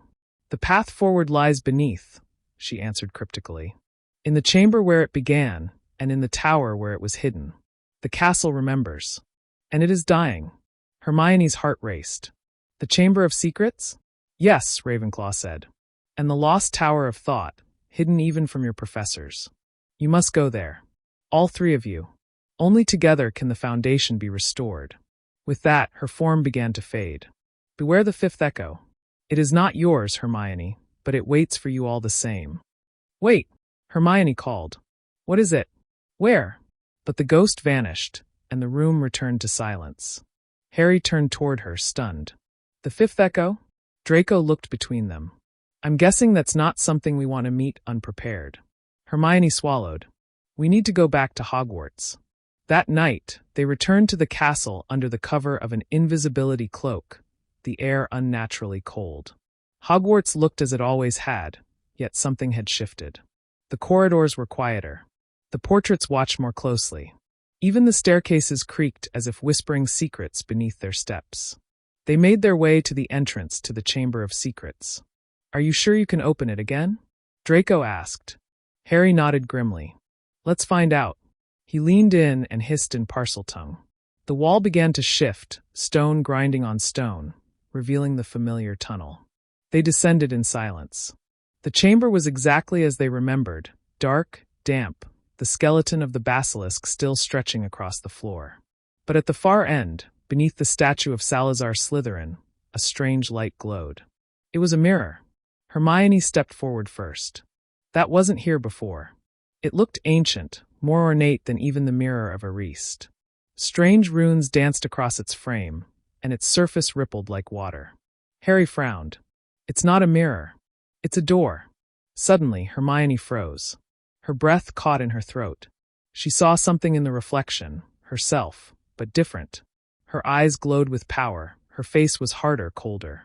And behind that other Hermione stood Harry, but not the one beside her now. He wore black robes, his hand entwined with hers, a serpent curled around his wand. It's a version of us, she whispered. But twisted. Changed. Draco approached warily. A parallel? An alternate timeline? The fifth echo, Hermione said slowly. It's not an object. It's a future. One that could still happen. Harry stepped closer and saw it too. We're looking at who we might become, if we take the wrong path. Suddenly, the surface shimmered again, and the door opened. The darkness beyond beckoned. Hermione turned to the boys, voice steady but resolute. We have to go in. Not to change the past, but to stop that future. And one by one, they stepped through the door, into the shadows of what might have been. The moment Hermione crossed the threshold of the mirror door, the world seemed to fold in on itself. One blink, and the Chamber of Secrets disappeared. Another, and she was standing in a place that felt eerily familiar, yet completely wrong. It looked like Hogwarts, but a version bathed in perpetual twilight. The walls were darker, the air heavier, charged with magic that didn't hum. It hissed. Torchlight flickered with an unnatural green hue, and the portraits lining the corridors were all blank, as if the people within them had fled. Harry and Draco emerged behind her, both shaken by the shift. Where are we? Harry asked, glancing around. Hermione swallowed. If I'm right, this isn't just a vision. This is an alternate timeline. One where I made different choices. Draco scoffed. You mean the future where you're in love with Dark Harry and plotting world domination? Harry shot him a look, but Hermione's eyes remained fixed ahead. No jokes, Draco. This place is wrong.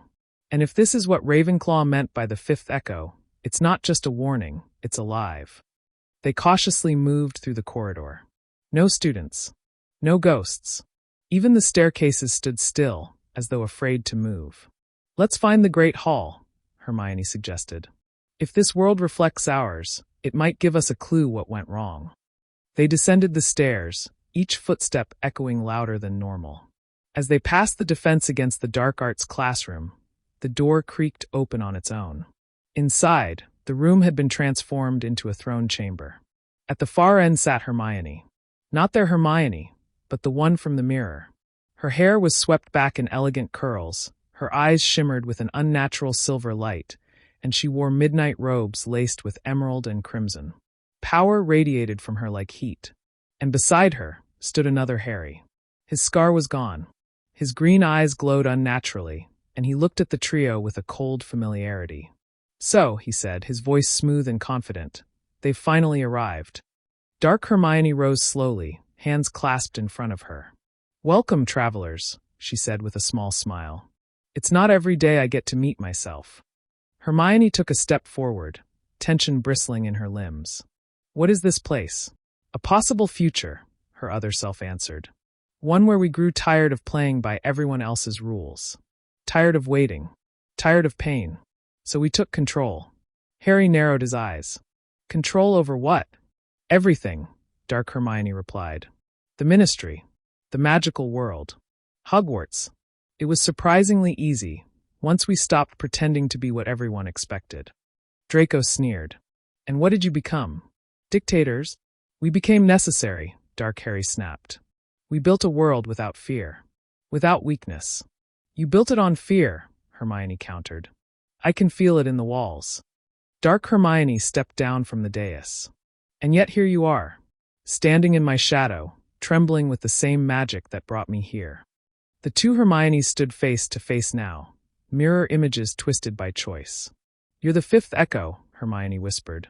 Not an object. Not a spell. You. Dark Hermione nodded. I am the culmination of your doubt, your ambition, your hidden desires. I am what you might become, if you let go of him. She gestured toward Harry. And embrace something greater. Hermione didn't blink. I don't want power without love. Without people. Then you're weak, her other self hissed. And you'll always lose. Suddenly, the walls trembled, and the mirror door behind them sealed shut. The torches dimmed further, plunging the chamber into a storm of flickering shadows. Leave. Dark Harry laughed. Oh no. You're here now. And if you want to go back, he drew a wand, jet black and crackling with energy. You'll have to fight for it. Harry stepped beside Hermione, his wand ready. We're not afraid of you. Dark Hermione's lips curled. You should be. Without warning, the walls of the classroom collapsed into mist, revealing a grand dueling arena that spread out in all directions. The sky overhead churned with black clouds. From the shadows, twisted versions of familiar faces appeared. Corrupted Ron, pale Luna, even a sneering version of Professor McGonagall, their eyes all glowing the same sickly silver. Draco gritted his teeth. Fantastic. Evil Hermione has her own fan club. Hermione's wand was already in her hand. We end this. Now. The first blast of magic came from Dark Harry. Pure shadow, fast and deadly. Harry deflected it just in time, sending a counterspell across the arena. Draco darted to the side, flinging hexes at the twisted Ron, who cackled as he parried with wandless magic. Hermione met her counterpart spell for spell. It was like dueling herself, every move mirrored, every spell countered before it finished forming. But Hermione noticed something. Each time she defended, her own echo hesitated, as if some part of her, buried deep, still remembered what it meant to love Harry. To care. To feel. Hermione! Harry shouted over the chaos. She's linked to you, use it. Hermione narrowed her eyes and dropped her wand. Dark Hermione paused. You can't win, Hermione said softly, because you forgot the one thing that made us strong. And what's that? Her other self snapped, raising her wand. Hermione stepped forward. Hope.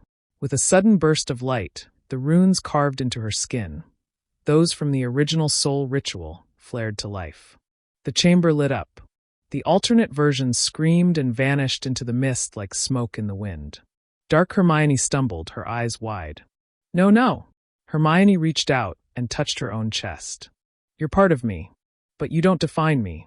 A surge of pure magic exploded outward, not violent but cleansing. The arena shattered into 1,000 shards of light, and the air filled with whispers. Then silence. And in the quiet aftermath, they stood once more in the Chamber of Secrets. The mirror was gone. Draco coughed. Was that your version of therapy? Hermione smiled weakly. In a way. Harry took her hand gently. You okay? She nodded. I think. I finally understand what the echoes meant. They weren't fragments. They were warnings. Choices. Draco cracked his neck. Well, if that was Echo 5, I vote we take a nap before Echo 6. Hermione chuckled. Agreed. But even as they left the chamber, the weight of what they'd seen lingered.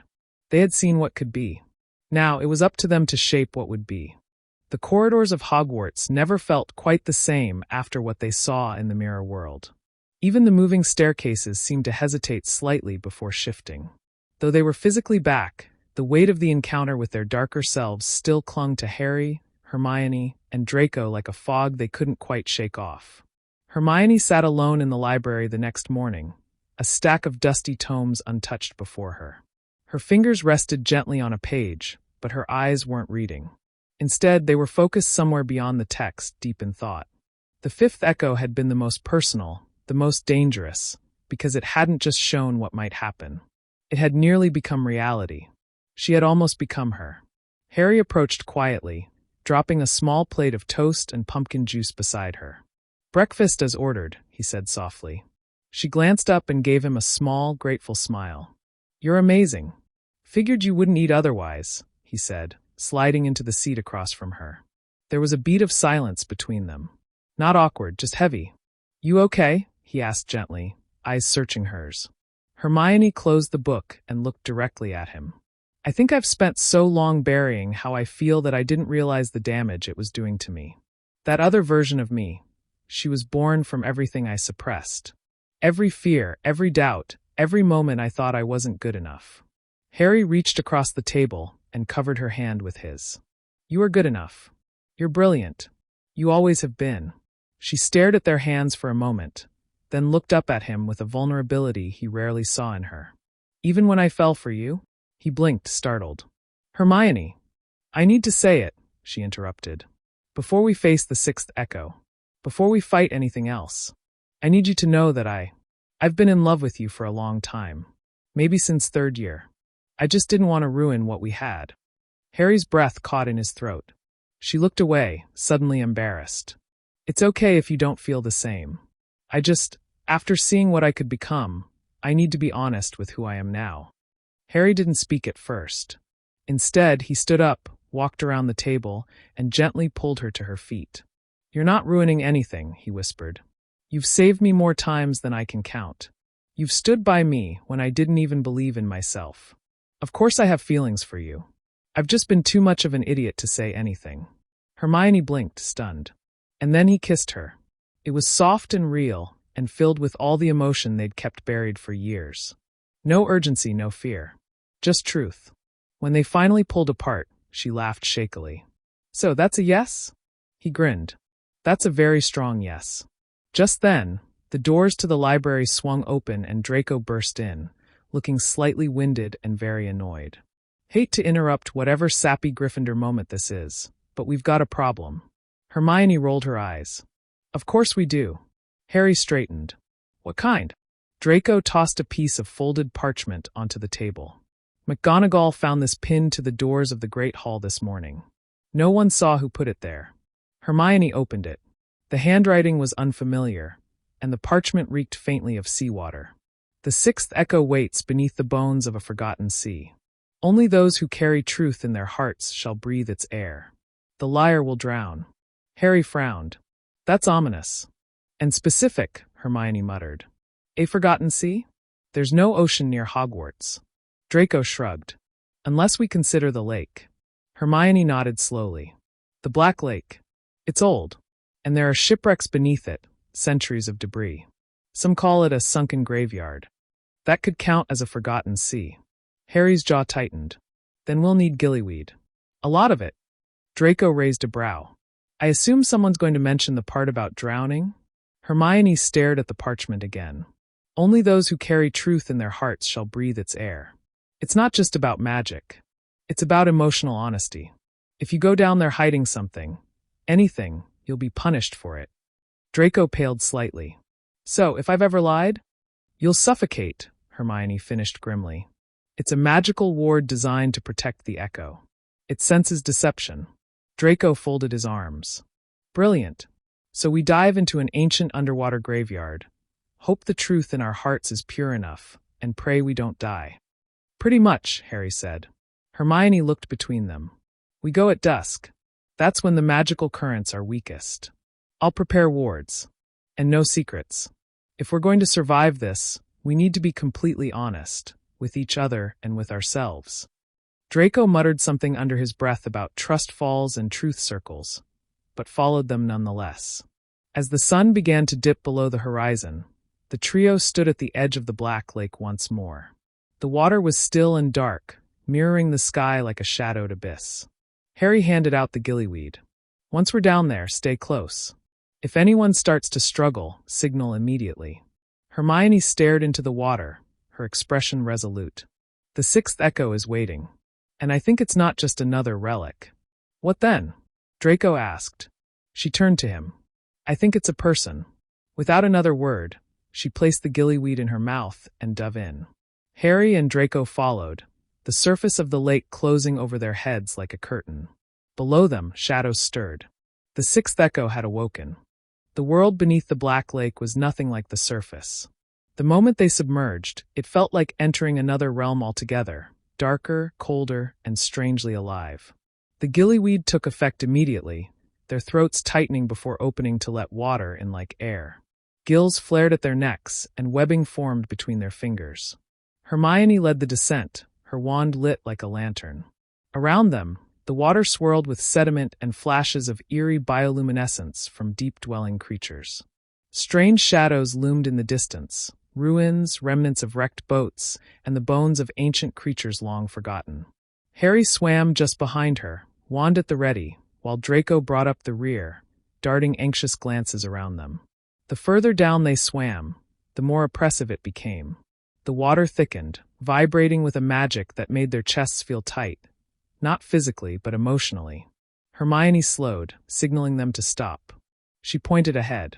Beneath a canopy of seaweed-covered arches lay what looked like a sunken temple. Its columns were jagged and broken, yet pulsed with pale blue light. An aura of magic radiated from its core. That was where the sixth echo waited. They pushed forward. As they reached the temple's entrance, an invisible force repelled them briefly, like a heartbeat thudding against their chests. Then, one by one, they passed through. Immediately, the magic within the temple tested them. Not with traps or illusions, but with truth. Hermione gasped as a vision appeared before her, a memory. She stood in her parents' living room, the day before she went to Hogwarts. Her mum had asked her if she was nervous, and Hermione had lied, smiling brightly and saying she couldn't wait. But she had been terrified. Of not fitting in. Of being a muggle-born. Of being alone. She shuddered, and the vision faded. She had faced the truth. Next was Draco. He floated in place, frozen, as the image of his father appeared before him, stern and cold. A memory of Draco saying he would never betray the Malfoy name, promising to uphold its values. But in his heart, Draco had already started to question it. Even then, his body trembled slightly. Then the memory dissolved. Finally, Harry. A whisper echoed through the water around him, his own voice in the cupboard beneath the stairs. I don't need anyone. I'm fine. But that had never been true. He had always wanted a family, someone to truly belong to. The temple acknowledged their honesty. The path ahead opened. At its center, an altar rose from the stone, and atop it, a figure knelt. Not a statue, not a ghost, a person. She was floating, hair drifting like silk in the current, her skin pale but shimmering with power. Her eyes opened slowly as they approached. She looked like a reflection of Hermione, but older. Wiser. And deeply, deeply sad. I am Echo, the woman said, her voice not carried by sound but through thought, directly into their minds. The sixth trial is not mine to give. It is yours to face. Hermione stepped forward. What do you mean? Echo slowly rose. You carry love in your heart. Hidden, denied, repressed. It gives you strength, but it also weakens you when left unspoken.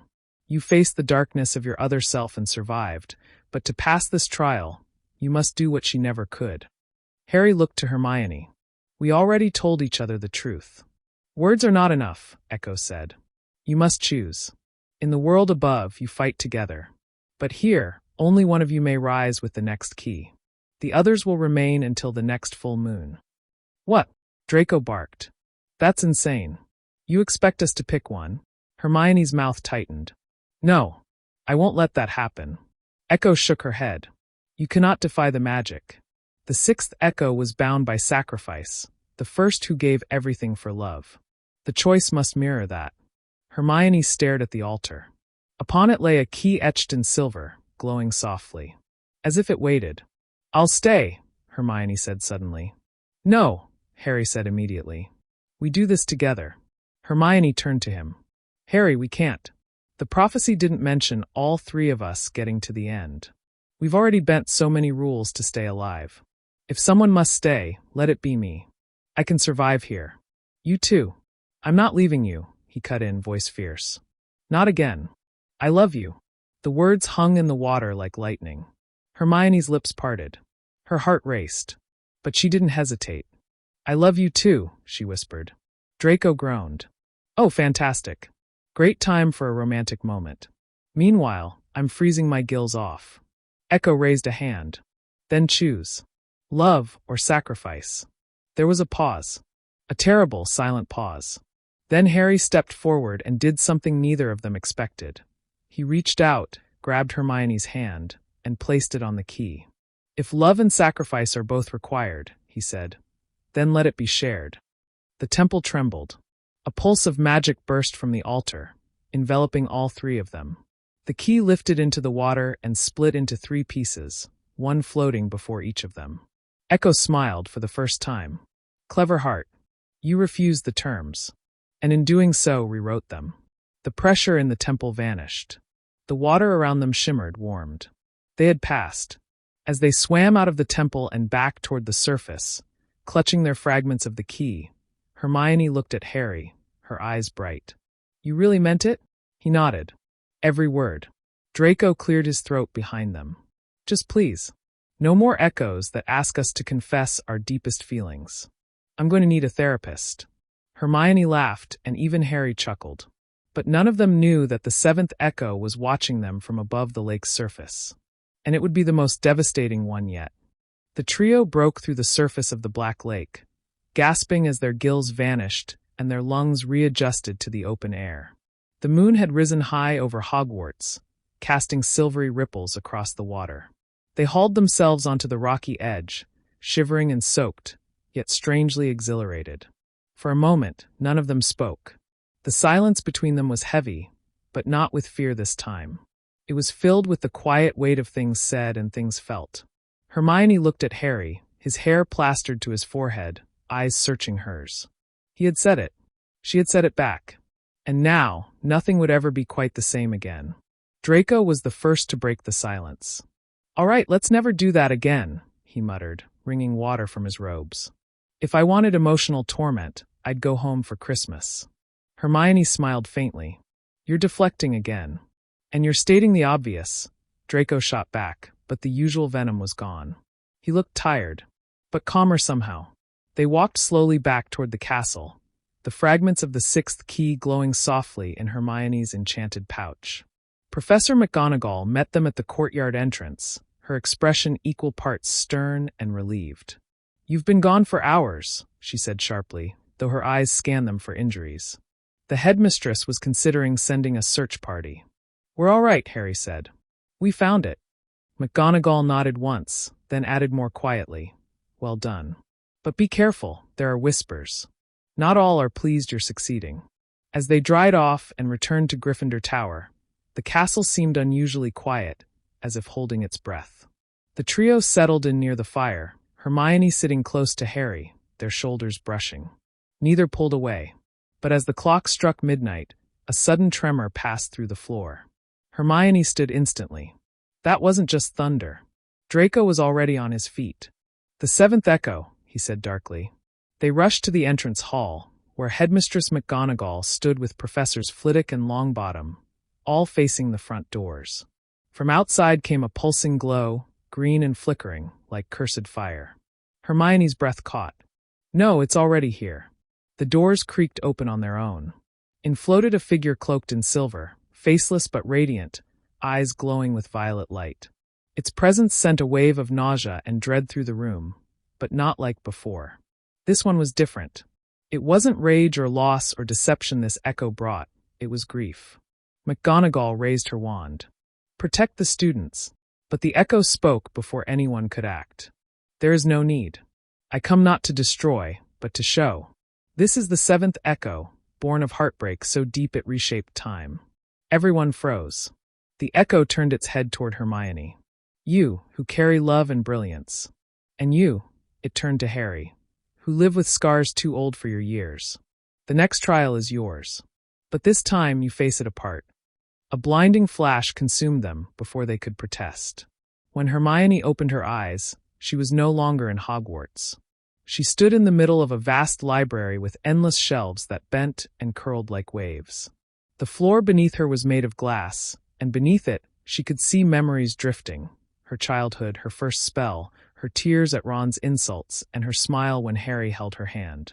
A whisper echoed all around. This is your mind, Hermione Granger. She turned around. The echo now stood before her in her own image, like a ghostly twin. To pass this trial, you must face your greatest regret. Not your mistake, but your inaction. The moment you could have changed everything, but didn't.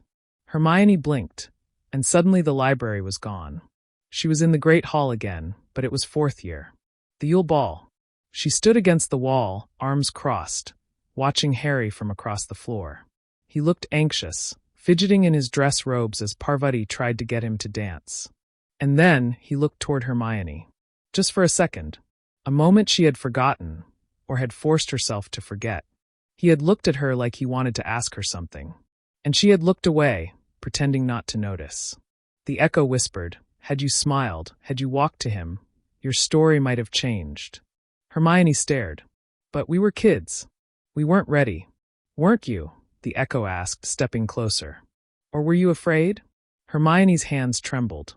"Yes, I was. I didn't want to ruin what we had. I didn't know what I felt yet. But I regret it, not knowing sooner." The echo regarded her silently, then vanished. Meanwhile, Harry stood in a dark field, wind blowing harshly around him. In front of him was a house on fire, the burrow. Inside, muffled voices screamed. Hermione's voice. Ron's. Sirius's. All the people he had lost or almost lost. A burning figure stepped out.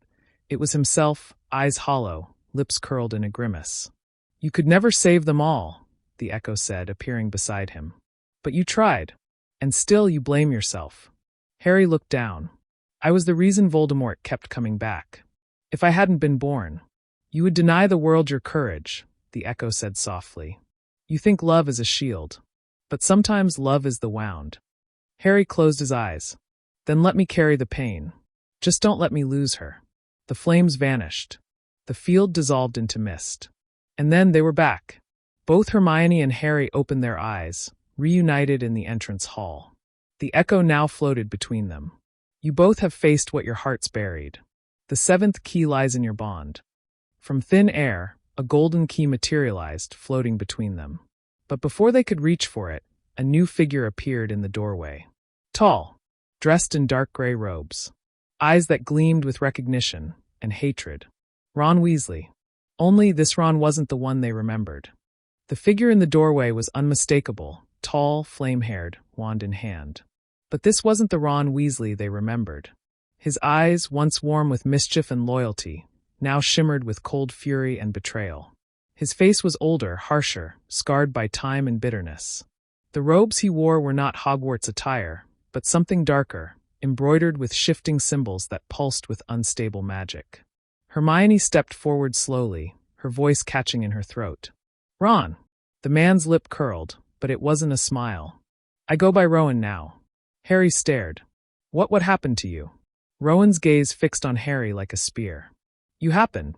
The silence shattered like glass. Professors drew wands, students whispered behind the columns of the grand hall, but none dared step forward. "I don't understand," Hermione said, voice shaking.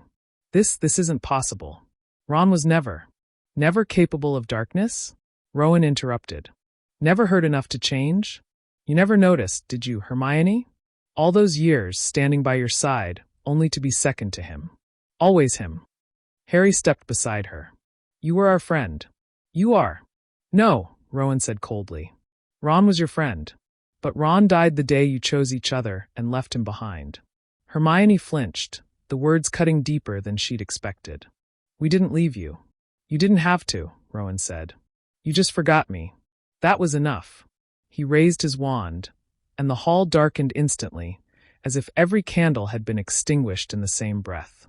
The only light came from the golden key still floating between Harry and Hermione, glowing with quiet power. "The echoes aren't your only challenge," Rowan growled. "You were warned not all would support you. I am the eighth trial." A blast of energy surged from his wand, an arc of red lightning so forceful it cracked the stone beneath their feet. Harry shoved Hermione out of the way and raised a shield charm, but the blast struck like a hammer, throwing him back into the staircase. Hermione scrambled to her feet, wand trembling in her hand. "Ron, please. Don't do this." But Rowan only advanced.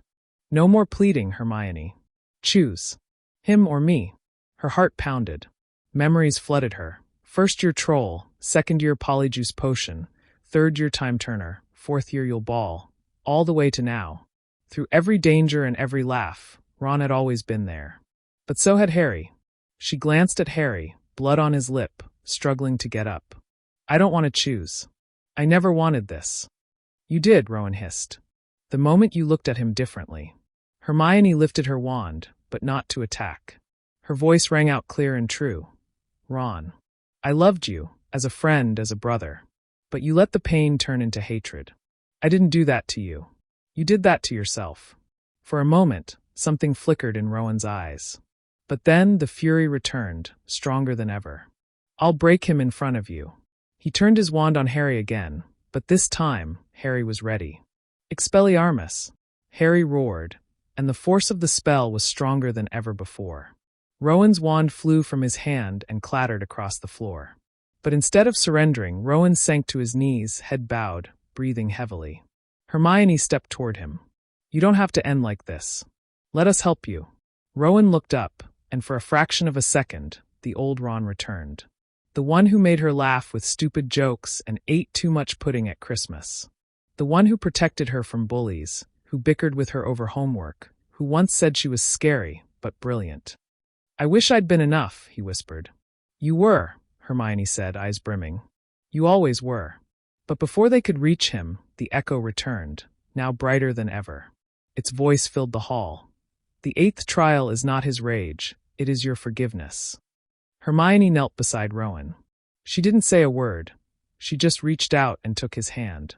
The golden key pulsed once, twice, and then shot toward the ceiling, erupting in light. The 7th key had accepted them, and the echo vanished, taking Rowan with it. They were left alone in the entrance hall. Silent. Shaken. Harry stood slowly, moving to Hermione's side. You okay? She nodded, swallowing a sob. Barely. But yes. They held each other for a long time, saying nothing. Eventually, Professor McGonagall approached quietly. You've passed the 7th trial, she said. But I fear the last 3 will not wait for long. Hermione looked up. How many keys remain? 3, McGonagall said. But these final ones aren't hidden in spells or relics. They are buried in people, history, and heartbreak. Harry and Hermione exchanged a glance. And they knew. The hardest part hadn't even begun. The Great Hall remained quiet long after the trial ended. The weight of Ron's transformation, his pain, his bitterness, and the moment of forgiveness, lingered in the air like smoke after a fire.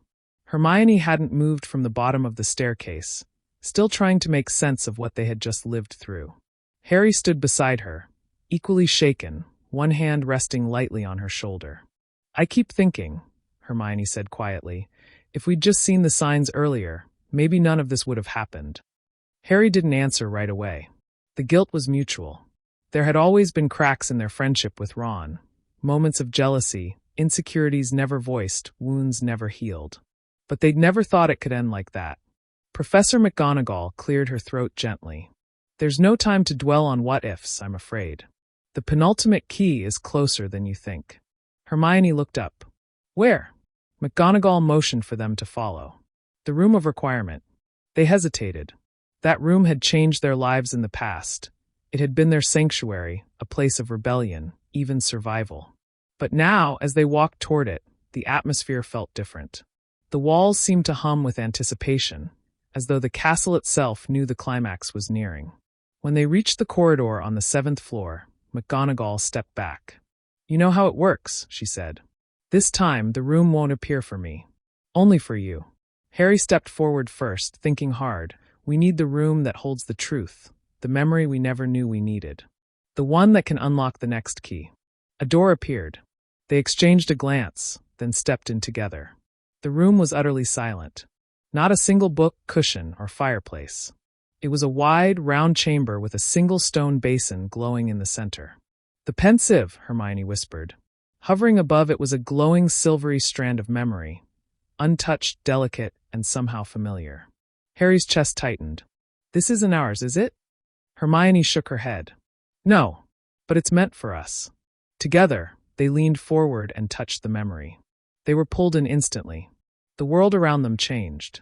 They found themselves standing in the Gryffindor common room, late at night. But this wasn't a typical evening. Everything was dimmer, more faded, as though time itself was holding its breath. And then they saw themselves. But younger. 14-year-old Hermione sat by the fireplace, her hair pulled back as she hugged her knees to her chest. Her eyes were red-rimmed, and she looked broken. From the boys' dormitory, Ron's voice could be heard shouting about something, books maybe. Or Harry again. The words were muffled, but the fury wasn't. And then, young Harry entered the room. He looked confused, tired, and unsure what had just happened. He paused when he saw Hermione, and for a moment he hesitated, but then walked over and sat beside her. The memory version of Hermione didn't look up. "I'm fine," she muttered. "Just go." "I won't," Harry said simply. She exhaled shakily, looking away. "You always pick him." "I didn't pick anyone," Harry said, voice softer than either of them remembered. "But if I had to, it would have been you."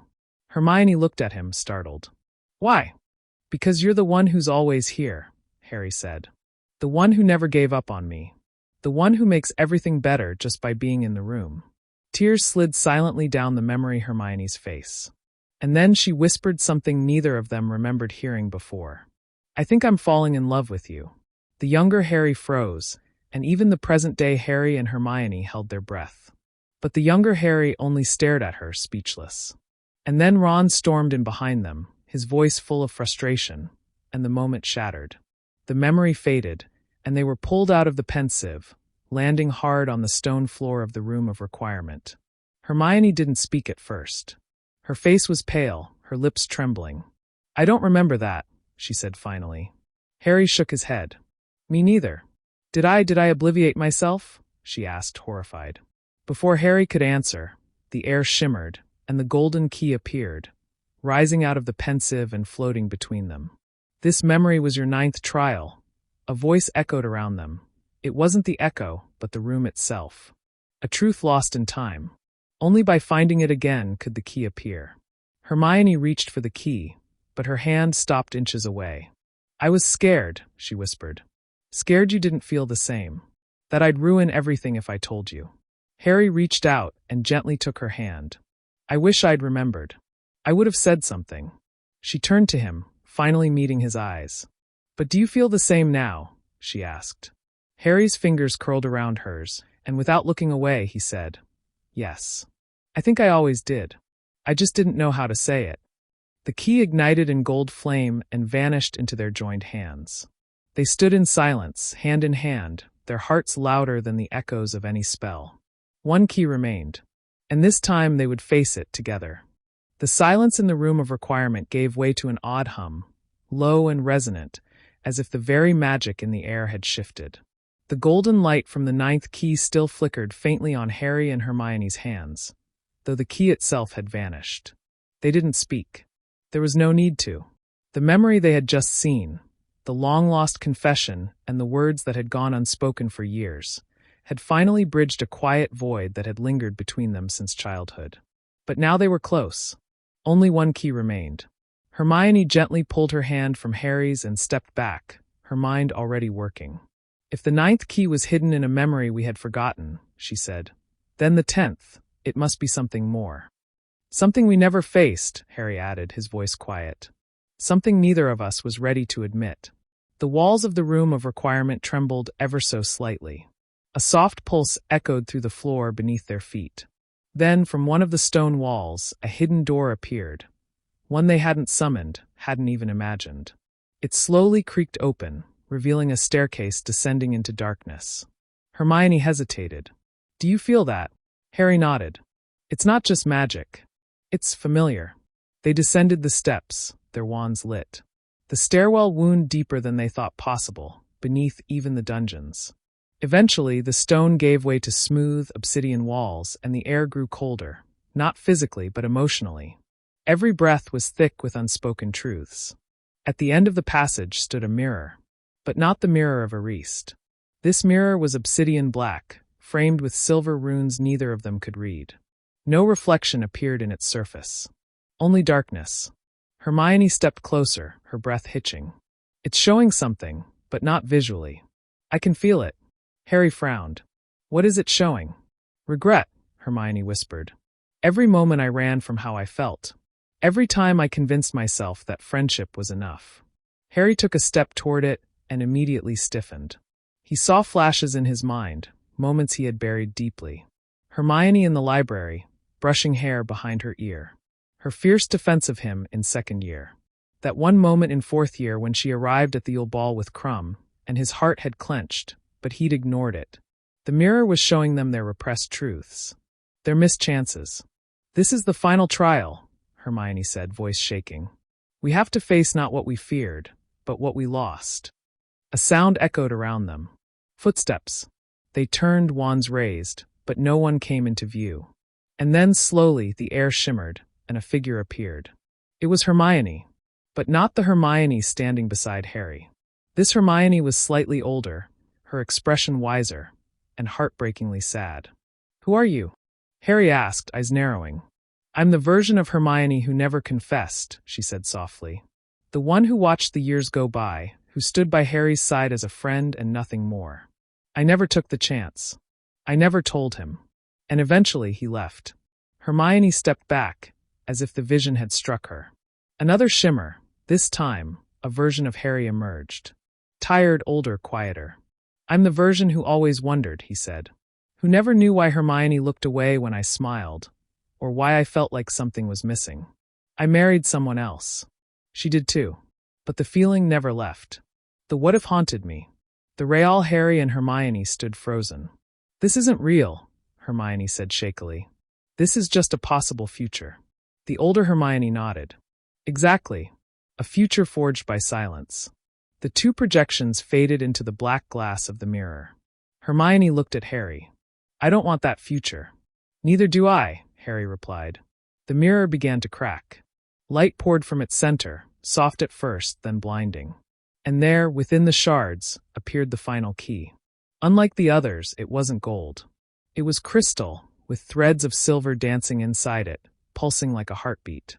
Hermione reached for it slowly. Her fingers brushed it, and memories flooded her again, but this time they were all possible memories. Kisses shared. Laughter under the stars. Long nights by the fire, reading. A life together. When her hand closed around the key, it didn't vanish. Instead, the entire room shifted. The dark stone melted away into light, and they were back at the top of the astronomy tower, only now it was sunset. The golden light bathed them in warmth, and the crystal key hovered between them, waiting. "You have to choose," said a voice behind them. It was Dumbledore. Not his living form, but a memory, perhaps a projection. Yet his eyes twinkled with the same knowing warmth. "The keys unlocked what was hidden in both of you," he said gently. "But this final one, it offers a path forward, not just a look back." "What kind of path?" Harry asked. "One where your bond, your love, is not just acknowledged, but fully embraced. Or, you can walk away from it all and leave things as they were." Hermione's heart raced. "This isn't just about the past," she said. "It's about everything from this moment on." Harry looked at her, truly looked. And then he stepped forward, placed his hand over hers around the crystal key, and said, "Then let's choose this. Together." The crystal glowed, then shattered, into stardust, into light. And in that light they kissed, not with hesitation, not with fear, but with the joy of finally choosing each other. When the crystal key shattered, its light didn't fade. It lingered in the air around them, warm and golden, like threads of a spell being gently unwoven. The rooftop of the astronomy tower remained drenched in sunset, and the air carried a strange stillness, as if the world had paused just to let them have this moment. Harry and Hermione broke apart slowly, their hands still intertwined, their foreheads resting together. "That felt different," Hermione whispered. "It felt right," Harry said. "Like everything before this was leading here." They stood quietly for a while, absorbing it. Below them, the castle's silhouette stood peaceful against the horizon. There was no battle, no looming darkness. Just Hogwarts, calm and quiet. For once, their story didn't involve saving the world. It simply involved saving themselves from what they might have missed. Hermione looked down at their hands. "Do you think the room of requirement will return to normal now?" As if answering her, the floor beneath them gently shimmered. The golden atmosphere began to dissolve into a familiar stone pattern, walls rising again, forming the arches and nooks of the room's original design. "I guess that's a yes," Harry said with a small smile. When the room settled, a scroll appeared in midair and floated toward them. Hermione caught it with ease. Unrolling it, her eyes scanned the parchment. "It's a record," she said slowly, "of all the 10 keys. What they represented. What they helped us unlock." Harry peered over her shoulder. Each key was named. 1. Curiosity. 2. Jealousy. 3. Loyalty. 4. Regret. 5 sacrifice, 6 hope, 7 fear, 8 longing, 9 truth, 10 love. The last word was written in bold, gleaming silver. They were always pointing us here, Hermione said softly. Every part of this journey was about us. Not just what we were, but what we could become.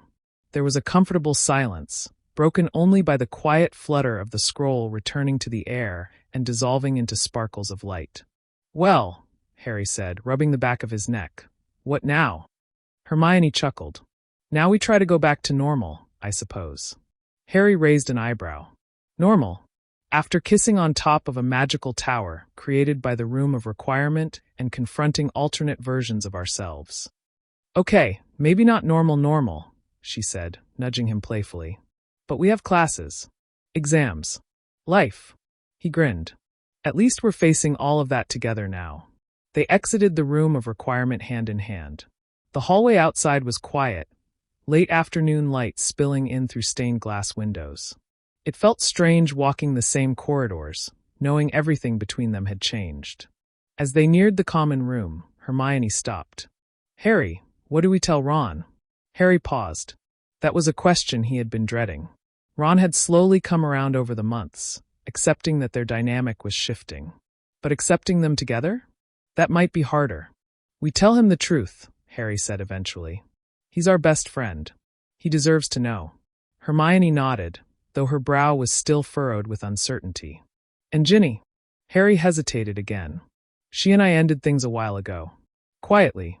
We both knew something had changed. Hermione gave a soft, understanding look.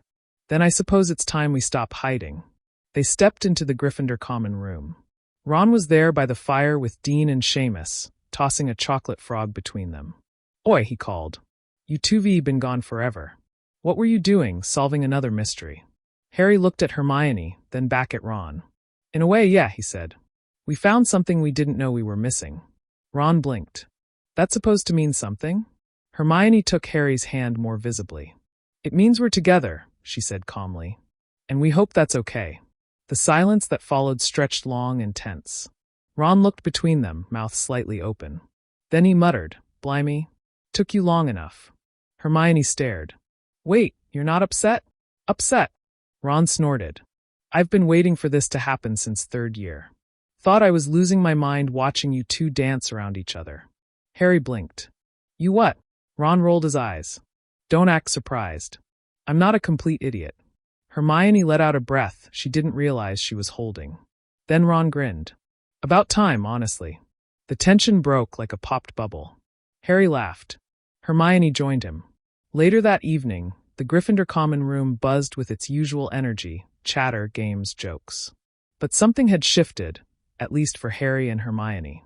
They were still them, still part of the trio. But now, they leaned into each other's presence, spoke more with glances than words, and finally let their hearts match what their souls had long whispered. When night fell and most of the castle slept, they found themselves alone in the common room. Hermione sat on the couch, her head resting on Harry's shoulder. I never thought, she murmured, that falling in love with my best friend would feel like coming home. Harry kissed her hair softly. It's always been you, Hermione. Even when I didn't know it. The fire crackled gently beside them. The journey they had taken through time, memory, and emotion had led them here. Not to an ending, but to a beginning. The days following their quiet confession passed in a whirlwind of soft laughter, long glances, and shared smiles. Nothing extravagant changed in Harry and Hermione's lives.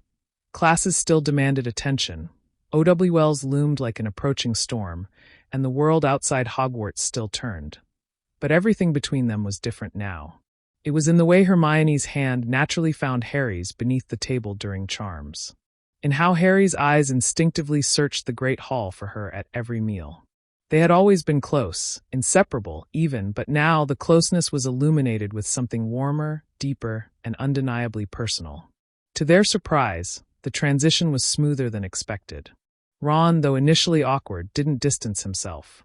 He still cracked jokes, rolled his eyes when they got too sappy, and refused to let them sit next to each other during wizard chess matches. But beneath the sarcasm, there was support and a touch of pride. You two are disgusting, he muttered one afternoon when he caught Harry brushing Hermione's hand during lunch. Hermione raised an eyebrow. "We've barely touched." "That's the problem," Ron muttered. "You look like you're touching even when you're not." Harry laughed. "You'll live." But while the trio remained intact, other students were slower to adjust. Rumors buzzed through Hogwarts like enchanted bees. Whispers floated down corridors. "Did you hear? Hermione and Harry?" Some were supportive, others skeptical, and a few, mostly from the Slytherin common room, snide. Draco Malfoy seemed particularly intrigued. "Granger and Potter?" he sneered one morning outside the library. "Fascinating. Tell me, Potter, did you finally crack under the pressure of her constant nagging?" Before Harry could reply, Hermione beat him to it. "If I wanted to date someone with half your intelligence, Malfoy, I'd date a broken quill." Even Malfoy couldn't hide his surprise as she swept past him, chin high, Harry chuckling behind her. Later that week, as they sat beneath a large oak by the Black Lake, Hermione rested her head in Harry's lap, a book open on her chest, forgotten for once. "Remember when you thought I fancied Victor Crumb?" she asked suddenly. Harry smiled down at her. "I remember being ridiculously jealous." "Good," she said smugly. He laughed. "Did you actually like him?" Hermione shrugged. "He was kind. Quiet. But it wasn't like this." She gestured between them. "There was never that feeling I get with you, like everything makes sense, even when it doesn't." Harry leaned down and kissed her softly. "I know what you mean." The lake rippled before them. A few second years splashed at the edge, casting pebbles into the water. Somewhere in the distance, Hagrid's voice boomed affectionately at Fong. The sun hung low, bathing the grounds in amber. "Do you ever wonder," Harry asked, "if we would have ended up like this if nothing magical had ever happened? If we were just two Muggle kids in a normal school?" Hermione smiled thoughtfully. "I think I still would have noticed you on the first day. Wild hair, oversized glasses, messy jumper." "I was a walking disaster," Harry admitted. "You were," she agreed with a smirk. "But something about you pulled people in, even when you didn't want it to. Would you still have liked me?" "I think I would have loved you sooner," she whispered. They sat in silence for a long time after that. Inside the castle, the room of requirement sat dormant, its magic quiet. The keys were gone, the tests over, but their memories remained. Neither of them needed the room anymore. They had already unlocked everything it was trying to teach them. That night, Hermione snuck up to the astronomy tower again, and Harry joined her not long after. The stars above sparkled. The breeze carried the scent of summer approaching. The view was as breathtaking as the night they kissed there. "I was afraid we'd lose each other," Hermione admitted. "When we crossed into whatever this is," she said, nodding to the space between them. Harry brushed a strand of hair from her face. "You never lost me. If anything, you found me." Hermione's smile wavered slightly. "Do you ever think about the war?" "Sometimes," Harry said. "But less lately. You help me remember what it feels like to just be." She leaned into him, and he wrapped his arm around her. "Do you think we'll last?" she asked. "I know we will." In that quiet moment, there was no magic. No battles, no Horcruxes, no chosen ones. Just two hearts, finally in sync. And so the beginning of them wasn't born from spells or destiny, but from something far more powerful, choice. They chose each other. Through pain, laughter, confusion, and friendship, they found love in the most unexpected of places, right beside them all along. And though their story still had chapters left to write, the heart of it had been written now. Clearly, boldly, truthfully. The end of the year arrived with the same fluttering excitement that always gripped Hogwarts in June. Exams wrapped up, trunks began appearing in common rooms, and the golden sunlight that poured through the windows seemed to promise a summer filled with freedom. But for Harry and Hermione, this end felt heavier, more meaningful. A closing of one chapter, not just in school, but in life. They stood together on platform 9 3/4, just like they had so many times before. But now, her hand was tightly laced in his, and neither seemed eager to let go. "I still don't believe it," Hermione murmured. "We made it through an entire year." "Us." Harry chuckled. "I think we survived worse than being in a relationship." She smirked. "Only barely. You're impossible when you procrastinate essays. You're terrifying with a revision schedule." He leaned in and kissed her forehead as the train let out a distant whistle. The platform was bustling with noise and movement, families hugging, students waving, owls hooting impatiently from cages. But it all faded around them. Hermione hesitated. "I'm nervous about the summer." "Why?" "We won't see each other every day. I'm used to having you next to me. In the common room, in class, even when you snore during Transfiguration." "I do not snore."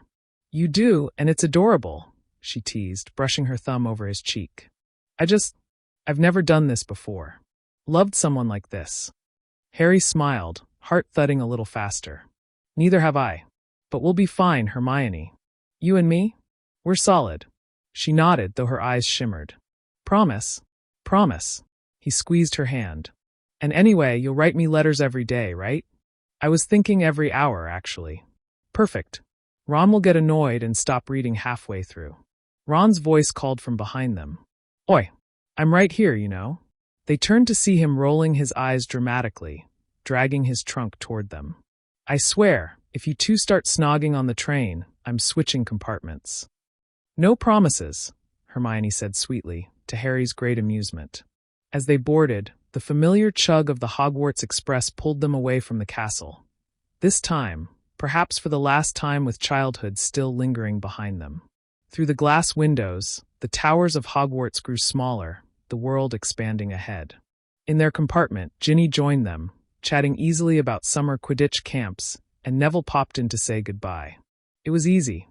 Natural. For the first time in a long time, nothing felt forced. Hermione nestled against Harry as the countryside rushed by. "Do you remember our first ride on this train?" He nodded. "You barged into Ron and me arguing about spells, told us we were doing everything wrong, and then proceeded to fix it." She smiled softly. "And I was so nervous. I wanted people to like me. I wanted to impress someone." "You impressed me the second you spoke," Harry said. "Even if I didn't know it yet." Hermione closed her eyes against his shoulder. "Funny, isn't it? How everything brought us here. All the detours, all the danger, all worth it for this." He kissed the top of her head. "If I had to do it all over again, I would. Just to end up here." Their journey continued in quiet comfort until the train began to slow, London's skyline rising in the distance. As they gathered their things, Hermione pulled something from her bag and pressed it into Harry's palm. It was a photograph, one Colin Creevey had taken without them noticing during a walk by the lake. They were laughing, Harry mid-smile, Hermione's hair caught in the breeze, their hands nearly touching. "Thought you should have this," she said softly. "To remember this year. Us." Harry tucked it carefully into his pocket. "I don't need a photo to remember this. You're unforgettable." She blushed, swatting him lightly. "Charmer." Outside the station, the Dursleys waited stiffly at a distance, arms crossed and unimpressed. Hermione's parents stood nearby, waving warmly. For a brief moment, the two worlds, Muggle and magical, stood parallel, awkward but real. Hermione turned to him, unsure. "Can I write you tonight?" "Only if you tell me what you're wearing," Harry said with a sly grin. She rolled her eyes. "Honestly." "I'm joking," he said, pulling her close for a final hug. "But yes, write me tonight. Tomorrow. Every day. I want to hear everything. Even if it's just about books or toothpaste." She smiled against his chest. "And I want to know how many times you almost burned the Dursleys' house down. At least once a week." They parted slowly, hands lingering before Hermione finally stepped away. As Harry walked toward his uncle's car, he glanced over his shoulder one last time. She was still watching him, and when she waved, her eyes said everything her lips didn't need to. "I love you." He smiled. "Always."